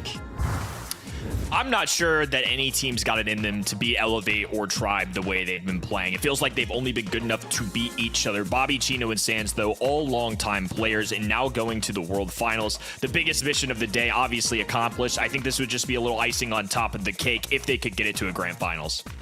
Let's hear how SSG is feeling about this matchup. Elevate, you guys have dominated the whole year with drafts, but this is going to be the one time we out-draft you guys and make it to World Finals. Yes. They secured World Finals, and they have Tribe Gaming to thank for that. They beat Electros. That was the only team that would have still been able to claim that spot for themselves after the quarterfinals over. Yeah, that's huge. I mean, there is a monumental difference between LCQ and Worlds. I think you even asked at the start of the show, like, would you rather go to LCQ because it's a nice location? I'm like, no. It is so brutal, that competition. Only 4 teams get out in those golden ticket games. It is terrifying to have to go there. So I really think if you're at SSG, you're having the best day. You are so chilling. You get to rest. You get to watch other teams. You get to prepare for Worlds. That is massive. So Tribe have done them a huge solid. Again, I was just referencing some socials I saw. Imagine skipping, going to Brazil, going to Sao Paulo, and going to Worlds directly. But maybe that's just a little bit of coping. Who knows? We're looking at the predictions here from the viewers at home. You can predict on event.brawlstars.com to gain some Pro Pass XP. And 80% of you think that Elevate will take this one. And Kenny, you've mentioned it earlier. Going with Tribe or Elevate in your predictions barely or was never so far the wrong choice. Yeah, Grand Finals is the only big-time decision you really have with these two teams. Elevate, certainly the safe choice, but SSG looked great today. I mean, I think it was the manner in how they got their victory that was real convincing. They still get 20% despite maybe not going their way in past months, but a Grand Finals would be huge for them. I think they can ride some confidence here, and they're already going to World Finals. Like I said before, I think this is kind of a bonus. Elevate have been the clear better team all year long in this region. They represented at Brawl Cup. SSG definitely have an uphill fight, but it's certainly possible. SSG definitely has done their homework. Sans did say in his little interview that they have studied the draft and they're ready to draft them today. And the top 3 brawlers that Elevate likes to play on the map like this one are Boss, Rofs, and Shade. And all of those are banned out. Terra's going to be the first pick for the side of SSG. Now let's see what Elevate will pick. Uber, judging by the matches we've already seen them play, they don't really seem to be bothered usually if their top big brawlers are banned out. They master so many of them. No, it is pretty bratty to first pick the Tara away from them, though. I'm going to be honest, because they used her, obviously, in 2 of their winning sets against Prodigy. Another brawl they leaned on pretty heavily was the Gene, so see if Elevate still want to go back there. It's not always a first pick if you're on blue side here, but Cordelius gets through the ban phase. And this, I feel like this says to Space Station, pick a tank at your own peril. And it's Hard Rock Mine, for God's sake. It's the kind of map where you do want to try and lean in with a Buster or even an Ash or something similar. Get in the Cordelius that can also just hop over those walls and really threaten a gem carrier or a side laner. It's a great snap up here for Elevate. Looking out for a Janet here as a possible mid-brawler and also somebody that gets you vision, can penetrate through those spawners as well that Tara brings. Crow, a safe option as well. I think Crow works. I think Crow's in a solid spot overall in the game, has certainly risen in the ranks in terms of play rates, brawler overall. I think there's a lot of combos you can run with him too. The shield has made an appearance quite a few times. You also have the slowdown depending on the enemy brawlers. So just feels like a safe start. And like you mentioned, just kind of daring Space Station Gaming to go tank. The Lily, I think, is the elephant in the room. Each side kind of playing a little game of chicken to see who will pick it up first. Okay. Crow been popular today here in NA at the very least. And there's the Genes. Space Station just copying an Elevate composition potentially from a previous game. But again, powerful setup. It's your safe mid. A good answer, of course, to the Crow. You can, for the most part, just outrange the Crow, and he's very squishy. He does not want to be caught by a magic hand. Kind of have everything you need in that kind of matchup, which means that the pick 3s for both these sides are potentially going to be the most decisive.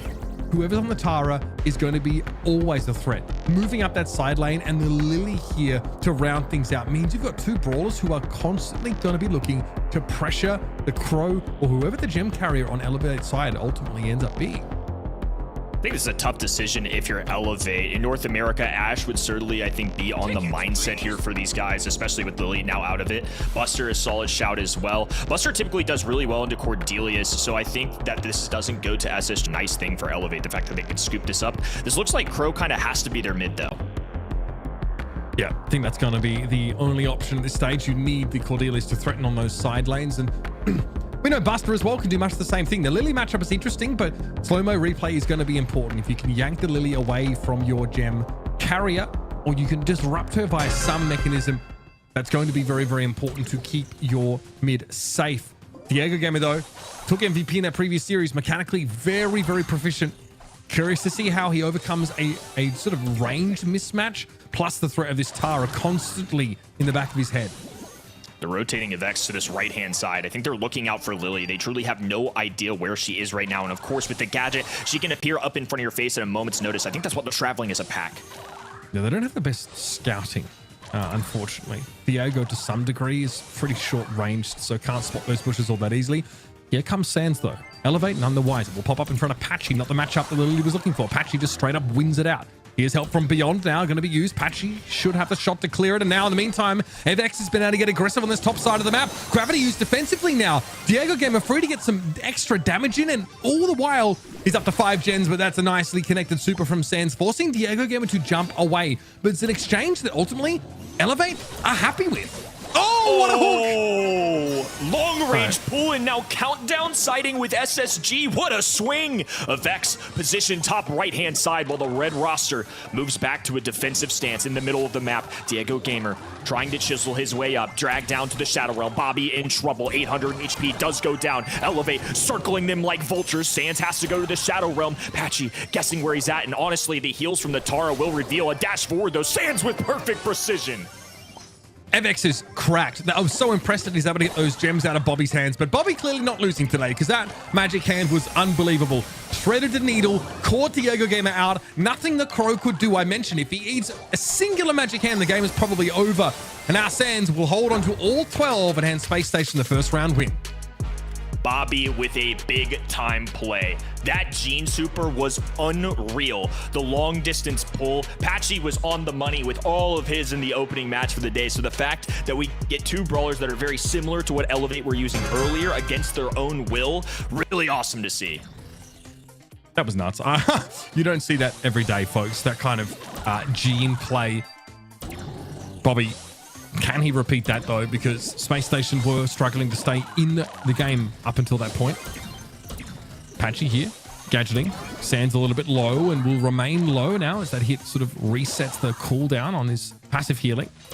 Diego Gamer's been able to take 3 gems. Avex might have created the space for a 4th. No, he has to think twice about it with the space created by his help from beyond, and Sands out of nowhere just emerges from within the thorax of Diego Gamer, just bursts out like alien and takes him down. That's a number of gems. He'll be able to walk over to the SSG side. Bobby already has that magic hand ready to go. 3 gems for Sands and Bobby split between them, so Chino has to be there to assist. Now that they've gotten rid of Buster, it's a little bit easier to run those Tara Supers. That's going to be one of the reasons that Buster was selected, especially when you cannot be pulled by that Tara Super. When he's got a Super of his own, it's really helpful. Now action unfolding. Sands going in. Gadget in and out. Patchy has to try and march it forward. Oh, a perfect gadget there. The shield going up as well. Patchy just running it down. Bobby survives, but a few gems will spill over to Elevate's side. Allows Elevate to at least stay in the game, though. That's what's most important. Now, Avex wants to be the aggressor, wants to make use of this super, has 4 gems though, which makes it a little bit risky. Here's Bobby, magic hand catches onto Diego. That was 1 gem, but it's still an all-important tiebreaker gem, should have been required. Space Station are up to 8 now and looking for more, but here comes Avex, caught onto Chino with that super. So we'll take him down, but no gems are spilled as a result. Elevate putting themselves right behind these walls. They want to make it difficult for the side of SSG to move forward. Chino encroaching, trying to walk down the right-hand side while Sands works the left. Patchy with some peek shots, but if he's not careful, he's going to get swung to the other end. It's a countdown for SSG. Diego Gamer here, likely to get caught out. Help from beyond, keeping Chino topped up now as Avex is on 6. Good jump away from Sands, but Shadow Realm is where they end up meeting, and Sands takes all the gems away. This one has SSG written all over it. Steal the Tara away, get the Gene, and Bobby with a bit of a generational showing on that map. That is a disgusting performance on the Gene. Very solid first set.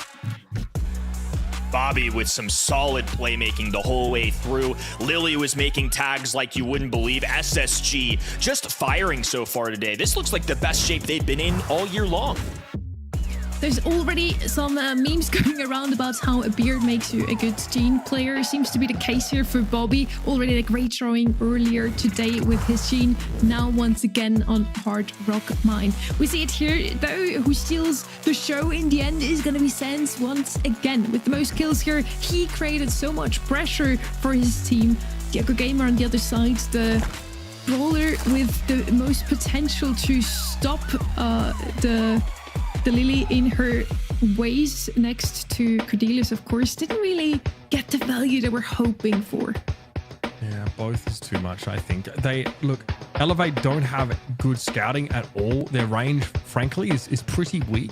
And it's not to say the Space Station have great range themselves, but they have a Lily who really just benefits so much from, Elevate's inability to spot those bushes out.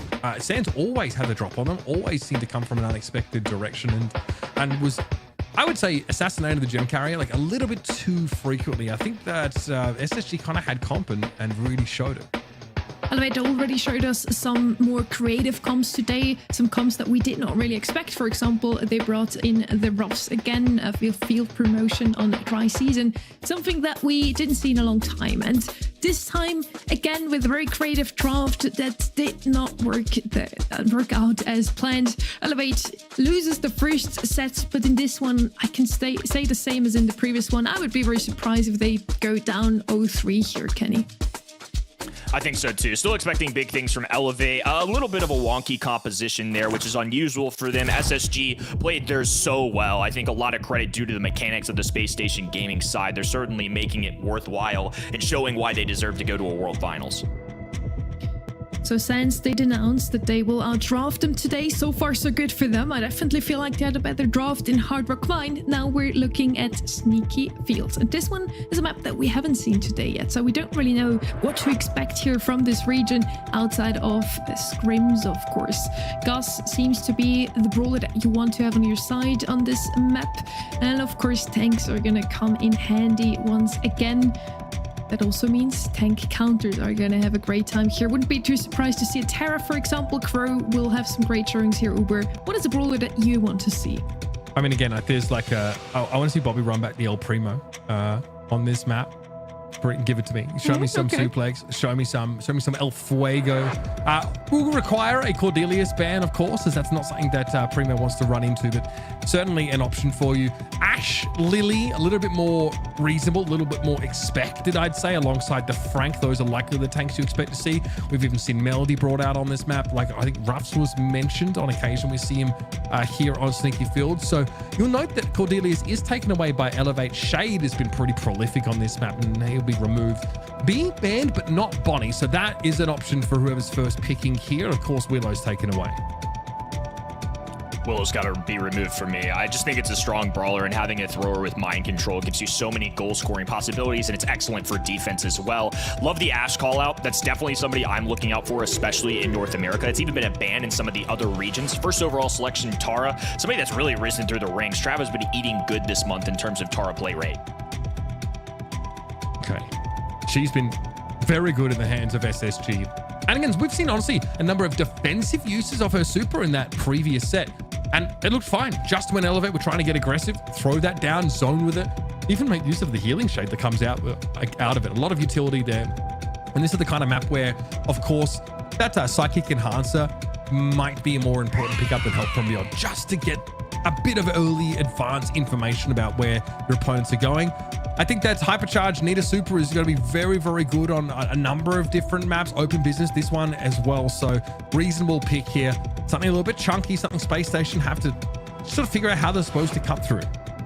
Nita serves a few benefits here too. So directly into Tara, it's going to be a way to pierce through those spawners, contest with the range, and Bruce the Bear is a preventative way of making tanks' lives way harder. So I think this is a very safe one, and when I see that Tara, makes a lot of sense to me why we see Nita come out on that 2-3 turn. Alongside it, I think it's going to be the brawler Sonny mentioned earlier. Gus is going to be their mid-range, their point guard, the shield to enable teammates. Now they've got a good solid overall build here, a way to deal with tanks, and in this meta, that's super important. I like that look. It's going to be a little bit annoying for Space Station already to deal with the level of implied durability that Elevate's comp has. It's the Bruce, the shield. Probably looking for something that hits a little bit harder, maybe something that's more oppressive in a side lane. But in general, Elevate know that off cooldown, if there is a psychic enhancer in play, they're going to be revealed. The kid, man, both teams are saying, you know what, stuff it. We are going to try and play as dirty as possible. Kid here, very powerful, banned out extensively in SA yesterday. We know what they're capable of. We know Bobby likes to take this pick as well. Very, very good at taking one of those brawlers out of the game before they have a chance to super, before there can be a Bruce, before there can be a shield here for the Gus. Locking them down with the kit and having a powerful follow-up is going to be crucial. I think a lot of people think of Kit as a supportive brawler, somebody that's good, but there to help others. In this day and age, Kit's hypercharge has made him good enough to where he can be a standalone. I don't think they need necessarily some tank to run it down, especially in the eyes of Anita. I think it makes plenty of sense. Kit can be good enough just as he is to stun enemies, to get goal scoring opportunities, especially with that hypercharge. I mean, it's just nasty. Yeah, I mean, you really need to be very careful. The fact that, you can move and attack normally after stunning an enemy is pretty insane. And also, like, it's overlooked, but sometimes the hypercharge when you're attached to a teammate, like the yarn balls, are disgustingly high damage but short range until you have that hypercharge available. So here it is. The Frank and Bonnie kind of called both of them to be options here. It's going to be Gus double tank here for Elevate. Space Station have the kit for lockdown. Definitely a strong draft with that Tara. So some anti-tank already built into SSG's comp before they saw what Elevate were going for. They've got a really cohesive game plan. Despite the fact that Sands is looking concentrated, I'm sure they're feeling good now. Securing that world spot here, playing with house money. Bobby diving in really early on, so Diego Game and Patchy tag team this, get the takedown. Sands working the right-hand side. The Vex taking advantage of the hammer into health points to get this ball up the middle. They're going to place it against this 5-pronged wall over on the goal side. SSG still with plenty of room to dump this off. Okay, ball will be cornered for now. Bobby has yet another super, but it's just eating damage. Oh dear. Somebody has comp. Patchy running into that back corner. Evex here healthy enough, and even with that gravity in play, Evex is still able to make the goal. Space Station a little too squishy, running out of space to work with. Smart decision, and this Frank's kind of a sneaky pick, I think, due to the gadget. So if Tara's going for pull, Kit's going for stun, pop a gadget, you won't be affected by some of those extra effects like a stun. So Sands now with hypercharge, desperately needs it, but gadget for a Vex, he can walk free. The damage, though, too much. Now Bobby diving in. They stop the defense for now. Diego Gamer alone as a single shot brawler doesn't stand a chance here. Way to survive the onslaught. Can SSG do something with this map control now is what I wonder. Bobby gets chumped by one hit there from Evex, and Sands is going to throw that Psychic Enhancer down, so Evex has nowhere really safe to play from. Frank, not the option if you're trying to jump into the super. Bobby knows this, so trying to find a better opportunity. Some free damage on the Frank. Getting him will be huge. Chino tries to step up here. Back in cannon. It's on Diego now, who has a hypercharged super but gets locked down instantly. Still, that durability goes a long way. But Chino walked it in, goes even further. Chino just had enough to slide that one in, and now with the hypercharge available too, SSG are right back in this. A Vex on this right-hand side, popping the purple button, has a hypercharge available, goes for gadget, but once again, he's gonna be disrupted with it. Chino back in the cannon as well. Patchy has to dump this off. Bobby pouncing. Diego Gamer there to help. The shield keeps him alive. Patchy survives. Yeah, not a darn thing Bobby could do about it either. Just didn't really have the backup. It was only Sands, and he wasn't in range to get the 3-card shots. Still, here's that enhancer now. Gives SSG a way back into the map, and the ball has been cornered. It definitely favors Bonnie when we get to overtime, so Space Station not incentivized to go forward, but they have no choice. Nice double gravity connection there, but FX having to deal with the Tara, and Chino is caught outside the play. Has to sit on top of the ball here, but it'll be scooped up, it'll be shot in, and Elevate will take this first round. Lots of good decisions there for both sides. I think these gadget choices have been really smart. The Psychic Enhancer over the extra spawners, I think, is a +2. There's just so many options for piercing through those spawners. It's almost useless, so you might as well just go for revealing the entire enemy team, which is really important, especially with a Frank heaving his way down the map, 14,000 health points. You gotta keep track of it. Yeah, absolutely. It just takes a long time to get through Frank, and you frankly just run out of ammunition trying to do so. Not bad from Bobby. Gets the 1-for-1. Patchy's out of the game, but here's Evex now with a super to open the goal up. And geez, it's easy as that, folks. Evex should be able to just tuck it in. No! Nice super there from Sands. Still, there is now no 5-block wall in front of SSG's goal, and that's a scary place to play from. Definitely good that they broke the wall. Absolutely tragic that now we have a missed super, and on top of that, a missed goal-scoring opportunity. Elevate have a lot of work to do at this point, because now Bobby has that super charged up. They have in the middle, and Chino can dive in a moment's notice. Still, SSG want to slow things down. Bobby's hypercharged super is going to be important. He's already looking to line this up. Sees Diego. Nice little double gravity. Patchy taken down. Evex now simply super onto the Frank would get him out of the game, but SSG confident. They've got themselves enough time to score a goal, and they'll save those hypers and supers for the next run around. Rough transaction there. I mean, Elevate with a bad possession. They could have had a goal. Instead, they're the ones getting scored on. Countermeasures being played by SSG. Bruce the Bear goes down, trying to get a stun off. Can't. Bobby falls. 2v2 up the middle. Patchy goes down, and Diego Gamer left to stand on his own. Sands will heal up to full HP as Chino takes a few bullets, but with a Vex back in the mix, they have their tank available. Bobby still has super though. Diego does not have his this time. Bobby just cuts him down with a couple swipes of the claws. It's, oh God, they've let that happen. No, Patchy off spawn just in time. Hypercharged Super came down there from the Frank, but Patchy, of course, will be sucked into the vortex.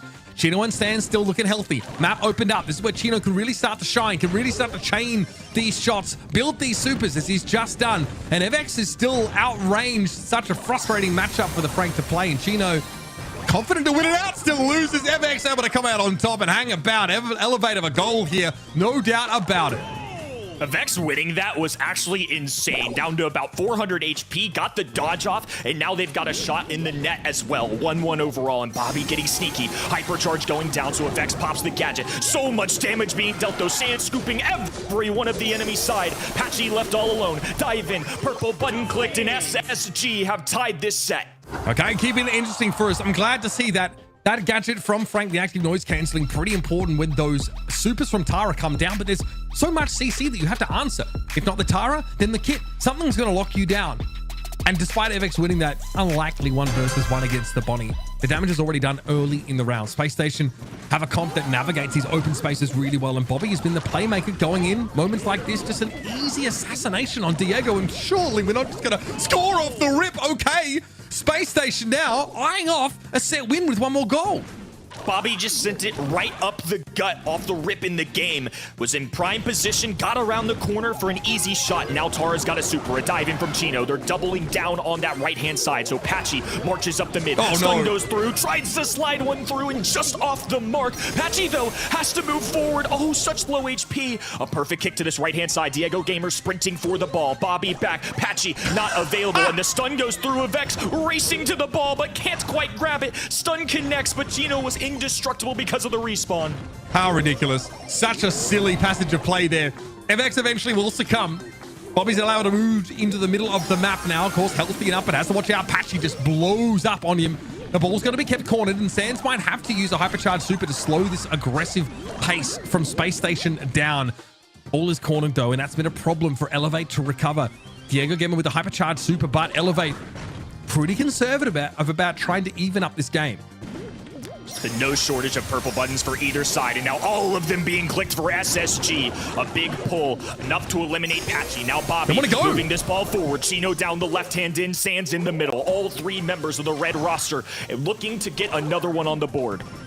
3 supers, 3 hypercharged supers, in fact, used to get Space Station out of their own half of the map.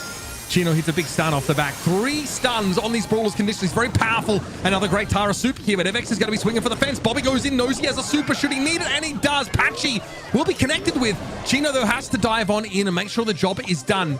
He'll have that hypercharge, though, available, which means potentially 2 stuns, 1 at either end. And 30 seconds is all Elevate have left, Kenny, to even this game up.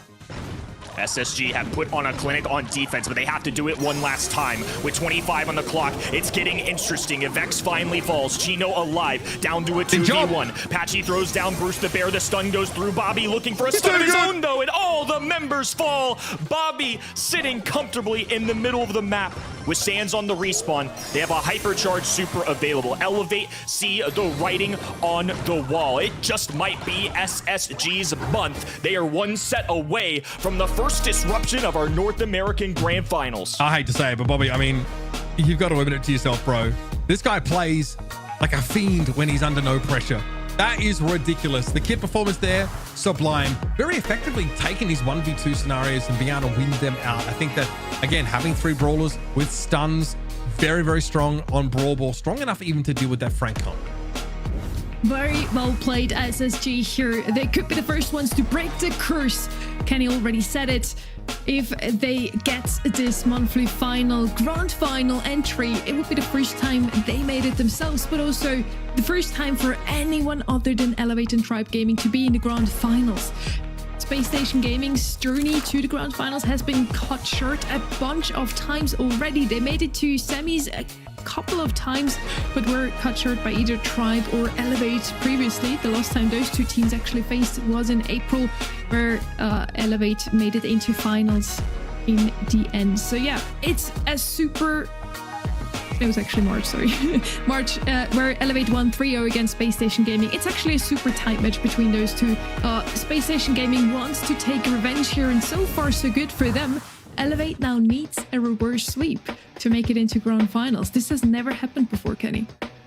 We are in uncharted territory. I am all here for it. This feels like it has potential to be an iconic Bobby day. The kit in that set was awesome. The goal scoring, the stunning. It just felt like SSG have had good drafts, don't get me wrong, but I feel like we got to give them so much credit for the mechanics. Bobby in set 1, gene pull after gene pull, everybody landing the mark there in set 2. It's still a very competitive one. It doesn't feel over yet. You never know. Elevate have been consistent all year long, but it might just be SSG's day. That's crazy, man. I mean, you know, Bobby mentioned this as well. He said, like, it's crazy that these games, they kind of determine the rest of the year, or at least like the next 6 months of Brawl play. With that weight off their shoulders, Sonny, I've been blown away by Space Station. I thought their drafts have been good, but I think their gameplay for me has been a cut above what we normally have seen from them. If they can maintain this kind of level, they won't be a footnote when we get to a tournament like Worlds.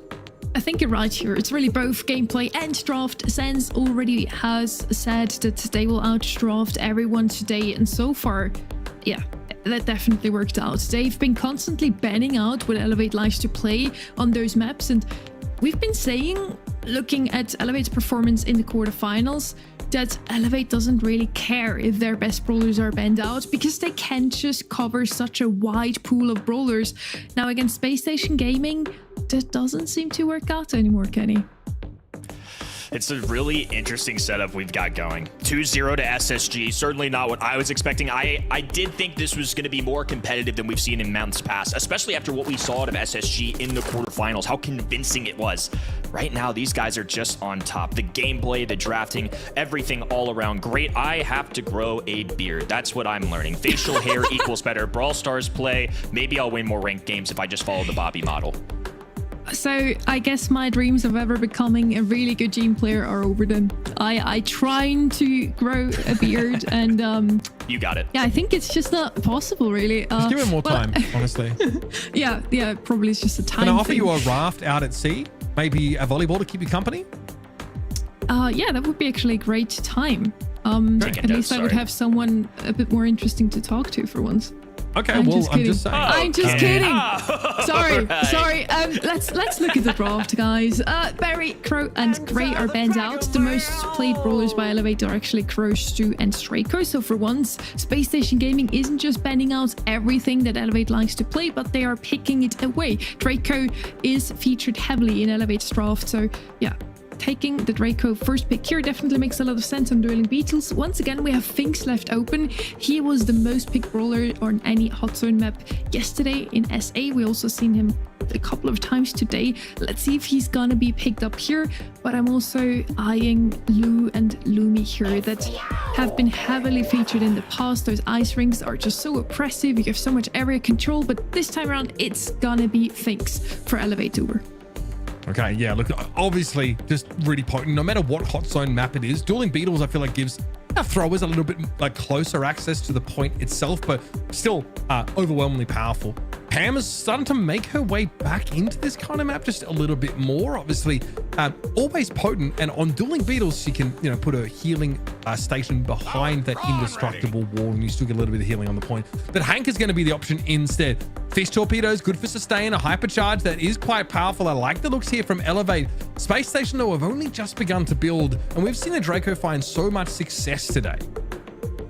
Hank into the face of the Draco is also an interesting call because typically Draco is an answer into the Hank at a professional level. So I feel like Elevate to make this decision have to be confident in whatever 6th pick they have to address Draco, or maybe they just really believe in the mechanics, whatever it is. Finks is just a solid overall brawler. I mean, we've talked about it a lot, but just the ability to cover up that entire hot zone with a super and slow down projectiles is really helpful. Lou getting scooped from SSG, so that's gonna be one way to deal with Hank. And on top of that, it's one removal from going into Draco, because while Draco can become indestructible with his gadget and he can survive a lot of interactions, of course if he's frozen, he's still going to be a sitting duck after that thing in time expires. So I think this Lou decision makes a lot of sense from SSG. Okay, Blue for that control. Very much. Oh, okay, the Squeak making its way in. I did sort of wonder. I don't know if this is the map I would have expected to see it come out, but very, very good. And Space Station is so invested with these last 2 picks in zone control. Chino providing a slow, Sans of course providing that potentially instant stun with hypercharge, and a really annoying, really pokey team. Yoga Gamer, of course, needs super to be able to dodge vast majority of these projectiles. I feel like the wild card, though, of the Draco still needs to be addressed. Bobby is going to be looking to wrap around a lot of the time here on Dueling Beetles or just run straight forward.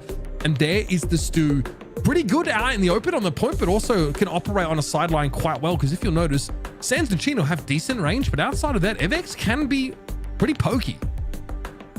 Stu into the Lou and the Squeak in particular, I think, is a pretty solid matchup. It's going to be really difficult for Lou to line up shots. It's already hard enough to hit the shots that are staggering snow cones as it is. Squeak, of course, more of an area control brawler, so these assassin-esque kinds of brawlers up in his face. He doesn't necessarily love that, but he can output some serious damage.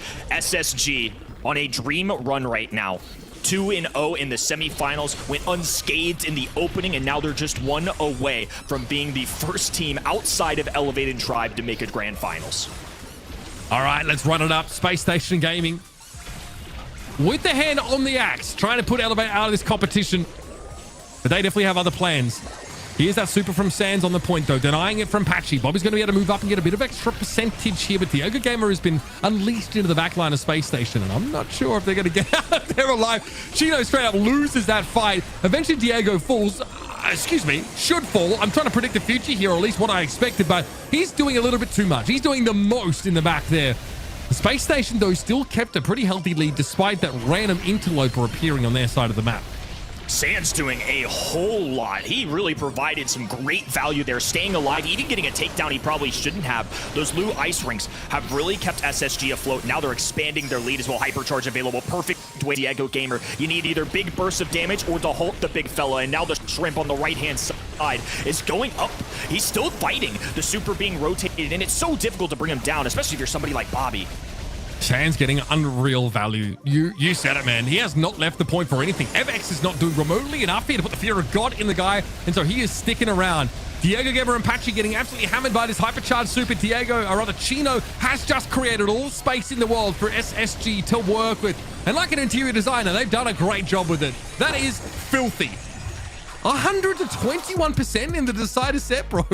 These guys been eating their motes overnight? What is going on? I mean, these guys are on a different level this month. This is not something we've seen this year from these guys. They've been good, but to make a grand finals in North America is unprecedented. It's rare for any region to have this much consistency in their top two. And finally, somebody is contesting Elevate.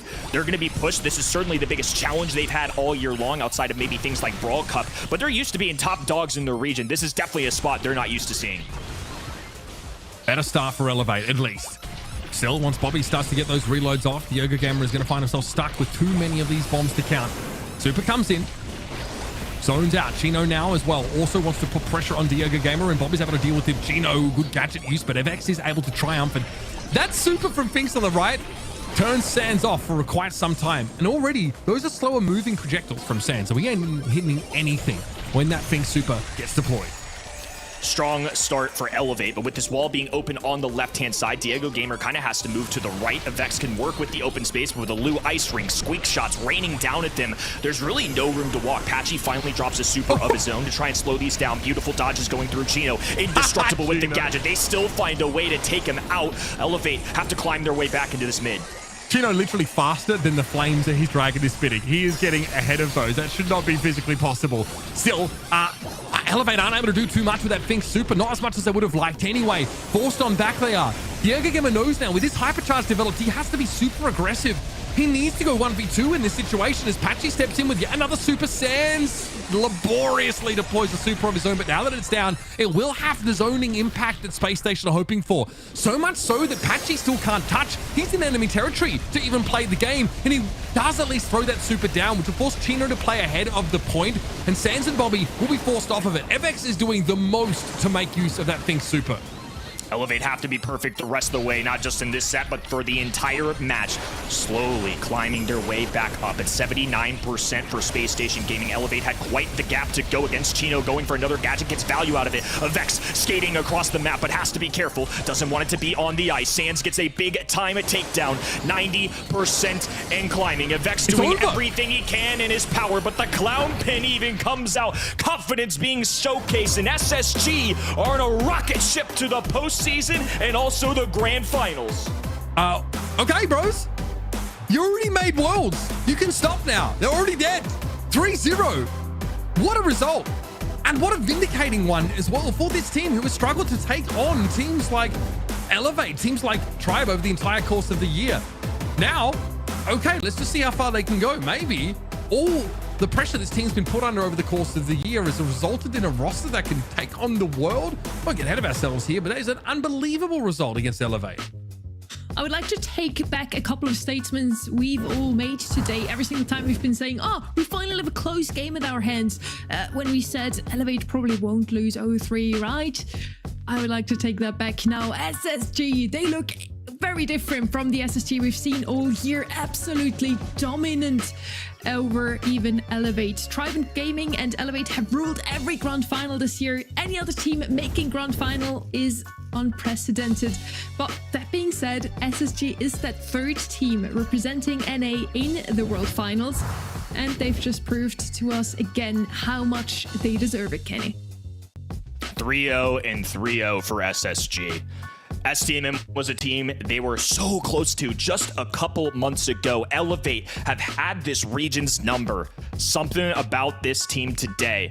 I feel like we all get to this point in the year where we feel like we know it all. We expect what's going to happen. And truly in esports, you just never know. This is why we say it all the time. Just go into any monthly finals with an open mind. It has been an absolutely insane month across all our regions. Substitutes are winning grand finals. SSG are undefeated. They have not lost a set today. Now they have one more opportunity against the top team in this region. Up until last year, SSG, or earlier Stamina, has always been that team that would win when it really matters. Last year, that did not work out. This year, though, they're going to World Finals, and they have broke the streak of Elevate. They're now standing in the Grand Finals against Tribe Gaming, our next match. Get your friends in chat for this one. I'm sure it's going to be a close one. I'm probably gonna eat those words later again as well. Why'd you jinx it? Let's see if it's gonna be the how many 3-0 today. Yeah, we have many of those today. Let's see if it's gonna be a grand final 3-0 as well.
Five regions from across the globe send their hungriest teams to face one final challenge.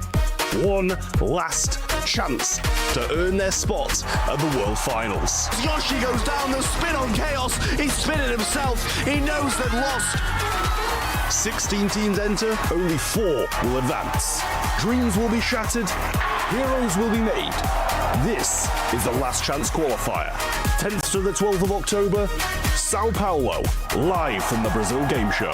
Get your tickets now and watch your champions in person.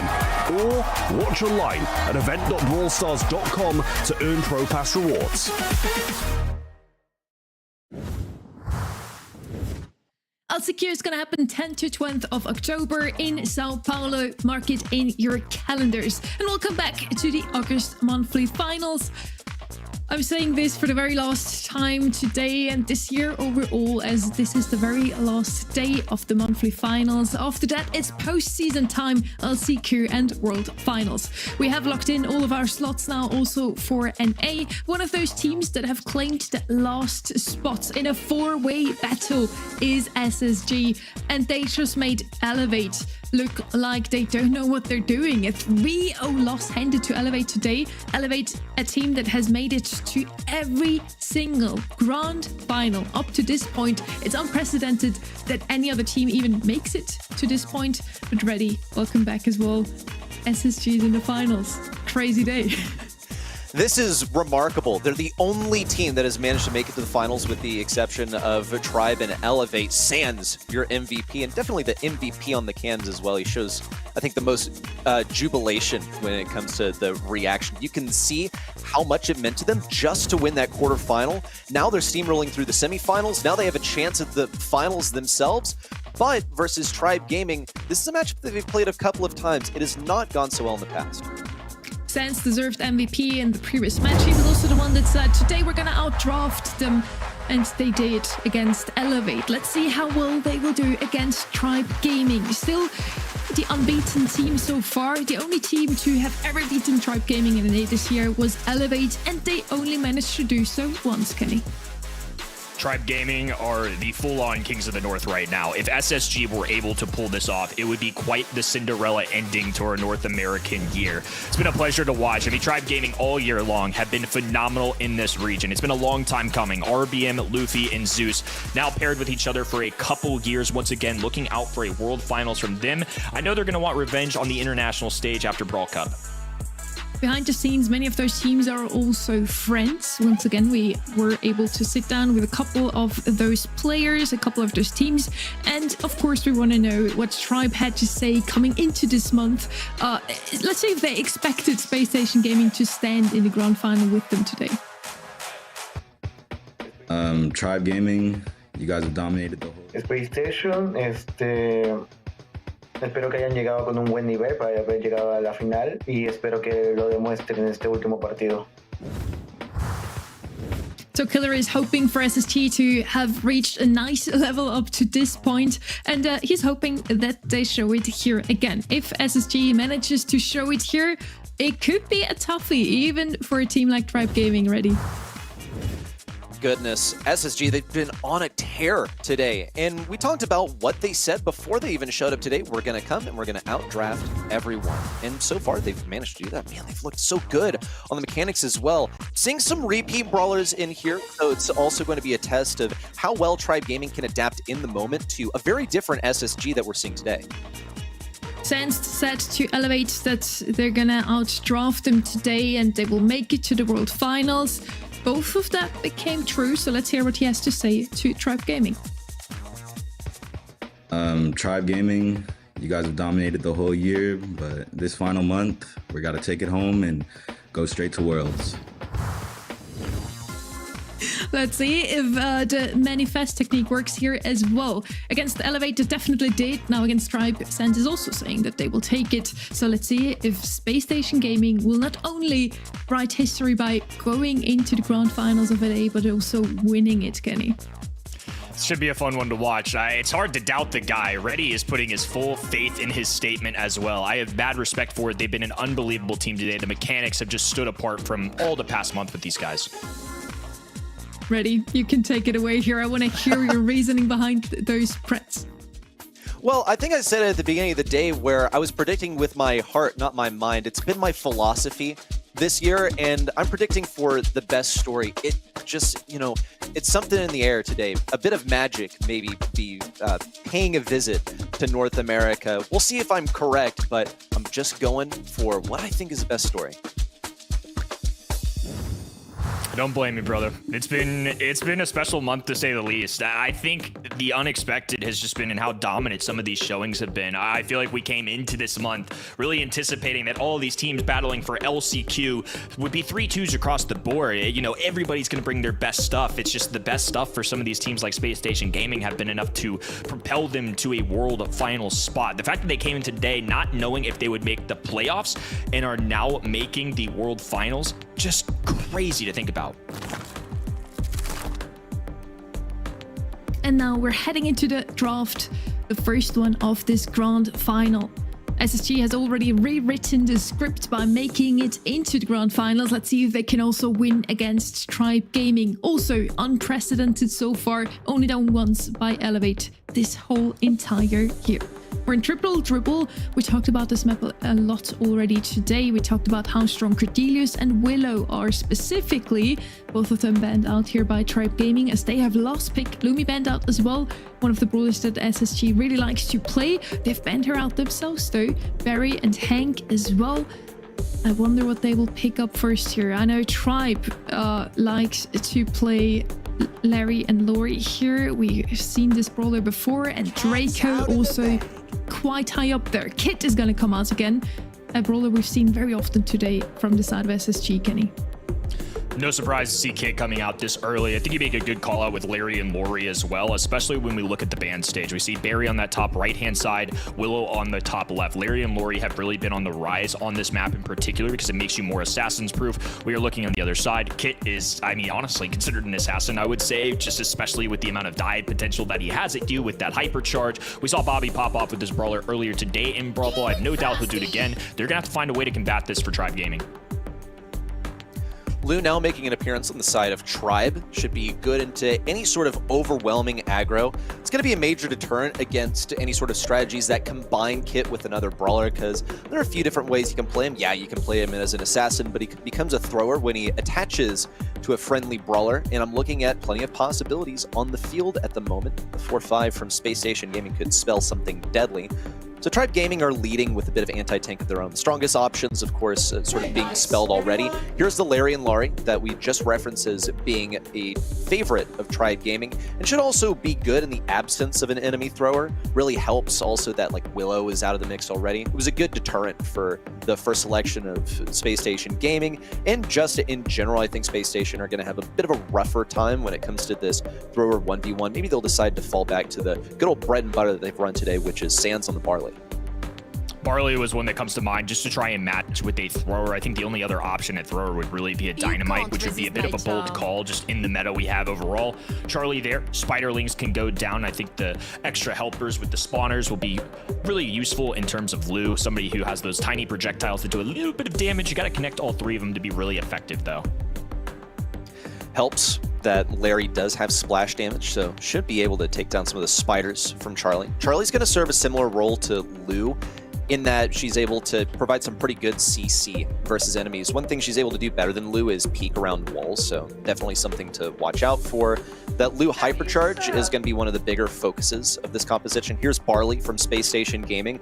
You can see a theme that has developed throughout the day for SSG has been them leaning into comfort brawlers, not necessarily what is like the most, you could say, OP stuff right now. Kit's really good right now, but they're picking it more than just about anyone else.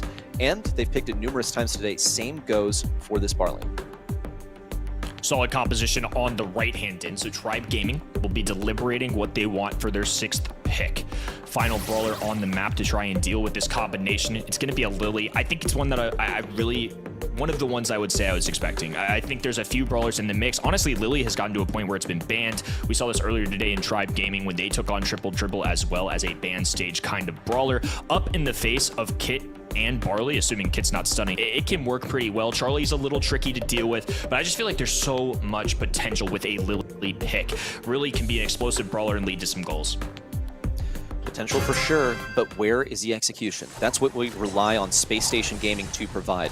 The last time we saw Sands or Bobby from Space Station Gaming make a postseason, it was in 2023, and they came second at the World Finals. They're going to a postseason once more. They are worthy, but can they claim this North American title? Would be quite the way to end the year on a bang. Now Luffy, straight at Bobby. Bobby with a trade, and it's a single member of SSG to defend on the top right-hand side. As Sands returns to the action, we're going to see a lot of interactions where these throwers go against each other. Lou's going to try and operate on these more open left-hand sides here. Zeus going to attach himself to these boxes and try and mess with Chino and keep him on that top right-hand end. Good deterrent from Sands on the left side. He's also got a super ready. Bobby's ready to jump in at a moment's notice. He knows that Luffy's going to pop into the Shadow Realm if he does so. So he's being very mindful of that. RBM's gradually having to fall back, and Bobby's getting aggressive. Might opt to clear out the goal by going ahead and popping his super, looking for the combo with Sands, who now has to back up so he doesn't give that super to Luffy. RBM's gotten his super, and here comes the combo. Double thrower action on the right side. Bobby detaches. It gives him the kill. Now, hypercharge out from Chino. But the Got to keep their distance from Zeus. That is wholly Sans' responsibility as long as Bobby doesn't have a super, which he doesn't. Big opening on the left side. Bobby's got a correct course over to the left, dodging the shots, can't intercept. And Tribe Gaming gets goal number 1.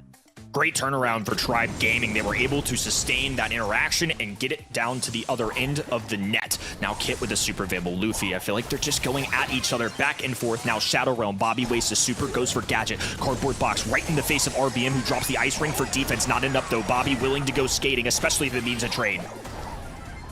Could be a takedown on Zeus. Gina needs one more, but here comes Laurie to provide just the amount of peel that Zeus needed. He'll be able to escape with his life. Sans is ready to provide the necessary pressure versus Larry and Laurie again. Tribe Gaming, they've hunkered down. They're in a great defensive position. Here comes Bobby, though, taking down the #1 enemy. That's RBM eliminated. Bobby cycled out a super. Zeus, vulnerable, taken down, and Space Station equalized the score. They drag a few seconds off that clock. 15 approaching, overtime likely imminent, but Bobby trying to gain positioning here early.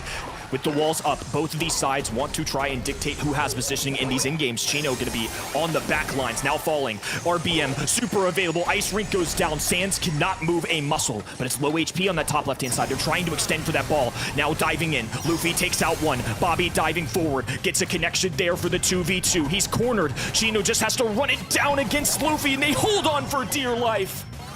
Sans also has his hypercharge, just needs a couple more shots to get that super on RBM, onto Zeus. Either one is viable. And once the super is out from Sans, this is a death sentence for Tribe Gaming.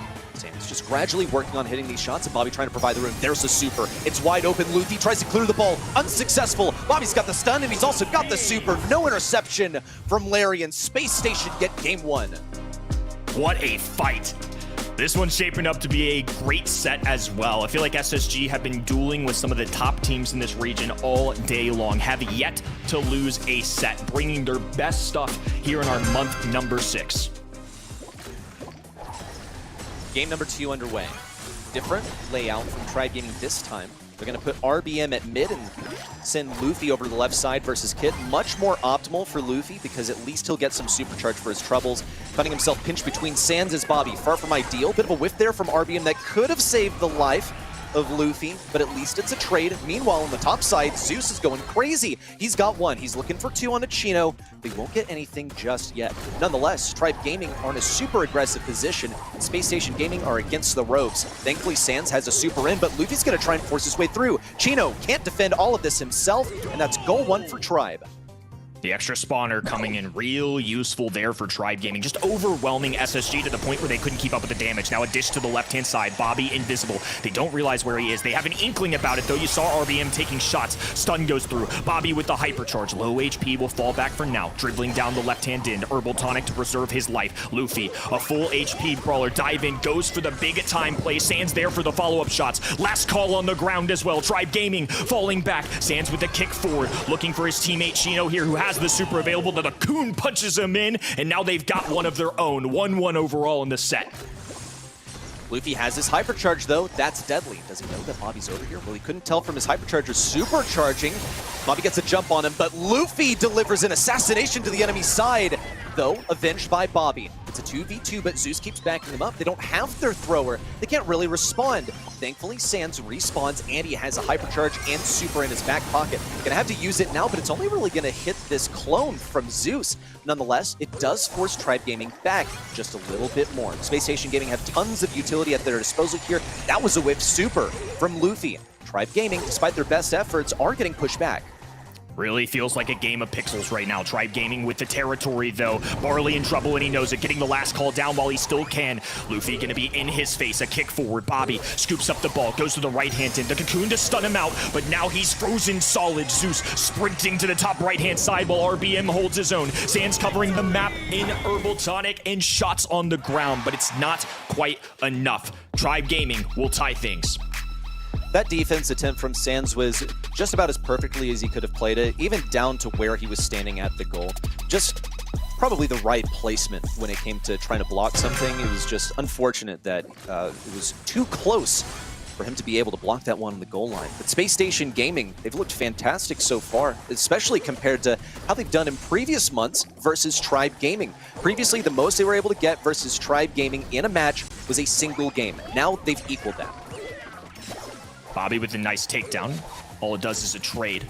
Now Chino, left all alone, has to get rid of this ball, dumps it just in time, but Luffy is going to stand in the mouth of the goal and just try and march it in. Bobby, of course, can't deal enough damage in time. If he jumped, he would leave a wide open net. That was checkmate. All it takes is a defeat in game number 1 for Tribe Gaming to come alive once more, but here comes Bobby to start dispelling that notion. Gonna have to take down that Larry clone as well. Luffy escaped via the Shadow Realm, but Bobby's still providing that necessary pressure. Just doesn't want to feed any more value than he already has. He's given a hypercharge and a super to Luffy off of that last play. A super from Chino could really mean everything in terms of getting a goal scored for Space Station Gaming. They have one form of stunning, they just need another. Here comes Luffy on the right side, trying to take down Chino, but gets stunned. This is an opportunity. What a crazy interaction. Got the shot off what was still stunned Zeus, and basically a 3v3 with assistance from the super there. Luffy now back in action. Chino has to fall back just a little bit. Luffy marching up the middle of the map. Zeus gunning down the right hand and reverberating shots galore. Sands will cover the right-hand side and buys them a beat to breathe. Bobby's ready with a stun, but his teammates aren't ready to support him over here. A look for the takedown on the Larry clone. Now just needs Chino to come in for support. That's going to be a takedown on Luffy, but Bobby falls in turn. Oh, never mind. Luffy escapes and he gets into the Shadow Realm. But here comes the cocoon from Chino. A surefire kill on the brawler on the right side. Zeus going to fall, but Luffy needs to clear this ball. Can get that TP over to Chino, and it looks successful. Only survives within an inch of his life. The defense is here for Tribe Gaming. It is well alive. They've only got to defend for 30 more seconds. Luffy, spectacular at surviving. Now he has a hypercharge. The big shot as well. Chino will hold him in his tracks, though. Cocoon stops him for now. Has to go for the Shadow Realm to preserve his life once again. RBM can't get a shot off due to Bobby diving in the enemy side. Now Sands has to be a hero, and all of the shots will trickle down. Tribe Gaming know they have a lead. They're just trying to keep this ball cornered on the top left-hand side and fight against the clock. They can't allow SSG to have any semblance of offense. Bobby tries to move down the map as quickly as he can, but this ball still positioned up top. It was a battle, but Tribe Gaming still gets set 1. Well done for Tribe. They course correct after game number 1. Game 1 is a tone setter right there. We saw SSG on a great level. Yeah, you can see they're feeling a little bit more comfortable, but definitely put in a position of discomfort by the fact that they just conceded a game to Space Station Gaming to start off the match. Now, I don't want to jinx anything here, so I'm not going to say it, but it was very close. Okay, don't say it. It was very close. Maybe we don't see a 3-0 in the finals. Finally, I did say it after all. Well, looking at the stats here, Zeus MVP here close though. 13 kills on him, 12 on both Bobby and Luffy. They're very well performed here. All 6 players though standing on that field. The first game already very close. Space Station Gaming takes it. We saw how good Chino on that Charlie is to just defend any potential goal opportunities that Tribe Gaming did have. We see it here, just super good with that brawler. Then the second and third game close again, but Tribe found their stride again. Now the question is, Space Station Gaming, they just come out of their match against Elevate. Were they just a little better warmed up still from that match? Tribe Gaming first had to get back into the game now, and are they just gonna walk through from here on, or will Space Station Gaming keep making it this close? Ready? I think they should still be reliably able to keep it this close. I think one of the bigger things plaguing Space Station in previous months was just the amount of pressure that was placed on them. I think now with that lifted, they've already locked in that third world spot. Really all they're playing for here now is glory, and they're also basking in said glory from winning their previous couple of matches. I think they're nice and loosened up for this one. I don't think any pressure or any mind games are going to get to them at this point. I think we saw Sands using a goat pin, spinning around when they literally lost the set. I don't think it gets any clearer than that. We're heading over to our second map here of the Grand Finals, the last Grand Finals of a monthly final this year, so we're enjoying it. I hope you are too, watching this right now. Reddy loves the meeple ban, I'm sure about that. Yes. Is gonna be the first pick here from the side of Tribe Gaming. They love to pair it with an Ollie specifically. Let's see if we're gonna see that brawler come out from them later. It's still left open after all. And yes, we did see Tribe Gaming pick a meeple on this map earlier, so this ban makes a lot of sense from the side of Space Station Gaming. Also banned out Brock and Jean, and now pick up the Ollie themselves. They are really aiming towards the brawlers their opponents like to play. Today they have either banned out or picked up all of the main brawlers from their opponents. Bonnie is gonna follow quickly. SSG themselves like to play Bonnie and Gus on a map like this one. So let's see if Tribe Gaming returns the favor, picks away the Gus here, or leaves it open for SSG later on, Kenny. Yeah, I'm sure Tribe Gaming love playing a lot of these brawlers, but I think a lot of them are just top choices as well. I think a really intelligent one to go ahead and ban out the Meeple. It's just a weird one and just so out there that I think after seeing Tribe be successful with it, why not just get rid of it? Daryl going to be a response here from Tribe Gaming on the 4-5 turn, so now they have the Kit Daryl combo. That is nasty. It's pretty devastating. I think that Space Station Gaming had to be gearing up for this, though. Really, what Tribe Gaming is running is a composition that thrives on keeping defense and then launching into action in the later stages. So what they need now is just something that can keep that distance until the time when Daryl and Kit are ready to spring into action as a result of their supers that auto-charge. Here comes a squeak from them. Should be pretty good for keeping the control. Can play aggro when necessary and generally has some pretty good damage in general. But here comes the last selection from Space Station Gaming. You saw that they snapped up this Ollie, knowing full well that this is a combo that Tribe Gaming would love to have. They are going to lack damage when it comes to this Daryl and Kit, but there are ample options to separate the two if they really need to. Cordelius is off the table. Finks always comes to mind, would be struggle to go for. Here comes Rico. So the benefit of Rico here on Bell's Rock should be pretty self-explanatory. Just wonderful to run up the mid. Only hazard is if it's countered by, say, a thrower, then it's awful. Now, it has no counters, so in theory, Space Station Gaming should have something pretty solid here. If Rico's going to get played, it makes sense to be a 6th pick. It's just a brawler you have to be comfortable with in terms of matchups. There's some brawlers in the game, like Kit, that are just so good you can kind of take it and be pretty safe in general. Rico is not that brawler. In terms of the tier list and the meta, he's not quite up there. He could certainly be effective on this map, though, especially with all the walls up into the face of somebody like Squeak. He can keep the distance. Don't mind the pick. I think this is going to be a pretty tough one for the red side, though. This is a good composition, especially if they can get this Kit Daryl combo going, especially with how reliably easy it is to get those super. Can be really difficult to match up against. That's one taken down already. Sans is the first to fall. Tribe Gaming have done an excellent job of isolating the individual lanes. See, they're playing a very synergistic comp, and Space Station Gaming, their way of playing is that they split into these 3 lanes. They don't really have that synergy on the composition that they have selected. But what they can still play for here is a bit of supercharge and some hypercharge for Bonnie, since that's a real game changer. As far as escape options, Luffy doesn't have one, so that's who they would rather jump on as Bonnie. But Zeus, RBM can both get out of there if there's a hypercharge Bonnie headed their way. RBM is going to get a little bit impatient, so is Zeus, because they're like, okay, we wanted to save this for the next round. Let's go ahead and use it now so we can get our hypercharges. And they are going to be rewarded for their efforts. We see a cycled super and also a round win combined with hypercharge.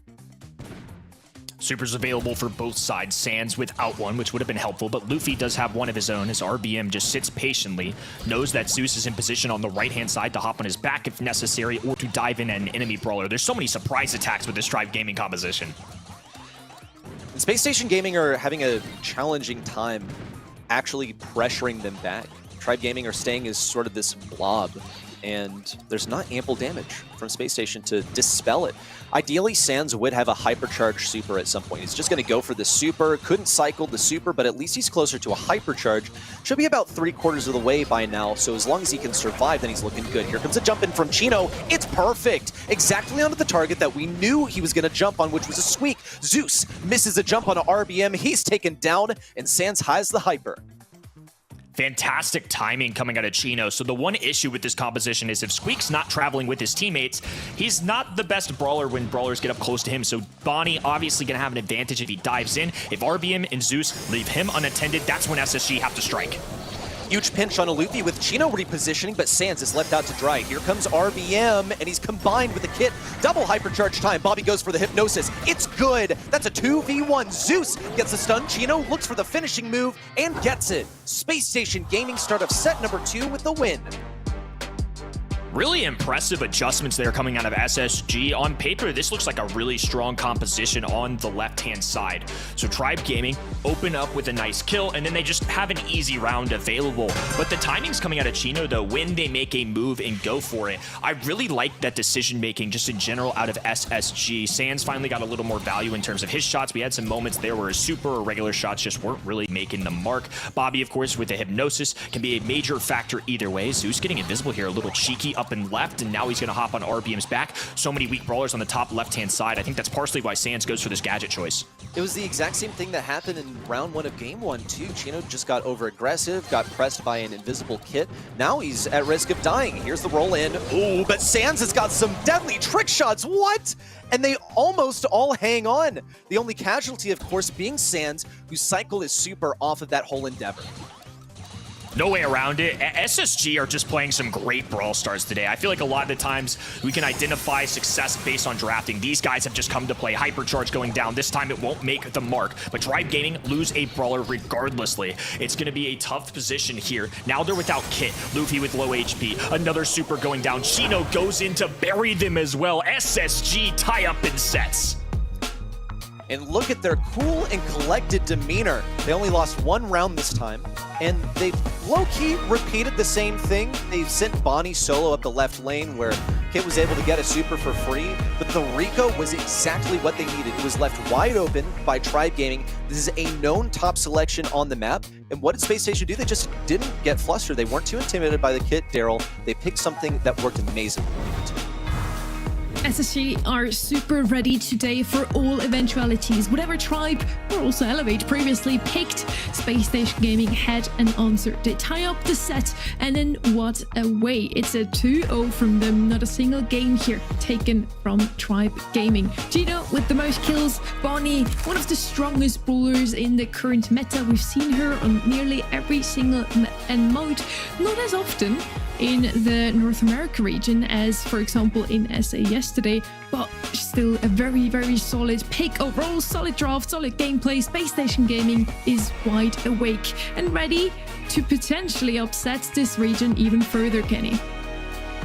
Pretty wild to think about. Thoroughly impressed with that set in particular because Kit and Daryl's success rate is really high. I think the Squeak pick was clearly the thing maybe lacking from Tribe Gaming's composition, especially with how early it is. They had time to adjust. The Rico pick worked out way better than I thought it was going to. I really thought Tribe Gaming had a pretty strong chance walking into that one, but SSG have just continued to be good. Tribe did just play this exact map against Electros. They also had a Squeak last pick, and Squeak was actually the one to make a big difference. He was the MVP, the most kills on his side of things, but he didn't have to play against the Bonnie and Ollie in that one, so maybe there's a thing behind that. Now we're heading over to Crystal Arcade. We just saw how strong Lily is on this map already. I also would assume we see some more Kit here. Draco once again, Janet in mid. Many potential brawlers on this map with some mid-range, not too many long-range brawlers usually. Okay, well, let's talk about bans so far because usually they can give us a pretty good idea of what the story is going to be. See good stuff to deal with a potential Tara so far from Space Station Gaming and Tribe Gaming. Also, both teams banning out that Sandy, which has proven itself to actually be a top selection on the day. Tribe pretty intelligent to ban this one out as well, since it's one that Space Station Gaming, especially Sands, is skilled at playing, and the aforementioned Lily also seeing an appearance in the bans. Cordelia's first overall, leaving SSG for lots of decisions here. Kit coming in once again. When in doubt, just go with what's been working for you.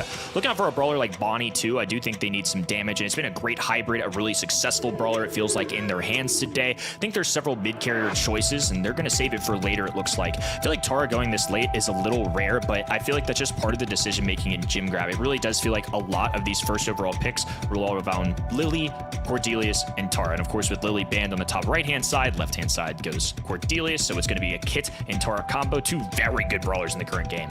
It's so fascinating to see Space Station Gaming show up and draft like this month, because historically they've brought out some real head-scratching picks that are supposed to cook and then they overcook. It's been the most common complaint about their playstyle this year. And for the 5 trillionth time today, we're seeing Bobby on the Kit and Sands on the Tara. they're falling back into what they're comfortable with, really reminiscent of what we used to see when Draft was first entering the game. But, you know, don't be fooled. This is them being well aware of exactly what they're going for. We see also Tribe Gaming playing reactively into what Space Station Gaming has gone for so far with this Janet selection. Should be a pretty solid selection into that Tara, especially. You have a couple means of escaping. You should have some good vision inside of those bushes with your gadget. Escape mechanisms are very, very important for a gym carrier in general, but also when Space Station Gaming has gone with 2 brawlers that can stun you. Janet, a natural response into the Tara. That's something you're going to see a lot at a pro level. It's something I've seen a ton in practices throughout the globe. And if you're going to deal with the Tara, I think Ashe is one of the better ways to go about it. It almost forces Tara to use the Psychic Enhancer because you now have 2 brawlers that can pierce through it. The only issue is Tara's not going to be able to use it as effectively. I mean, a map like Double Swoosh, it's awesome, but this one in particular has way less grass than that. Cordelius has potential to have a tough matchup here against any of these brawlers. I don't think it's necessarily easy. He's not necessarily playing any tanky brawler. He's going to have a super feeder on the other side. Really curious how this one plays out. It's going to be a fun one to watch.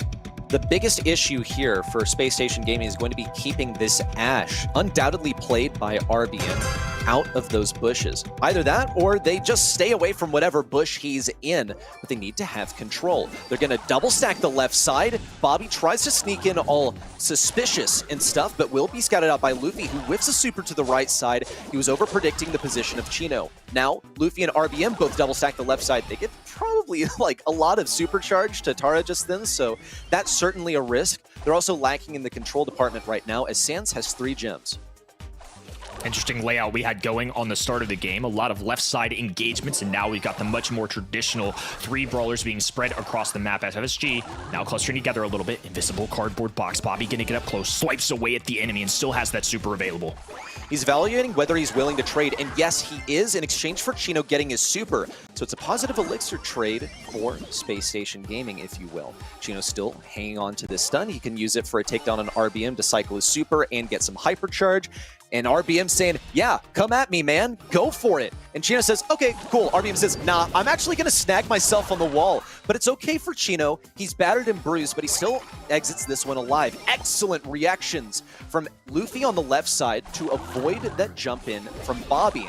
We'll see Tribe Gaming maintaining control. They had that kill on the left side onto Bobby. Nice, cool, collected, and in control. All 3 members still standing tall, but Bobby does have that hypercharge. It's something to keep out for.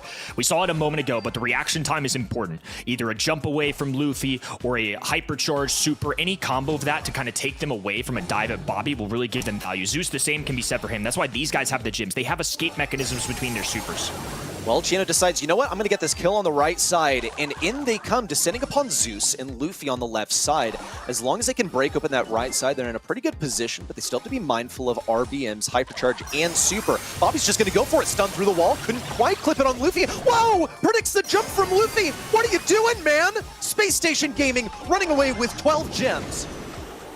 And now Zeus in the skies has to find a takedown onto either of these brawlers. Bobby low HP. Zeus has to approach and get even closer. A dive in from Sans for defense. Luffy now encroaching, gets the kill. It's a trade. Bobby diving in, won't survive. RBM with 2 gems and low HP has to back down.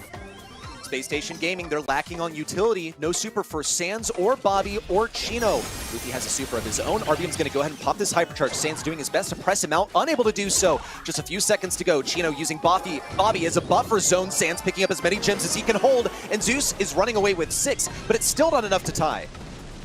He's wasting time in the air too. He can't attack from this distance. Luffy dragging one to the Shadow Realm.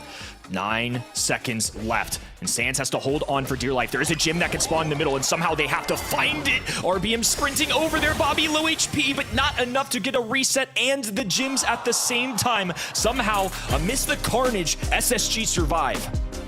What a calculated move to retrieve that moment. When you're not holding all of the gems, it is so difficult to keep count of all of them. And they were aware that with the timer, they actually had about 3 seconds of wiggle room to pick up a gem before the countdown ended. Just excellent calls from Tribe Gaming, but Space Station held on so intelligently, and I gotta call out the blunder from Luffy. He jumped directly into the enemy side. He was trying to escape, but ended up donating the gems to Space Station. Yeah, definitely the biggest takeaway, I think, from that one. They certainly had potential to win that. They still were fighting till the very end, but Luffy, I think with an accidental jump, he may have meant to click the gadget, but certainly going the wrong way. Have to make it up to his teammate here in game number 2. Dragging one to the Shadow Realm, so Sans falls. Left hand in, smooth sailing for Tribe as well. Nice timing there as well. Zeus escapes, and that's why you're seeing that gadget become much more popular. The vision is nice on maps like this, but if you can escape an assassin, even better. Well done for Bobby, though. He cycled out his super to get a kill on the right side. And in exchange, Chino's able to take the free lane on the left. But Tribe Gaming are not very interested. They don't really want to send RBM over here, but they'll send Zeus with a hypercharge to try and eliminate him, clear out this key position. Bobby, in the meantime, tries to sneak forward, not going to be successful. Another Shadow Realm, and at this point, Tribe Gaming are spawn camping them. Bobby, upon respawning, has no choice but to pick up 3 gems, and he's got a decision to make. Am I going to go for it nonetheless? He's kind of running out of options, because Tribe Gaming are playing for the tempo right now. Only 2 more gems to start a countdown. Now a hypercharge super on the left-hand side. Equals a trade. Luffy scoops up a couple gems and Zeus with 9. So both of these brawlers have to stay alive. Luffy low HP and dwindling down alongside the poison. Chino positioned on the left-hand end. He has just charged up a hypercharge, and now Bobby has one as well. Purple button being clicked. Now Bobby dragged to the Shadow Realm. Supal still goes down. He has a gadget available, but Zeus will hold on. No extra utility needed. That's going to be a clean one from Tribe. That was pretty close towards the end, man. I'm not going to lie. A hypercharge super out from Tara when Tribe were perfectly equipped to go away. You saw Janet. It's not like she was unable to use a gadget, especially not the super. I mean, she had the hypercharge super. Lacking on the reactions there, but hey, that's the design of the hypercharged Tara super. It comes down quickly, and it's tough to react to it. It's something that Space Station Gaming are undoubtedly trying to use to their advantage right now. Here comes Luffy on the left side, getting an early game victory on the left, and a victory on the right for Tribe gets him control of the entire map.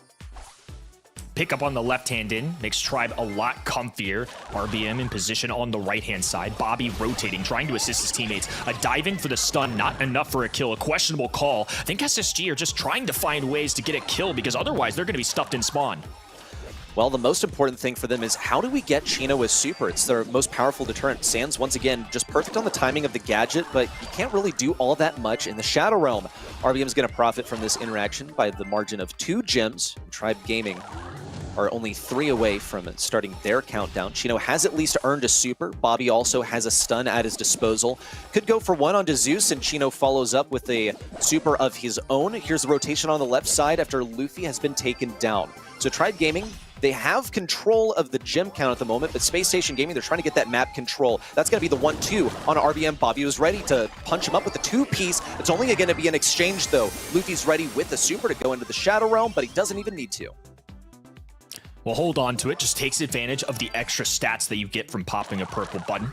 RBM, once again, taking to this right-hand side as SSG travel together. They're occupying the middle of the map, right over all of these gems. They got a long way to go. Still 4 to come back from. Bobby, though, has just charged up a hypercharge. Now on the left-hand side will go invisible. Zeus takes the Scott, keeping a chance, trying to get a little bit of extra damage and will back down. Has to be careful because he knows Bobby could be somewhere hiding. Well, here he comes. Luffy evaluating what his move is going to be. Stick him in the Shadow Realm, he says, but Sans has the hypercharge. That's enough to take down Luffy if he comes back out, but Sans is holding on to 11. He's safe and sound. Only 13 seconds to go for Tribe Gaming to make a beeline across the entire arena, and Zeus has only just gotten his super. Doesn't even have a hypercharge. 5 seconds to go. Luffy needs to make a miracle happen. Almost does. Avoids a super from Bobby, but Sans is still alive, and Space Station Gaming take a set lead. Feel like a big standout for me in that set. Several mistakes, it feels like, that cost Tribe Gaming. In that game number 3, I think an early takeoff there from Janet. I know the mind games are tough when you're playing against somebody like Kit who can go invisible. They knew they had the super available, and a stun would have been catastrophic. But nonetheless, it still led to an SSG win. And then obviously we saw what happened in that game 1, a missed Cordelius jump. It just shows that these guys aren't perfect. We're all a little human. It's still going to be competitive nonetheless, but now SSG have the advantage in sets. After a little bit of a tug of war between Tribe and Space Station, SSG takes the second set 2-1 up against Tribe Gaming. And Tribe, keep in mind, they have 4 monthly final wins under their belt. won every single one of those in a 3-0 or 3-1 fashion. So they've never been in this situation except the one time they lost to Elevate. Handing 2 sets towards their opponent despite the Janet having the most kills across the board. Absolutely crazy. The game number 1 especially, Tribe got the reset twice. It was super close, but in the last few seconds of the round, SSG made sure Tribe wasn't able to tie with the last gem spawning in. Very well played from SSG. Game number 2 and game number 2, then Tribe found their stride a bit more, had control for most of the game, but yes, SSG in the end, it does claim the set. Super well played from them. And now we're heading into set 4 with the potential chance of SSG closing things out here in a 3-1 against Tribe ready. It's very Mind possible. blown, yeah. SSG, they've looked, yeah, that's a definite mind blower right there. To think that an SSG that has been kind of struggling this whole year, but can you really blame them? They go down in the semis to the teams that make it to the finals literally every month, with the exception of this month right here. But what are they doing? Well, from what I've seen, they're playing a very different kind of Brawl Stars than they usually are. And a huge element of the pro level of play is being prepared for not just who your opponent is, but how they play. And there's no precedent to this level of SSG. We're heading over to Hideout now. Tribe, on the one hand, likes to open up the map, plays Brock and Pearl over here. And then SSG, we already saw how good they are with Jean today. Loves to play him usually, but they have the last pick here and they don't want to take the risk to leave him open. First pick is going to be with Tribe Gaming. They could still decide to break up the map here, but Angelo, the one brawler they usually break up the map for, is also banned out by SSG. So Kaze, another brawler that had a lot of showings over the whole month here, especially in the ban phase already, is going to be picked up first. Always a nice choice. Again, one of the best brawlers in the current meta. You can't really go wrong with her. Greybell and Mr. P banned out from the side of Tribe. They also know how good Bobby is with those snipers, and they probably were looking into picking one of those themselves. Bonnie would be a brawler I'm waiting for here now, Kenny. And there she is. Yep. There she is. I think it makes a lot of sense too, just after seeing Kaze, especially in terms of very high tier meta brawlers that we've got going right now. Bonnie just makes too much sense. The stun, and especially a mode like Bounty where you are really relying on kills, it's everything in this mode. Getting free ones is nice, and Ollie and Bonnie are both two good ones. So between the hypnosis and a stun coming out of Bonnie, you've got plenty of opportunities to secure some kills.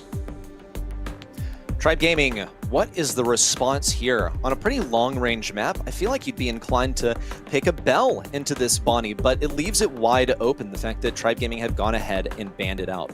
Now, Bell is not typically a ban-worthy brawler in terms of winning it. Well, okay, she's very consistent, but in terms of winning interactions, like, she's pretty good against Bonnie, and she's fairly good into Piper because, you know, once she hits one shot, she's able to get a shield that makes her not too-shottable by Piper anymore. Gus coming out from Tribe Gaming, that solid synergy with Kaze, just good all-around brawler. In fact, Gus has proven himself versatile enough to be even ban-worthy in this last month of Brawl Stars. So it should be a fairly consistent selection from Tribe Gaming. They're just playing it safe right now by the looks of things. Speculating a little bit too, but Bell, like you mentioned, a really unique one, and when paired with Mr. P, I can't help but think of Jean, so maybe that was on their mind. Unfortunately for them, Jean, of course, banned on the top right-hand side. Hard to know for sure. Either way, just some solid bans overall. Charlie, I think a good way to deal with the incoming offensive gameplay coming in from Bonnie dives or Ollie dashing forward the super. Now you have a Cocoon to kind of combat that, put that to a halt, and at least give your team a little extra security. Charlie finding her way in here as a deterrent. The logical response to both of these things is going to have to be the Amber. Just pretty solid in close range versus Kaze. You know, if she wants to throw some knives at you, she's going to have to do it at closer than flaming distance. And if she wants to get right on top of you with the Geisha form, guess what? I have Dancing Flames. Also, I'm like still able to auto-aim you. Then, of course, there's the thing that you were looking at when you think of like, okay, what is the Amber played into? That's a Charlie. Burn right through those spiders. It's a pretty winning matchup for Amber, but usually it relies on things running at you. I feel like it's going to be more reliable into the Kaze of all things. But as we know from Bounty and just how these dashing movement-based brawlers play, they're going for that blue star, and then they're going to aim to play defensive, which is exactly what Tribe Gaming's doing now. They've already gotten a kill as a result. 3-0 lead, but Chino, foot on the gas pedal. activating that gadget will give him a little extra movement speed. Spawners are easy for Amber to deal with, but somebody like Chino is going to have to rely on the teammates to help him out. Whoa, what a trade there. Seemed a little too aggressive. Now Zeus in trouble as well. SSG swinging things their way. Con with his pants down on the right side. He had no super, yet he was in aggressive position.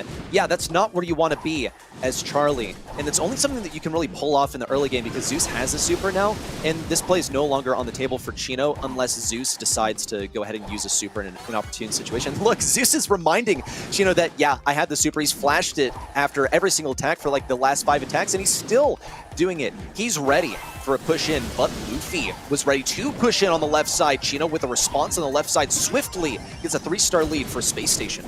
A lot of damage being dealt, but not enough for a kill yet. Hypercharge goes down, a perfect connection there, so Zeus can walk down this right-hand side. A dive forward from Luffy. What a combination! In and out for the team wipe! Execution here from Tribe Gaming.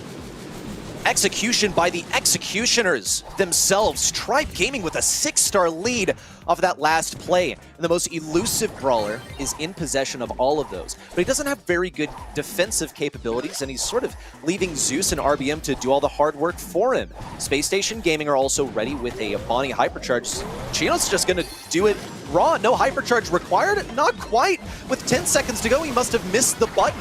10 seconds now. Bobby's got to do something unthinkable. A takedown onto RBM? No, not quite. 20-star mark reached by Tribe Gaming, but I can't help but think that that was an utter mistake by Chino. Luffy, just a problem on that brawler. We've been talking about mechanics from SSG today. It's something that's definitely been a standout story for me, just the way that they've played. That is a great reminder that Tribe Gaming are Tribe Gaming for a reason. Once again, blue star to start off for Tribe's side. Kaze, of course, the mobility she has allows them to get to the middle just a little bit quicker. RBM from the distance, working as a single shot brawler. Makes sense that Zeus, a more mid-range brawler that relies on these walls, will be playing that right-hand side. Tribe Gaming still trying to leverage their defensive abilities, the rotating Zeus over to the left side, since of course he does have the spiders, and Sand says, okay, I'll follow you. It's been a musical lanes over here. Rotate your brawler onto the more favorable matchup. See Tribe Gaming still farming some damage over here. Luffy's going to get burned up, and Chino comes in from the right flank. The spiders are out, but they all flock to Sands, the least opportune target. And in comes Chino, trying to get things down around spawn. A huge pinch. Hypnosis gets 2 kills for Space Station and a 3-star lead. Great retaliation from SSG. Still trying to end this match right here, right now. A set 5, you just never know what can happen, especially into the #1 seed that's looked so unpenetrable this entire season. Would be great to come away with the win. Tribe Gaming still working their way up this map though. RBM left-hand side just dishing out shots, dueling against Chino as Sands engulfs this right-hand side in gasoline.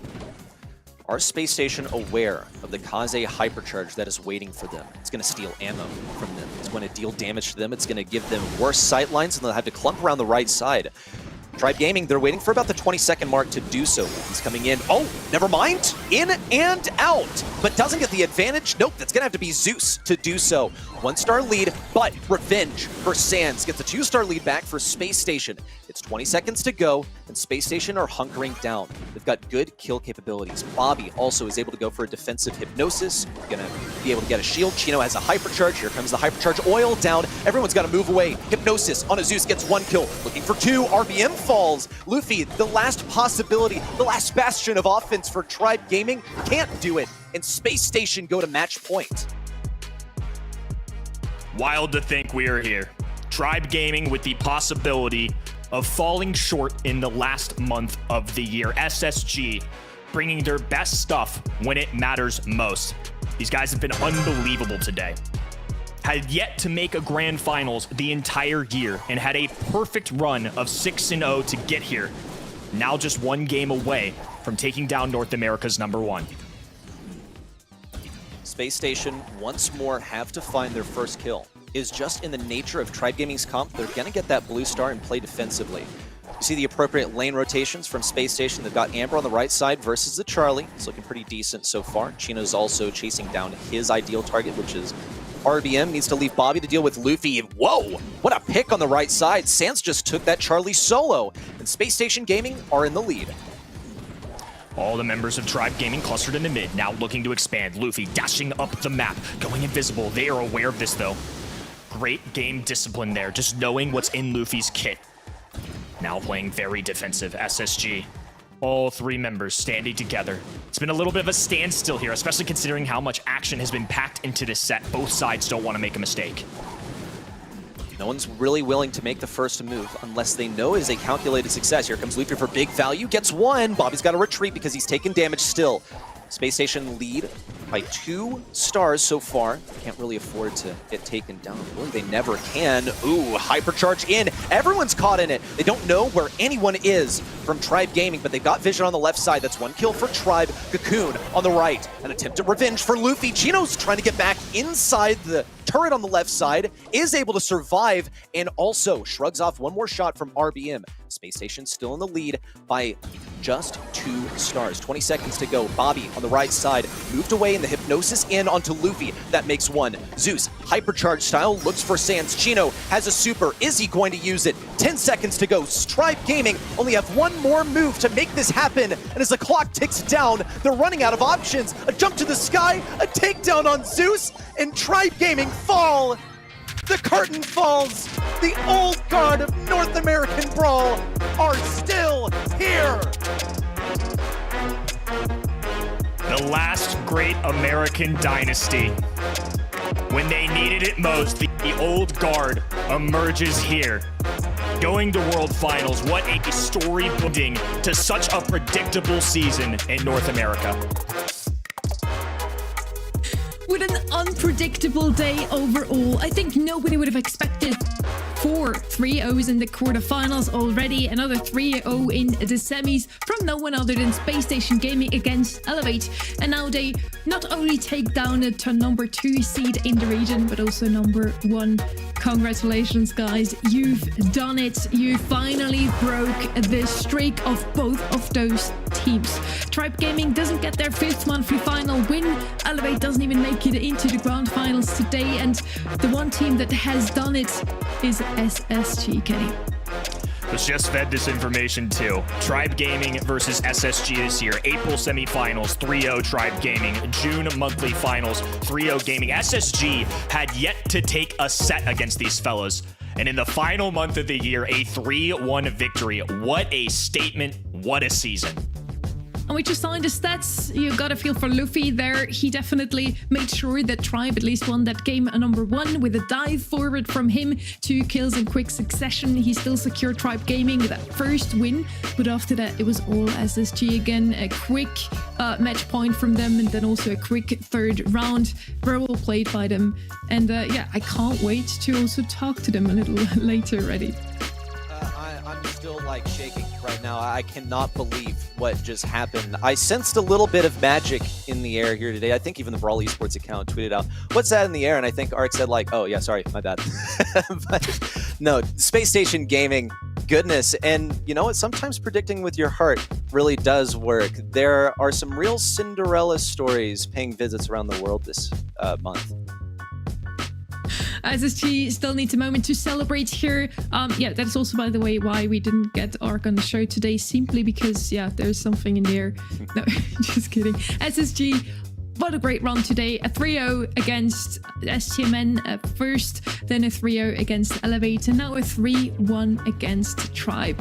The team that dominated the region all season long at least took a set of that new and seemingly transformed SSG. What happened with them? We didn't really see them do as well all season long as they did today. Something must have happened in the last couple of months, Kenny. They certainly had to earn this one today. I mean, they walked through Tribe Gaming and Elevate, 3-0'd STMN.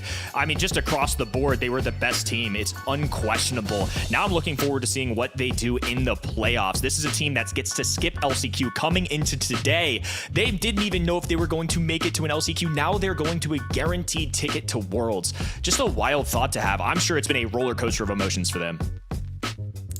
This was their do or die moment, and they delivered. They're now standing alongside Tribe and Elevate in World Finals. And they've also, I think, proved to all the other regions today that they're here for a fight.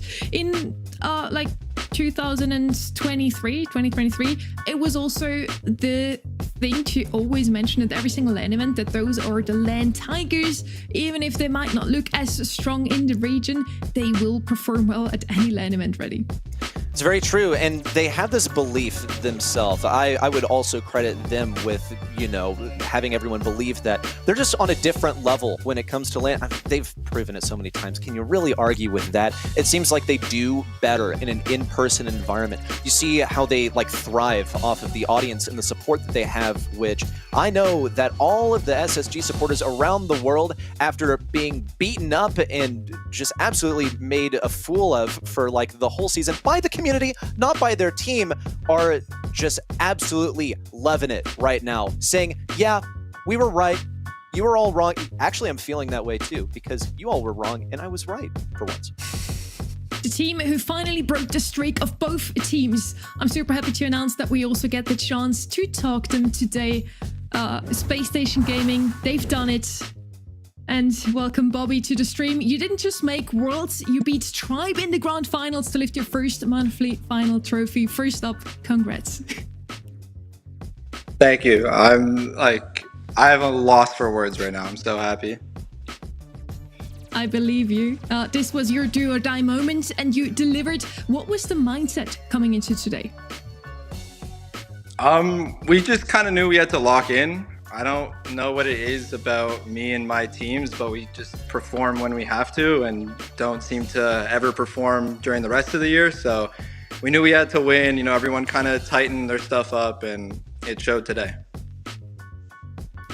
Bobby, you've had a long and really successful career, many monthly finals wins. It's been a while since we've seen you take a grand finals. I know you said you're at a loss for words, especially after being bashed and bruised what it feels like for a couple years now, missing the playoffs last year. I know that all of them mean a lot to you, but can you try and put into words, is this one just a little more special? Oh, for sure. I feel like LeBron when he won his last championship. Like, I was getting bashed. Like, we're just getting roasted left and right. But if I'm going to be honest, like, love is stronger than hate, you know? And we have so many, like, good supporters, friends, all that stuff. And we kind of just block out the hate. We know they have no idea what they're talking about. And, yeah, I don't know. It means the world. It really does. What's up, Bobby? I feel like everyone always wants to ask, like, so what did you do this time? And the answer is, well, we worked our butts off. Okay, I feel like that much is very clear. I want to know what you didn't do, what you had to sacrifice and give up over the entire year. There was a lot of changes, honestly. I don't know. We just kind of put everything aside and changed our patterns a lot. There's a couple things that we didn't do. I don't want to go too into it because it's kind of like, it's a little weird, but I don't know. We just kind of changed our style and it kind of made us look worse because we were getting like kind of trashed on in scrims and stuff like that. But the entire time we knew we're like, this is going to pay off. Like, this feels kind of like, I told Sands yesterday, I was like, this feels how it did a couple years ago when we're back in Worlds and we're losing these scrims, but we know we're going to be ready for game day. And I don't want to reveal our secrets just yet, but I mean, it worked. You look like you did a couple years ago, man. Congrats. Yeah, good to see you back to old form. You'll now be standing alongside Tribe and Elevate at Worlds. Do you have any message to send out to the other regions watching? Yeah, I saw a Naui tweet earlier. Just hope Naui knows, like, we're coming for you. Meow, my goat, you too. I don't know. I'm just happy to be here. Like, all these European guys just always talking trash. Like, I don't know. It's fun. This is what I'm here for. I'm ready for this, and we're gonna kick some butt. From all of us, one more time, congratulations, guys. Celebrate well tonight. Thank you. Appreciate it. And now that we got the chance to talk to SSG themselves, we also want to bring back our two phenomenal voices that have guided us all through the day. We've been many people on the show today. We will see in a second. Yeah, just how many. That's the whole squad. Wow. And yeah, any last words, any final thoughts, maybe not only on today, but on the whole season, guys, because this is, after all, the very last show of the day. First up, though, we're going to have a quick look at the bracket also from North America one last time. Uber, guide us through. Okay, so this is how it all played out. Tribe Gaming had a pretty soft matchup to start the day, and everyone was feeling pretty confident about them. I think the Pioneers Electros matchup, that second quarterfinal, though, that one was definitely a hard one to call. I think I had Pioneers taking that. It did not play out that way. And then Space Station surprised us, came out of nowhere, dominated STMN, and then dropped one set throughout the entirety of their run here, going up against Tribe Gaming, waiting till the very last moment to show us that they have what it takes here to dominate this NA region and really now put themselves in the conversation as a force to be reckoned with when we go to Worlds. We also saw the great lead coming into the show today that Tribe Gaming and Elevate have built towards the rest of this region. So even though SSG closes out this monthly final as the champions, Trev, they still didn't really make it up the ladder in that regard. Yeah, I mean, this is the thing, right? Tribe Gaming, I think you've still got to put them as the definitive best team in North America coming into the postseason. They're sitting on top with 5-4-2, a very comfortable lead over everybody else in the region. Elevate in second and Space Station in third being the World Finals attendees for this region. STMN can join them there if they pull through the LCQ. Electros, I'm a little bit disappointed to not see them progress any further, just 5 points behind STMN for that spot. Pioneers, Eternal, and obviously IX Gaming coming on at the bottom of the leaderboard here as well. So it's been a great year here in the North American region. I think the deserved world finalists are going straight there, but I also do hope we see STMN make that miracle run through LCQ as well. And that also wraps up the monthly finals for 2025. Next stop is the LCQ in Sao Paulo, October 10th to 12th. And those are the teams heading there, Kenny. I mean, just looking at this list, it is kind of insane to think that we have world finalists at the LCQ. We have world finals champions. We have some multiple two-time world champions that have to get through the LCQ. It's gonna be nothing short of entertainment. If you liked Brawl Cup, this is even bigger and better. It is a battle of regions like you've never seen before. Only 25% of that field makes it through. It is a crazy thought. So many good teams across all of the world. I cannot wait to watch.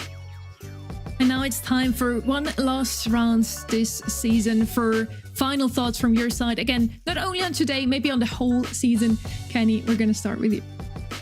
It's been a special year. I think especially in this day and age of Brawl Stars, you have to expect the unexpected. And after 5 straight months of thinking we know everything, of predicting Tribe and Elevate, the old guard finds a way to come through. And obviously some of them are no longer here, but teams like SSG still have it. I think North America has been absolutely trashed online. I know they are going to have a fire lit under them to come into this postseason. I want to send out my heart to Pioneers right now. This squad that typically would make it as first seed from North America to the World Finals are finally not reaching a postseason. So I feel for them very hard, and I know that they will be dearly missed. I also want to thank you guys, because as it is the end of Pioneers' journey, it is so ours through the monthly finals. So thank you guys for watching this year. Without you, we'd just be us. Yeah, exactly that. Well, everything these guys have said as well, already thanking everybody. But yeah, it's been an incredible year. Happy to be part of it again in the Brawl Stars Championship 2025. Finishing things off with the North America, obviously, as well. Congratulations to the teams going to Worlds and LCQ as well. I'm intrigued to see if these can kind of bounce back from that disappointing Brawl Cup and show what the North American region has got on the international stage. Yeah, look, we're lucky. We're going to get a lot of LAN events this year. We were fortunate to have a mid-season style event with the Brawl Cup. I think that was awesome, and I'm not going to forget that in a hurry. It's also great to see that NA is more than just a 2-horse race, and maybe they'll put themselves in a position to do damage after being pretty underwhelming at that event. Whichever way you slice it, postseason Brawl is going to be fire. And there it is. Space Station Gaming have done it. Not only do they punch their ticket to Worlds, but they close out the season with their first monthly finals title of the year. What a way to silence the doubters and write their own chapter in NA history. And that wraps up the monthly finals for 2025. Next stop, mark it in your calendars, the LCQ in Sao Paulo, October 10th to 12th, and then the World Finals, the biggest stage of them all. Make sure to stay tuned to our socials and the in-game tab for all the updates. From all of us on the desk, thank you to everyone who tuned in, and a massive thank you to the production teams for bringing these shows to life all year long. North America, what a finish. We'll see you on the road to Worlds.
1, 2, 3, make this look easy. On the highway and I'm feeling breezy. Going beast mode, yeah, another species. I'm the top one cause they cannot beat me. Foot on the gas in another gear. Can't slow me down, this is our year. I'ma say it loud, I'ma say it clear. We run the world, get a whole sphere. Now wait.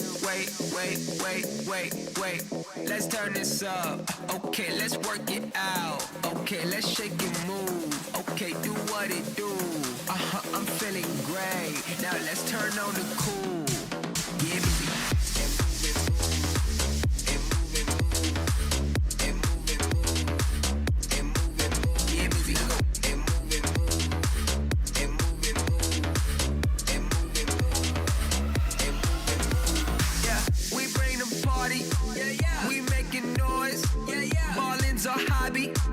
Don't disappoint.